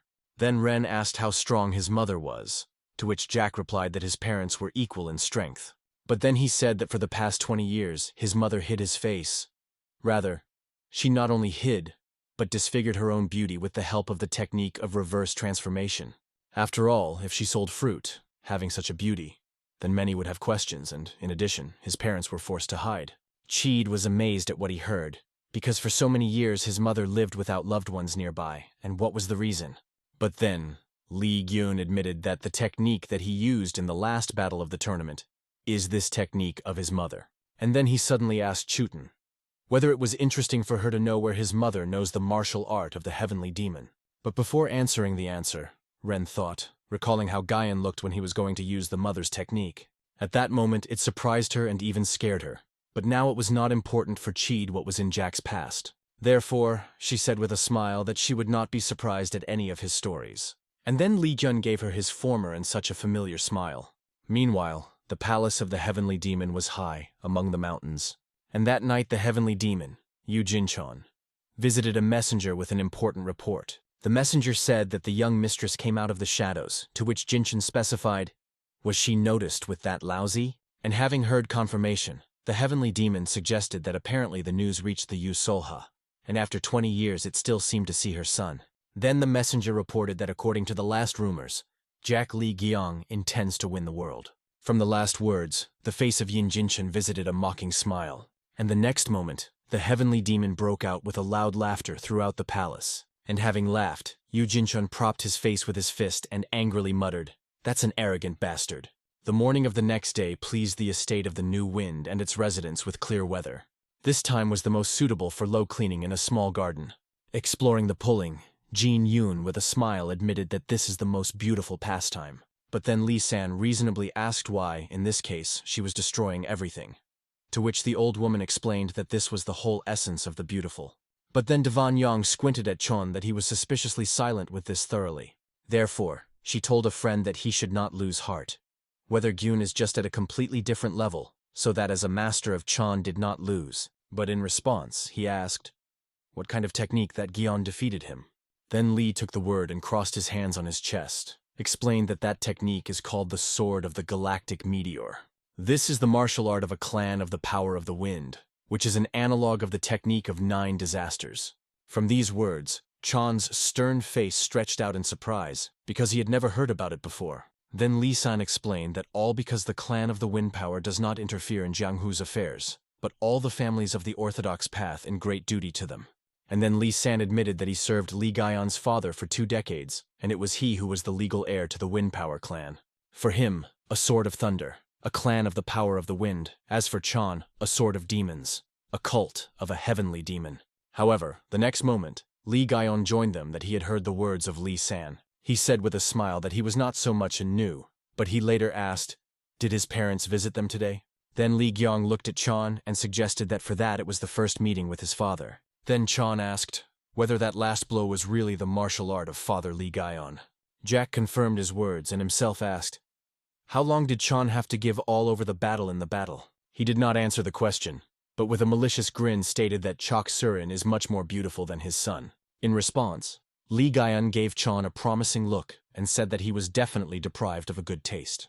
Meanwhile, the Chok's Surin disgust examined the estate of the azure heaven from the window of his chambers. Yusolha hugged her husband from the back and clinging to him asked, what worries? In response, Surin admitted that he was worried about how much their son spent money on the construction of this estate. Then Sola reminded her husband that their son is not one of those who will take the property from innocent people. Surin gently covered his wife's hand and said that he had a request for her. And when Sola asked which one, her husband asked her to leave this business on him, because it is impossible to realize their son's dream. But then Sola pressed to Surin even more, and replied that this is why Gyeon makes sense in Li Gyeon's dream. Surin turned to his wife, expecting from her the subsequent but, and then Solha told her husband that she loves and respects him, but she would not dare to put everything on his shoulders as for Li Gaion. And if Surin tries to stop him, he will even lose their son forever. In response, Surin gently touched his beloved cheek and said that she was constantly worried about two of them. And then Solka clung to her husband's chest and whispered that she was worried because they both could suffer. But she would not allow this, even if she has to drown the whole Jianghu in the blood. At noon, the weather sharply deteriorated and now the rain poured from a bucket. But Li Gun was lucky to visit one roadside tavern before the start of the rain and naturally invite Shine with you for the company. Ren first tried a heated sake and with a cheerful smile admitted that it was bitter. And from her question, why do people generally drink such muck, Li Gyun did not restrain his tenderness and smiles. And after that he explained, even those who say that they love alcohol do not drink it because of taste, because only hopeless alcoholics can really enjoy this bitterness. Ren asked why then drink, or Gyung replied, for the company. Because to divide the drink with the interlocutor is part of the culture. But then Jack looked at his reflection in the glass and added that people were drunk in order to get drunk in order to plunge into a state of lightness when you have fun. And all your experiences dissolve in alcohol. And after these words, Li Gyun devastated his glass, which is why Ren suggested that his father really excites. However, she asked aloud, can Jack be able to drink? Then, in response, Gayan put back his glass and hinted with a crafty grin that he could do a lot of things. It was impossible to deny this, and therefore Black chose awkwardly laughing out. However, then Li Gyun warned with all his seriously that he would lead someone today. But before Ren managed to clarify, there were dissatisfied screams, and turning around the girl saw how the mistress of the tavern and her son surrounded 4 men. The main one angrily asked the hostess about the debt, and then Li Gyun calmly explained Ren that these people were money rasters, and they belonged to a dirty group known as 3 Heads. Their leader is the name of Shim Yang, and he is so ruthless that he was nicknamed Heartless. They are not very famous in Jianghu, but they are supported by the Northern Heaven. Who would have thought that such an outstanding family would resort to such dirty divisions, just to make money? Meanwhile, the mistress of the Karchevny told the Moneylend that if she knew that there were 3 heads behind this, she would rather have died with hunger than would take money. Then Shimyangu said that she would die anyway, and by the end of the month this place will be them. But the next moment, someone left the kitchen. It was the owner of the tavern that he strictly asked in his hand, "What is happening here?" His wife admitted that recently the prices of food have jumped, and therefore she took money from her neighbors. Then the owner of the Karchevny became clear. The 3 heads monopolized the supply of products and set up a trap for them. In response, Shim Yang asked, "Was it not a business? This is not an eternal struggle," and invited the owner of the tavern to work for him.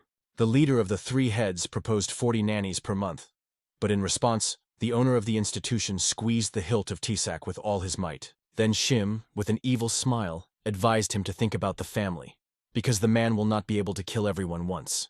However, the next moment, Li Gyun suddenly intervened in their confrontation, saying that 40 nannies were too little, and then he added that it is stupid to try to buy such a good fighter for just 40 nan.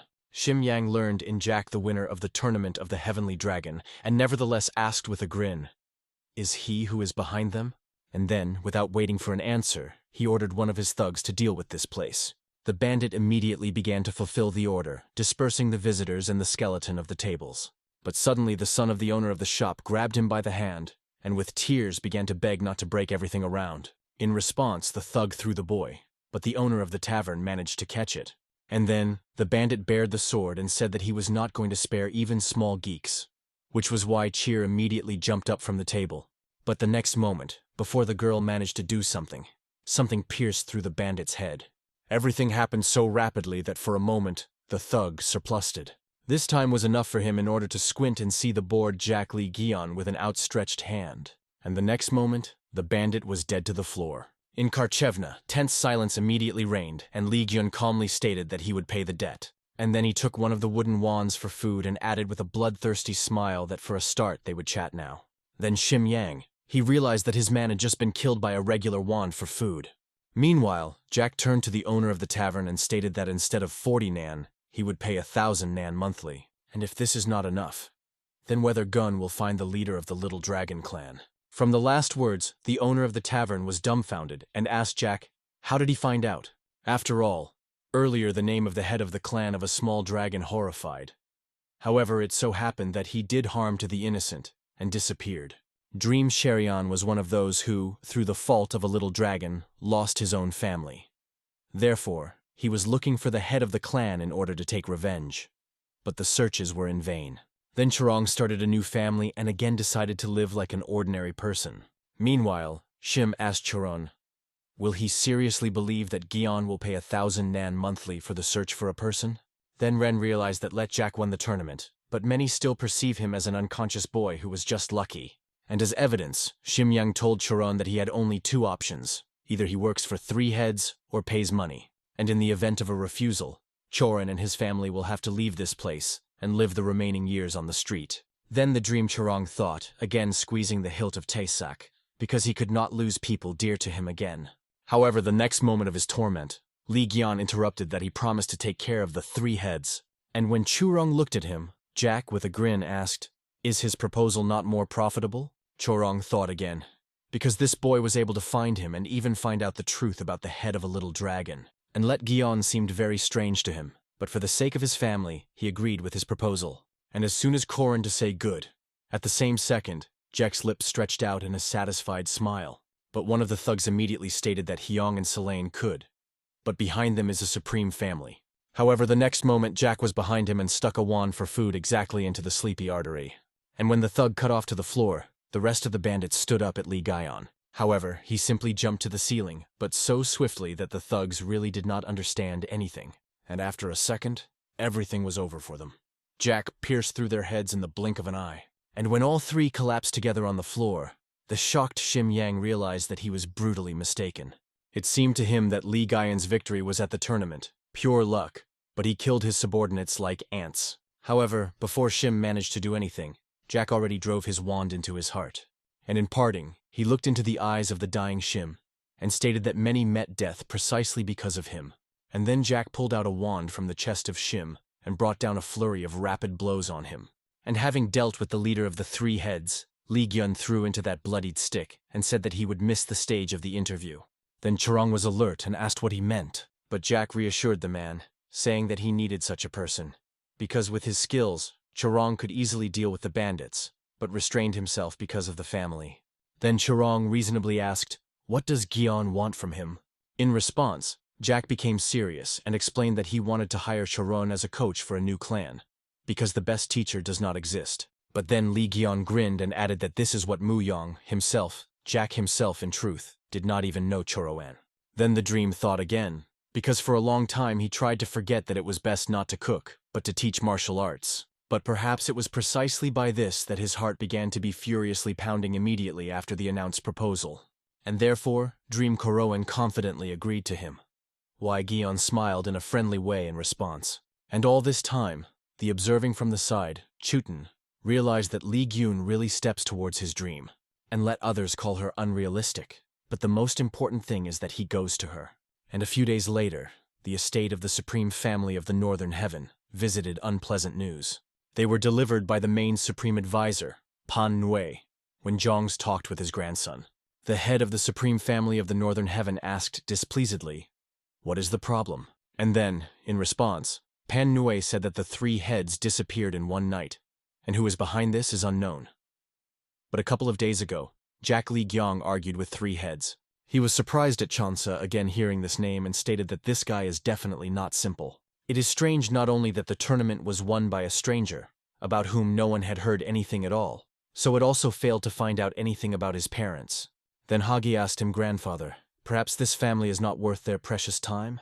And then he said that he invited Mrs. Jiang to a meeting of the presenter of the youth, which would take place in a few days.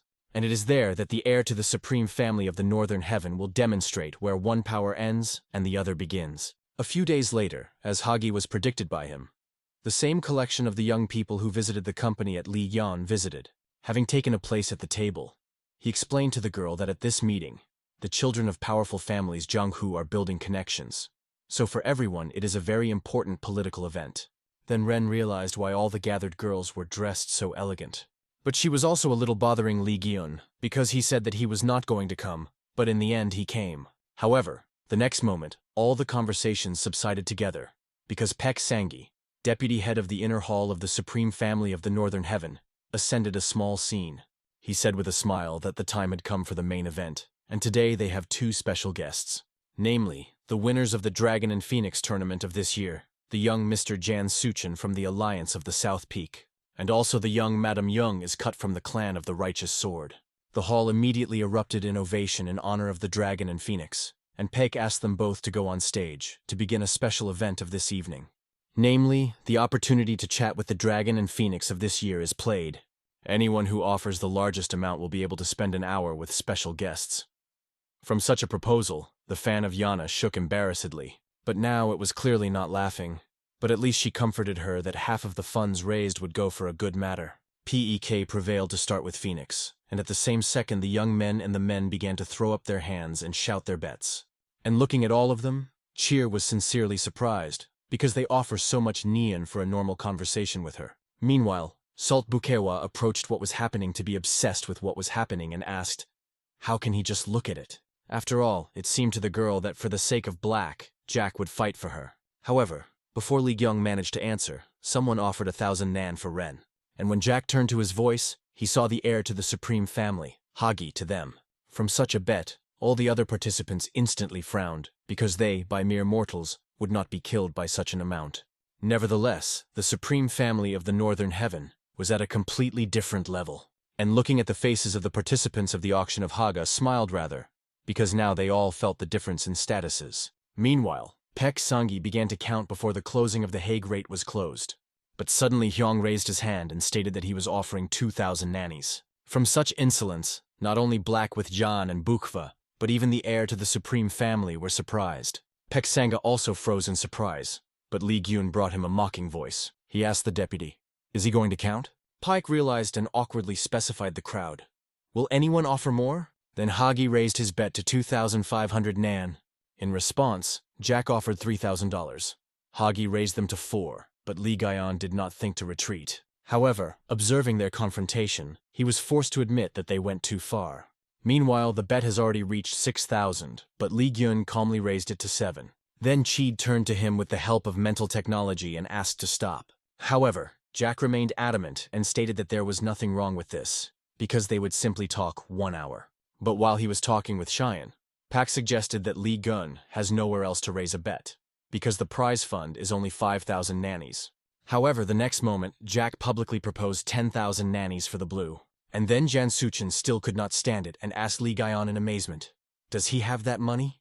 The rest of the auction also began to ask questions, because 10,000 are too many. Even Peek mentally admitted that the young Mr. Haga would not be easy to get a similar amount, and therefore should retreat, even if it looked humiliating. However, contrary to his expectations and common sense, Haga asked him Jack, could he continue further? Then, in response, Hyong raised the bet to 12,000, and with a grin added that he would give up only if such an amount for Haga is too large. The heir to the Supreme Family said that a real man would sacrifice everyone for the sake of a woman who wants, and raised a bet to 15,000. And at a miter second, Li Gaian jumped up from the table and shouted with an ominous smile that he was surrendering. And at that moment Hagi realized what he had just done. And as if reading his thoughts, Lee Gaion with a sly grin said that spending 15,000 nan for 1 hour of conversation with a woman is simply crazy. Pek Sangi understood that if everything would end like that, then he would have problems, and therefore he had to help Hagi, even if he had to annul the entire auction. He went down from the stage and asked whether Lee Gaion had 10,000 nianu, to which he imprinted on the table and invited the deputy to check himself. And after getting acquainted with the check, Pak said that he was genuine and asked Jack, where did he get so much money from? In response, he said that he had earned them. But Pacey was not enough, and therefore he prevented the question. How did Jack manage to earn such a large amount at such a young age? Then Hyong looked at Paces from the bottom and answered the question with the question, why on earth did he have to report on his money? The deputy immediately froze and hastily asked Mrs. Jung to take a place next to the winner of the auction, Mr. Hagi. In response, Gyeon indifferently drank tea from a cup, and then Peck announced the beginning of the auction for the young Mr. January.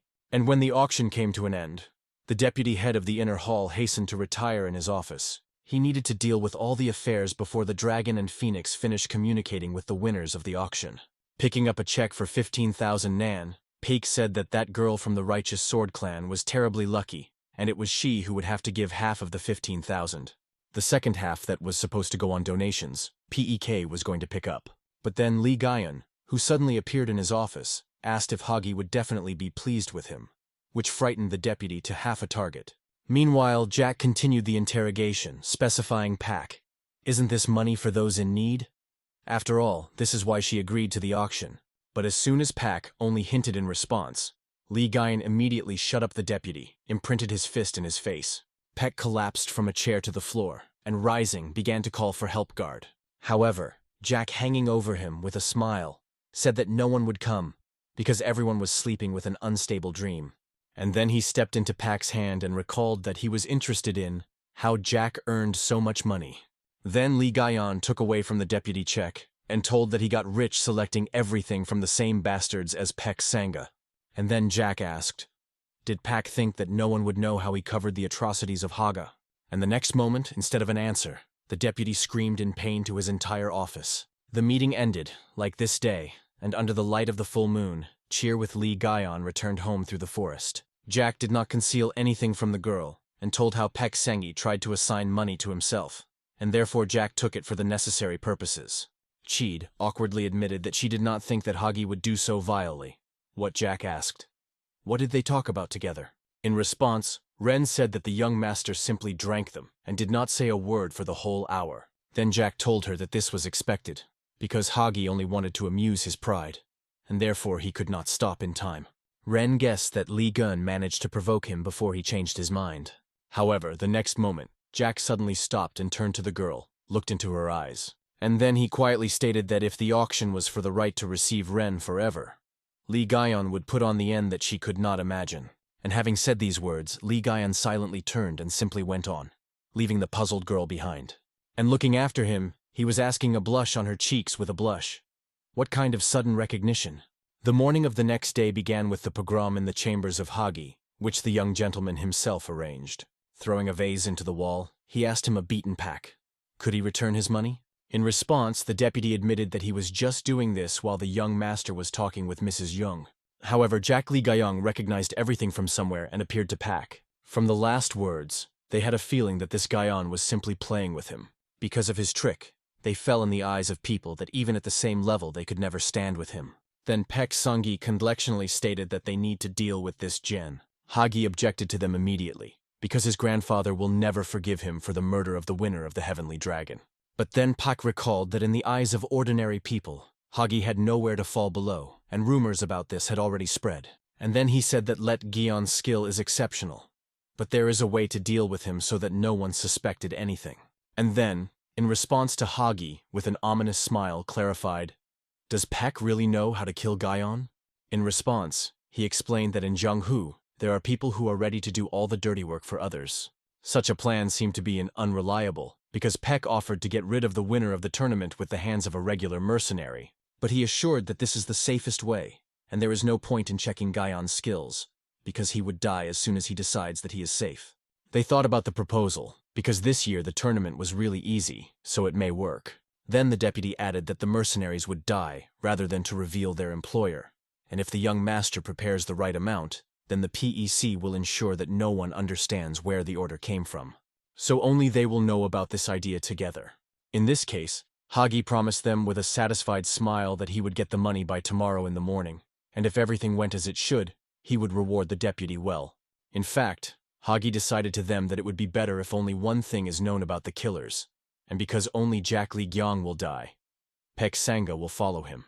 Meanwhile, the deputy respectfully bowed his head and assured that he would do everything possible. But in fact, Pek Sanga also built intrigues against his young master, because last night he turned away from the supreme family of tyrants. Last night, his office was visited by Elder Bon Sechkan, which Pak himself was very surprised. Sechkan said that the young Mr. Ima was very upset by what happened at today's event. From such news, the PEK was noticeably nervous, and said that he did not think that everything was so bad. But Sechkan calmly assured that everything would be so soon from the deputy to get rid of. Pek Sanga jumped up and indignantly asked, "What can they do with him because of such a little thing?" Then Sechkan asked in response, was he could not see the essence of Mr. Ima for so many years? Did Pek think about how many people usually die because of one wrong step? Soon the young master will begin to look for a scapegoat that he will accuse of today's shame, and no matter how much Pek denies. But at heart, he himself already knows this. In a trembling voice, the deputy asked the elder, will he really receive this in 11 years of the right service? In response, Sechkan said with sympathy that these are the unspoken rules of this world. But then he admitted that he himself was not in the best position, because they planned to blame him for what happened at the Dragon and Phoenix tournament. Such a revelation surprised Pak, and then, leaning on the table, Sechkan asked, did he want to take revenge? And then, in response, Pek Sanga without hesitation said that he wanted to live. The next day, Bon Sechkan met in the forest with Jack and Mu Yang. The elder reported to them that Pek Sangi convinced Mr. Ima so soon the mercenaries of the ghostly killer would go to business. In response, Hyong said that he, Bon Sechkan, was very useful, although he was the elder of the Northern Heaven. Then Sechkan added that Pek agreed only because he promised to provide him with money, which would be enough for the rest of his life. But Li Gyona said that this was no longer their problem, which is why the elder frowned with displeasure. Since he was caught on the theft of explosive thunderbolts, Sechkan did everything that he was ordered. But what Jack and Mun's had been madness. Therefore Shkan asked them, do they really want the scent killers to get rid of a completely different person? But in response, Li Gyong only threw him a pill with a monthly dose of antidote and said that he was free today. Shkan took the pill and decided that he did not care about the plan of these two because he would survive no matter what. And when the elder retired, Mu Yong told Jack that he had decided to provoke Hagi very on time. In response, Hyang said that he probably thinks that the goal of the killers will be the winner of the tournament. But what will happen when everything will open? And as for Pake, Jack ordered Shkan to take care of him a little later, although this may not be needed.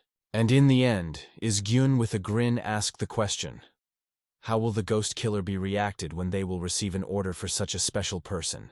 Meanwhile, the messenger has already delivered the chapter of the ghost killer to the order of the first class. He accepted the scroll from the hands of the messenger and said that they had not received such people for a long time. But when the chapter turned the scroll and looked at the portrait of the future victim, his face stretched out of shock. The messenger noticed how the heads of the chapter trembled, which was why he was worried. Is everything all right? And then the head of the ghostly murderer's ghost growled that he was ordered by the heir to the Southern Peak Alliance, Jian Sushin. When the sunset fell on Ujian, Li Gyon retired at the waterfall in order to protomate and put in order thoughts. However, Surin suddenly appeared to his plans that he asked his son, what is he achieving? The appearance of his father was surprised by Jack, but he did not give the species and calmly replied that he wanted to unite Jianghu. But then Surin looked at the sunset sky and again asked his son, why did he need this? Li Gayun still answered coldly that he wants so. But for Surin, such a reason was not enough, which he told his son about. Then Jack got to his feet and stated that he was not going to convince him of anything. And then he already asked his father, why can't he dream like ordinary people? Is it for a master of martial arts to want to win the world? Surin intended to object in his strict manner, but suddenly changed his mind and calmed down. Then Li Gaian told his father that he had many reasons to convince him. However, he is not going to agree with any of them. In response, Surin sighed heavily and said that it was like the truth. And then he asked his son, what is the true goal of Jianghu's unification? And then, in response, Li Gyan said that he simply does not like to lose, which seriously puzzled his father. And then Jack asked him, who belongs to Jianghu in his opinion? Surin without hesitation replied that Jianghu belongs to ordinary people, such as he and his son. Then Li Gyun disappointedly stated that this was the expected answer, but not true, because neither Jack Li Gyong nor Chok Surin are the owners of Jianghu. At the moment, 4 Masters of Heaven behave as if Jianghu belongs to him, but in fact they are only a pack of impudent foxes, pulling on each person ahead. The true rulers Jianghu are those who started the Great War with the demons 20 years ago, or their descendants, in the event of the death of the former. Then Surin asked his son, knowing who is this pack of foxes, is Gaian going to take Jianghu from them still? And in response, Hyong also said without hesitation that he was going to. Surin had nothing more to have left, except to come to terms with his son's aspirations. But in this case he asked, how then he was going to unite Jianghu? Does Jack just kill everyone who will resist or will immediately plunge the world into impenetrable chaos? And then, in response, Gyeon stubbornly told his father what would do so if necessary. And as soon as he, so to say, in the next moment, Chok Surin let out the threatening aura of Qi. He could not remember that he was so furious someday. World domination is the dream as illusory as it is difficult. Number difficulty is only one of the problems. Does his son really understand how many he will have to sacrifice to fulfill this dream? Does this naive fool realize how much blood he will have to shed? Nevertheless, Surin curved anger and again asked his son, what would he do after united Jianghu? And again, whether Gyun calmly replied that he would make Jianghu better than now. Then Surin could not stand it and asked his son loudly, how much? And then he shouted that the best Jianghu did not exist. And at the same moment he was horrified by his own words. Looking in the face of his son, Surin wondered, did he really think so always? Now he felt as if someone was whipping from the inside, which is already no longer that young and brave warrior. However, in this, Surin did not admit his son, but only said in response that no one could forcibly make Jianghu better. Jianghu changed step by step when everyone lives in fairness in it and engage in their intended affairs. But then Li Gyun calmly told his father that no one has been living for a long time. The words of his son were the truth that Surin knew, but denied, and therefore it hurt so painfully. On this, Jack decided to finish their conversation, and turning around, he said goodbye to his father that he was returning to the estate. But Chok Surin did not say anything in response, only raised his head and peered into a gray heaven because of the clouds. The next day, a dream of Koroan arrived at the estate of the clan of the Azure Heaven. Watching his training, Muyong could not help but admit that he was working hard. Li Gyun agreed with his friend, because Chorin did not take his sword in his hands for a long time. So now the struggle with the inner I was raging in him for the return of himself, the former. Then Muyong reported that just in case he put people to his wife and child, Mr. Sun. In addition, Muyong hired 50 martial arts masters and all of them were made the best offer about the salary. In response to this news, Li Gyong said that the one who is paid 10 nanes is becoming a 10th warrior, while the paying 100, a warrior of 100th. Then Muyong admitted that he believes in the early return of Mr. Sun to the ranks of the elite. Jack agreed with his opinion and stated that while the North and South are trying to gnaw at each other's throats, they would take the Huan and start with the ghostly murderer. Meanwhile, the head of the very gate convened an urgent meeting at which he stuck a dagger into a portrait with Jian Suchen and asked everyone who gathered, what kind of idiot, he ordered him. If the ghostly killer's gates kill the heir to the Southern Peak Alliance, they are ended. After all, everything always pops up in Jianghu.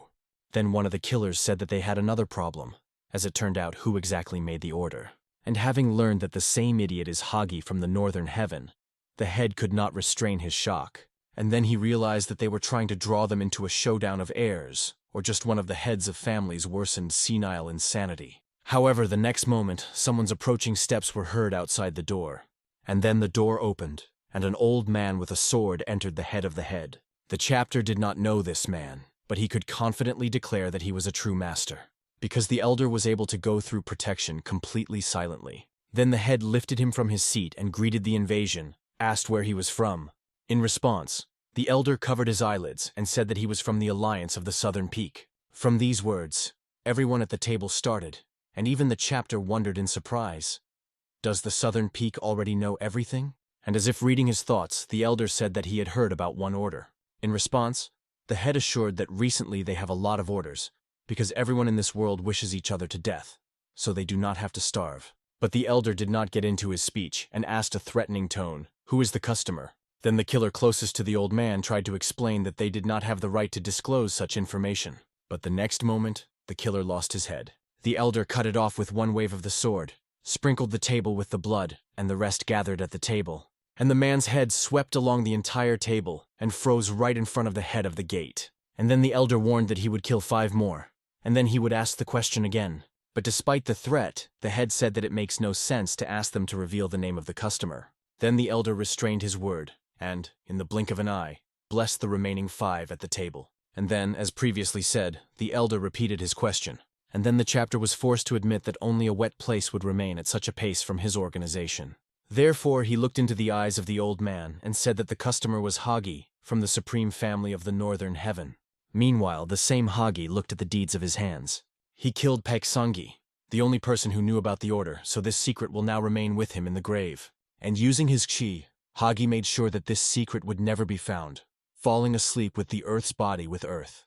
But as soon as he had a pavement of the crime, someone called him out the next moment, and sharply turning around Huga, whether Guyan saw that he was inquired, "Why is he alone without security?" They did not answer them and asked Jack, how did he find himself here and from what moment? However, Li Gyong did not answer. He only hintily glanced at Pak's grave. Then Hagi asked him a different question. Who is Jack at all? And then whether Guyan said with a smile that if he was curious, he could tell. But then he looked intently into the eyes of Ima, and warned that in this case, he would have to die. And then Jack let out the aura key and specified, Ima, does he still want to know the answer to the question? Between the two masters immediately hung intense silence that Jack considered it for consent. Therefore, he told that he was the eldest son of floating clouds and fluid water. This is a fairly successful fruit store.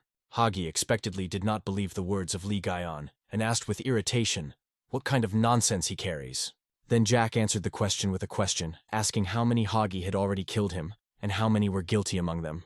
But instead of an answer, they calmly stated that he could never understand the nonsense breaking out of Jack's mouth, and added that those who did not have power are always below. Then Li Guyan said that he decided to reflect on his father's words, and come to the conclusion that the path he had chosen is true.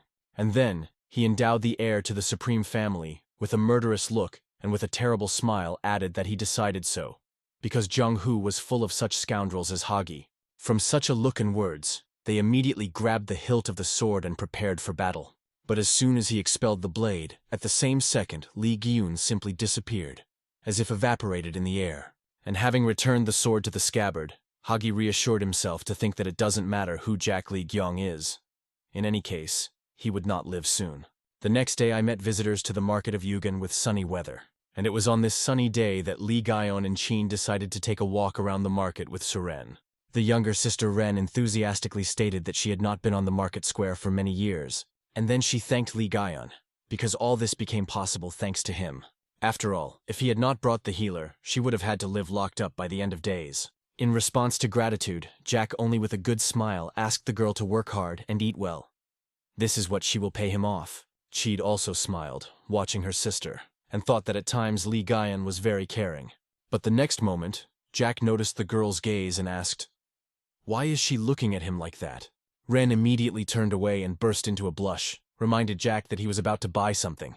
Li Gyun in an instant realized and asked Ren and Suren to wait on the spot. He excommunicated to the nearest counter. And while Jack asked the seller about the place of purchase, he was not ahead of her eyes all this time. Then Suren pulled her older sister with a malicious smile and advised him not to miss such a guy. From such a counsel, Qin was stunned with a new blush on her cheeks, asked her sister what she had in mind. In response, Suren explained that Jack is cute, funny, and strong. Where else to find this? Then Ren thought, because so far she was concentrated only on training and did not even think in that way. But what is she about him of opinion? A very controversial feeling took possession of the girl, because it seems she really liked Gyun, like a man. However, before Ren managed to decide in his feelings, a noise suddenly rose on the market square, and when the sisters turned around, they saw the horse detachment passes through the Ujan market. Meanwhile, Li Gyong finished with the purchase, and joining Chagan, said that he was just thinking when they would come out. Ren asked what Jack was talking about, and then he admitted with a grin that he called here these big cones. And then did Gyun change the subject, saying that he bought medical herbs for CERN, and therefore they can return home? Meanwhile, the leader of the Southern Peak Alliance, John In-mun, accompanied by Makhui and the entire White Tiger detachment, drove into the central square of Ujin. A detachment of the Great Heavenly Union, led by him and the main supreme advisor, Pan Nui, came out to meet them all towards them. Two of the 4 powerful forces in Jianghu stopped opposite each other, which gave rise to excitement among ordinary inhabitants. And then the head of the supreme family of the Northern Heaven stated that Yan In Mayon was disappointing such behavior. In response, the leader of the Alliance of the Southern Peak admitted that he himself was not enthusiastic about all this, and he even sorry that they have no other way out. Hagi also admitted to them, but only to himself, that the matter is bad, because Yan In Myong himself brought a detachment of the White Tiger to their territory. However, he should not show in the public that the head of the supreme family was not in the know, and therefore he asked, "What's the matter?" And then, in response, the leader of the Southern Peak Alliance told that someone from the supreme family of the Northern Heaven ordered his grandson, Sushin's head. From these words, a wave of shock and horror swept through the crowd of gathered passers-by, and the head of the supreme family himself became darker than a thunderstorm. But Chance immediately pulled himself together and swore that if it really was someone from his clan, then this person is a traitor, and everything that happened is definitely a conspiracy. However, out of respect for a long friendship, In Myong asked the chapter not to make premature promises, because the traitor could be too close to a person. From these words, Yongs visited a very nasty guess. Is In Mon really hinting that the customer is Hagi? Such a problem should have dealt with as quieter as possible, and therefore Yongs suggested that In Mon to talk elsewhere so as not to violate the peace of the civilians, Ujan. The leader of the Southern Peak Alliance agreed with such a proposal and hinted that it would be nice to soak the throat. The conflict was exhausted on this, and all this time was watching him Li Gaian, who was sitting on the roof of the house. Belia himself with the grains of corn, he with a grin listened to discussions of ordinary passers-by, which witnessed the confrontation of the two families. But suddenly his attention attracted the voice of one old man who turned to the warrior from the Alliance of the Southern Peak for help. The old man asked if he had his son who entered the Alliance and disappeared, but in response the warrior rudely ordered him to get out of the road. Then the old man asked the warrior to at least look at the portrait of his son, but he did not care about the troubles of his father, who lost his only child. With his prayers, the old man angered a warrior, which is why he raised his hand to a defenseless hand. But at the same moment Li Gaian, without looking, was pulled into a warrior corn granny, intending to break his finger. However, the next moment, a granny, like a pool, returned to its master. Only thanks to his honed reflexes and instincts, Jack managed to catch a shell. And turning around, he saw an old man with a sword in his hand, which was the best warrior of the Alliance of the Southern Peak. Looking at Li Gaian from the bottom up, the elder suggested that it was the winner of the tournament of the Heavenly Demon. Ordinary people were not allowed to the final of the tournament, so it is not surprising that the commoner did not recognize him.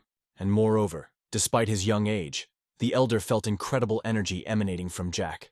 You will not meet such a person often, and therefore the old man with a satisfied smile exposed the sword. But then, in response, Li Gaian, with a mocking grin, admitted that he was surprised by the decision of the old man, because he had a sword in broad daylight. However, then he stared into the eyes of the old man and added that such zeal is quite clear. But suddenly the words of two passers-by reached the ears of the old man, which actively spoke of a possible war between the Alliance and the Supreme Family. And therefore the elder did not dare to create for Mr. Inmon new problems, and prudently returned the sword to the scabbard. But in parting, he gave Li Gaian an unkind look and said that today is the wrong day. And when the elder retired, Jack said with a cheerful smile, "Why be so upset? Because soon everything will be resolved by itself." Meanwhile, Hagi received honored slags from his angry grandfather. And after the flogging, Yongs asked his grandson, what did he think about?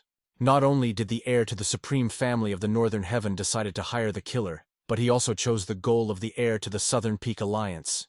And while Chong made this instructive speech, Hagi calmly wiped blood from his face. And after listening to his grandfather, he also calmly stated that Jack Li Gaian wanted to kill. From these words, the face of the head of the supreme family stretched out in surprise. Then Hagi reminded him of his grandfather's words, to melt everyone who will stand in the way of the supreme family of the Northern Heaven. But then Zhang's reasonably asked why he changed the goal. Hagi suggested that it was the work of Pak Sangha, and therefore replied that he had done what the deputy head of the inner hall advised. However, a few days ago he disappeared, and perhaps this cowardly Peke just fled after the realization of what he had done. Then Yongs explained to his grandson that now Pak Sangha is the only clue that could help them get to the bottom of the truth. Hagi realized that his grandfather was suspecting him, and therefore replied that Pak Sangha could well have been a traitor, and perhaps he was connected with those who staged a plot during the tournament. However, Yongs did not like such an answer, because from the words of their grandson it turns out that their whole family is teeming with traitors. Therefore, Hagi suggested that they find all the rats as soon as possible and cut their throats. After these words, the head of the supreme family nevertheless agreed with the grandson, and in parting he told them Hagi that so far he would believe his words. And when Yongs left, Hagi thought gloomily that this old Grish would definitely chop off his head, just to appease his neighbor. It is a pity that the truth is not to reveal, because the Peak Sangi is already the light. But it is better than telling everyone about the miss at the auction. However, for some reason, Hagi did not leave the feeling that he was pulled by the strings. The next day, in the estate of the Côte d'Azur clan, Jack invited Mu Yan to his office. The guard reported to his young master that he had already distributed rumors along the streets of Ugun, as was ordered. Li Gyun praised his friend for excellent work and said that if the Ujan's trade alliance unites forces from the supreme family of Northern Heaven, then the Southern Peak will have problems. Rumors that Mu Yong distributed will definitely deliver headache traders, and therefore today they will gather for discussion. At first, this plan was shocked by Mu Yan, because so far the whole trading area of Ujan has been in the hands of the supreme family of the Northern Heaven. They directly controlled 30% of all merchants, and the remaining 70% were associated with contracts with the clan of the Entity of the Palm, representing the interests of the supreme family. But the essence of the palm fell, so most of the trade business is left to itself, and therefore Mu Yong with a smile said that everything was going according to plan. Li Gyun agreed with him and recalled that according to their plan, they will bring 70% of the market to their hands, while the two main clans Jianghu are versed in each other. However, it is difficult to predict how the trade alliance of Juna will behave, because they are only concerned about the benefit. In addition, these people have learned to defend their fortune from martial arts for years, and therefore the trade alliance has an exorbitantly huge cohesion. Then Mu Yong suggested that his master has another plan, since Li Gaian is unlikely to force them to sign a contract by force. And that is why Jack, with a grin, offered his guard to begin to meet with the trade alliance Ujan.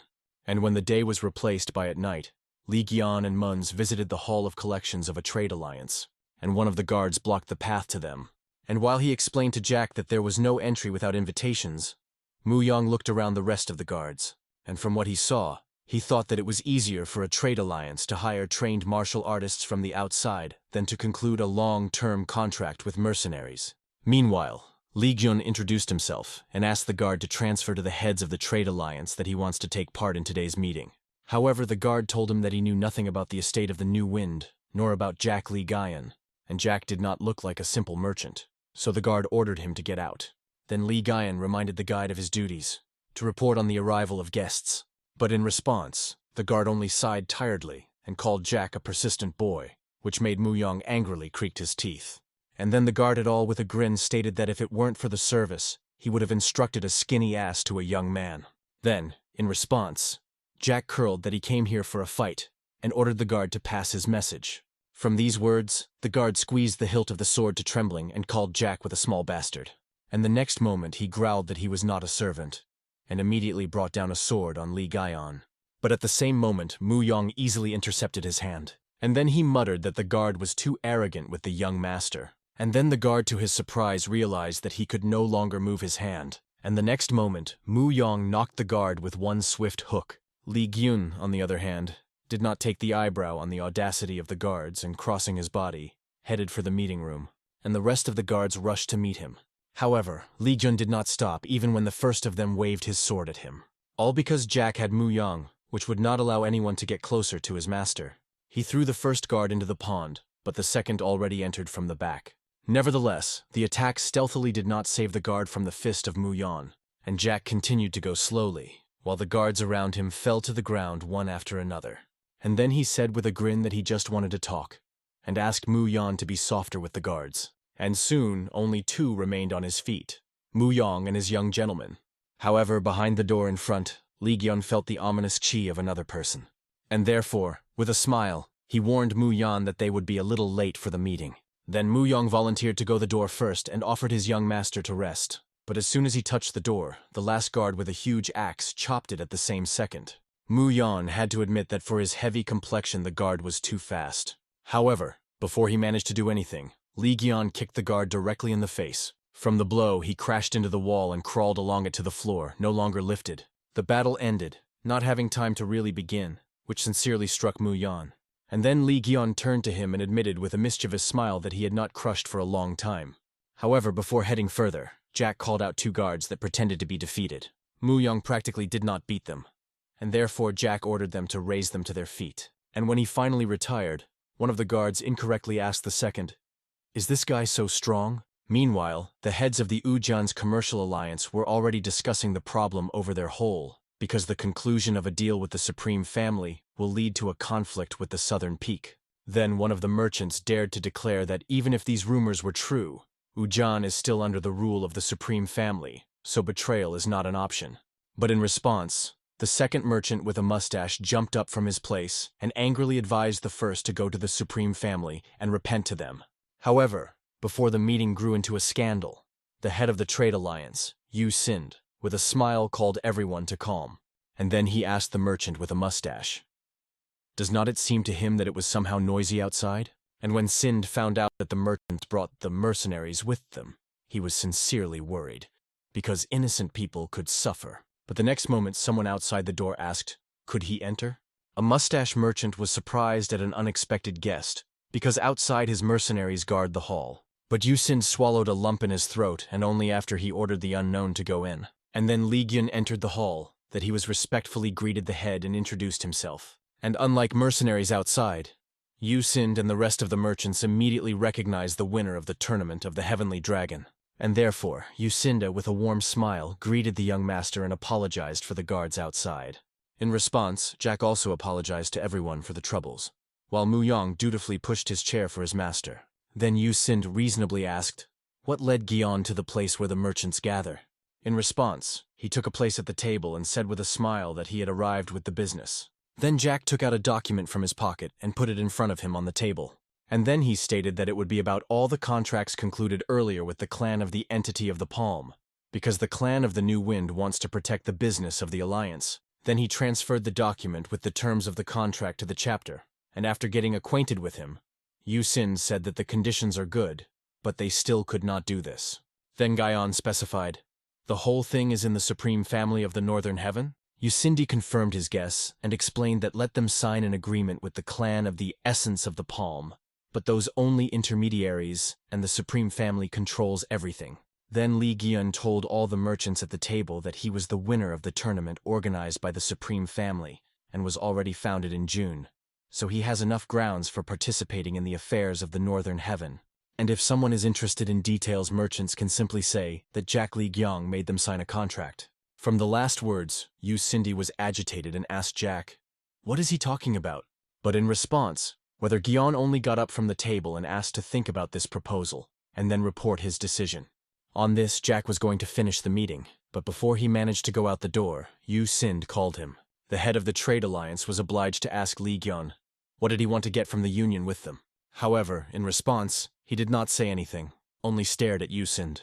And the next moment, the face of the head of the trade alliance stretched out of the shock. And when Li Gyong left, the rest of the merchants wondered, what's wrong with him? And only Yu Sind did not utter a word because of excitement, because he had heard Guyon in his head before. In parting, he told the chapter that he was going to expel the Supreme Family from Ugun, and therefore he will be able to protect the trade alliance. From the last words, Yu Sind could not restrain a slight smile and thought, what kind of Gyun is an unusual young man? The next day there was no business, and therefore Jack decided to spend time in the garden of the estates in the company Cheyenne. The girl admitted that from idleness in such good weather she was driving her sleep, with which Jack completely agreed, because they had not relaxed so for a long time. Then Cheer asked, did Jack solve a question with a trade alliance? In response, he admitted that he was not there yet, but the trade alliance will definitely accept his offer, because it is as natural as the birds that fly, the fish that swim, and the people who trade. Then Ren realized that the trade alliance would choose what would bring them the greatest profit. But is the Supreme Family really, in case of consent, will simply observe everything from the outside? Li Guyan reassured the girl, saying that they would not immediately find out about it, because now they are concerned about the resolution of affairs with the alliance of the Southern Peak, and by the time of awareness, they will all remain with the nose. And then Jack admitted with a smile that all this became possible thanks to Mu Yan, and if he had 3 people like him, he would never have had to worry about anything. Sharon sincerely admired how Les Jian trusts her friend. Then Jack said that she also has the one to whom she trusts the same way as he is Mu Yan. And when Ren asked who this man, Li Gyun, with a smile, pointed to himself and declared that he was he. From such a statement, Cheer was immediately confused and was about to object, but still changed her mind. Flapping with a blush, the girl thought, because she could not even think before meeting with Lee Guyon that she would trust someone the same as her family. Meanwhile, Jack closed his eyes and suddenly told that when he had just begun his journey, he could only protect himself. From such a revelation, Ren awkwardly thought that at that time Lee Guyon was only 10 years old. But then he admitted that he was often betrayed, and if not for Mu Yong, he would have died several times. Then Cheat asked, "Does this mean that Jack trusts Mu Yong more than anyone else?" In response, Hyung looked at the sunny sky and stated that Mu Yong always defended him, and therefore he was like a family member for him. A little later, Jack returned to his office and invited Mu Yan to him. And having come, the guard with a pleased smile asked, "Did the young gentleman spend time with Lady Chon?" Jack realized that Mu Yong saw everything, but in his defense the guard said that he witnessed that scene by accident. And then, Mu Yong caught himself and said that someone from the tail of a butterfly contacted Bon Sechkin, and today they had a meeting. But in response, Jack suddenly spoiled his friend, reminding him of his own words of arrogant behavior with a young master. And then through the laughter, he said that he couldn't forget this in any way, why Mu Yong blushed. However, then Jack became serious and asked his friend, "Is he sure that he wants to go alone?" And then with an alarming look admitted that he had a bad foreboding.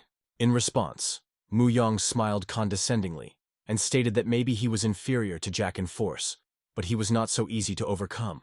Then Lee Guyon nevertheless admitted that he may already be aging, and therefore has recently worried more than usual. Nevertheless, he looked into the face of a friend and asked him to be careful. And in response, Mu Yong also smiled and asked his young master not to worry. And when a sunny day over the forest was replaced by a deep night, Bon Sechkan met with an agent of the tail of the butterfly as Mu Yong foresaw. Unknown in the hood, in displeasure, asked Sechkan, "Why were there no explosions during the Heavenly Dragon tournament?"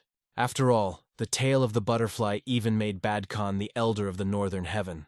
But for some reason he continues to tear off all their plans, as it was with the tournament of the Dragon and Phoenix. However, in response to accusations, Sechkan only calmly stated that he had reasons. The Orthodox Union learned that he was a spy of the Supreme Family, and moreover, they were already aware of the association of the tail of the butterfly, so they poisoned Sechkan. Then the agent in a hood grabbed him by the wrist and angrily asked, "Does he really think that the association will believe it?" However, the next moment, the agent felt the weakened pulse of Sechkan, which means he was really poisoned. Then the alerted agent again asked the elder, "What does an Orthodox Union want?"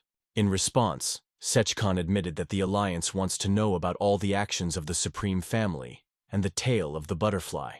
Then the agent threateningly clarified in Sechkan, "Are such words that such words sound too carelessly?" After all, he spied both the Supreme Family and the Association.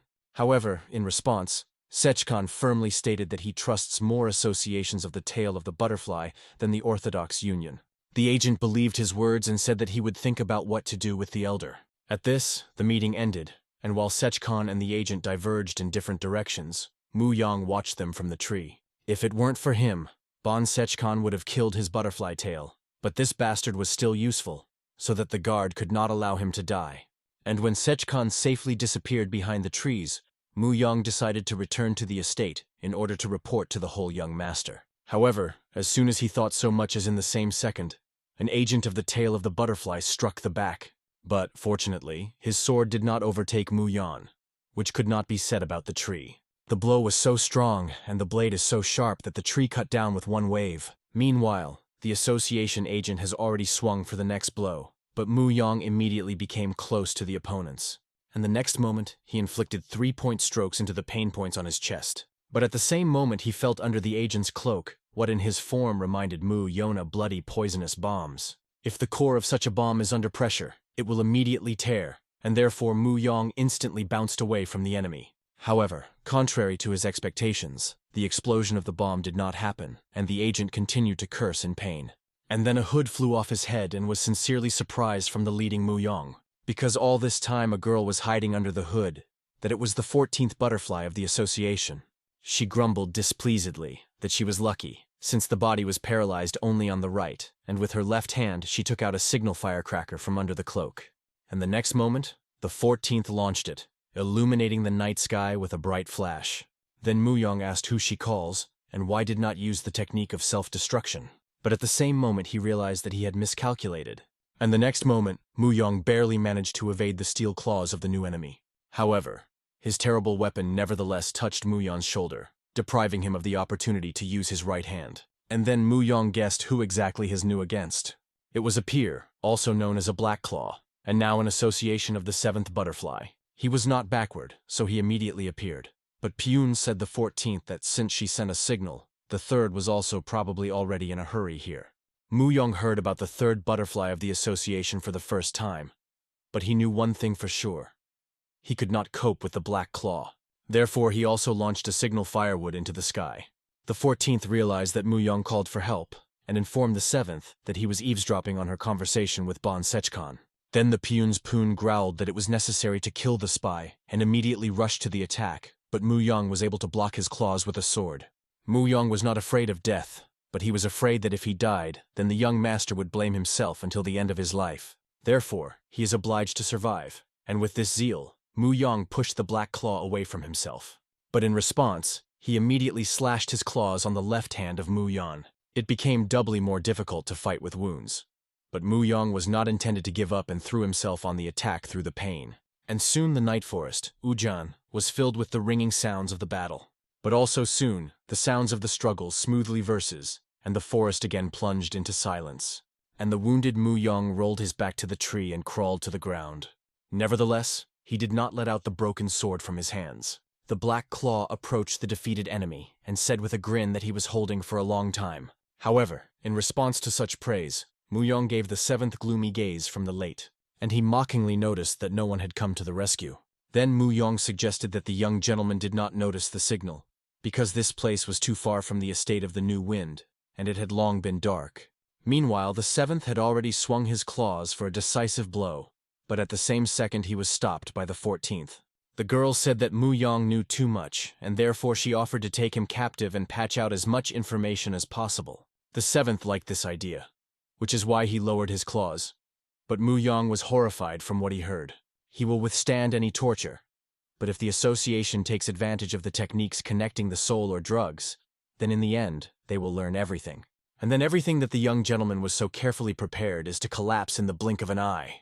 And if Mu Yang simply had no other choice, the 7th too late noticed how he raised his sword out of her last strength, and the next moment, Mu Yang fixed the blade to his throat, and the last thing he thought was, "Sorry, young master." But at the same moment, all three felt the rapidly approximation of a colossal number of ki, and the next moment, the trees in front of Muhan scattered into chips, and only miraculously the 7th managed to jump to the side along with the 14th. And then Mu Yang removed the blade from his throat, since now there was no need for him. And then he closed his eyes, and with a smile told his young master that he had the appearance that he was going to demolish the mountain. And then, in response, Jack Gyun calmly stated that he would do this if necessary.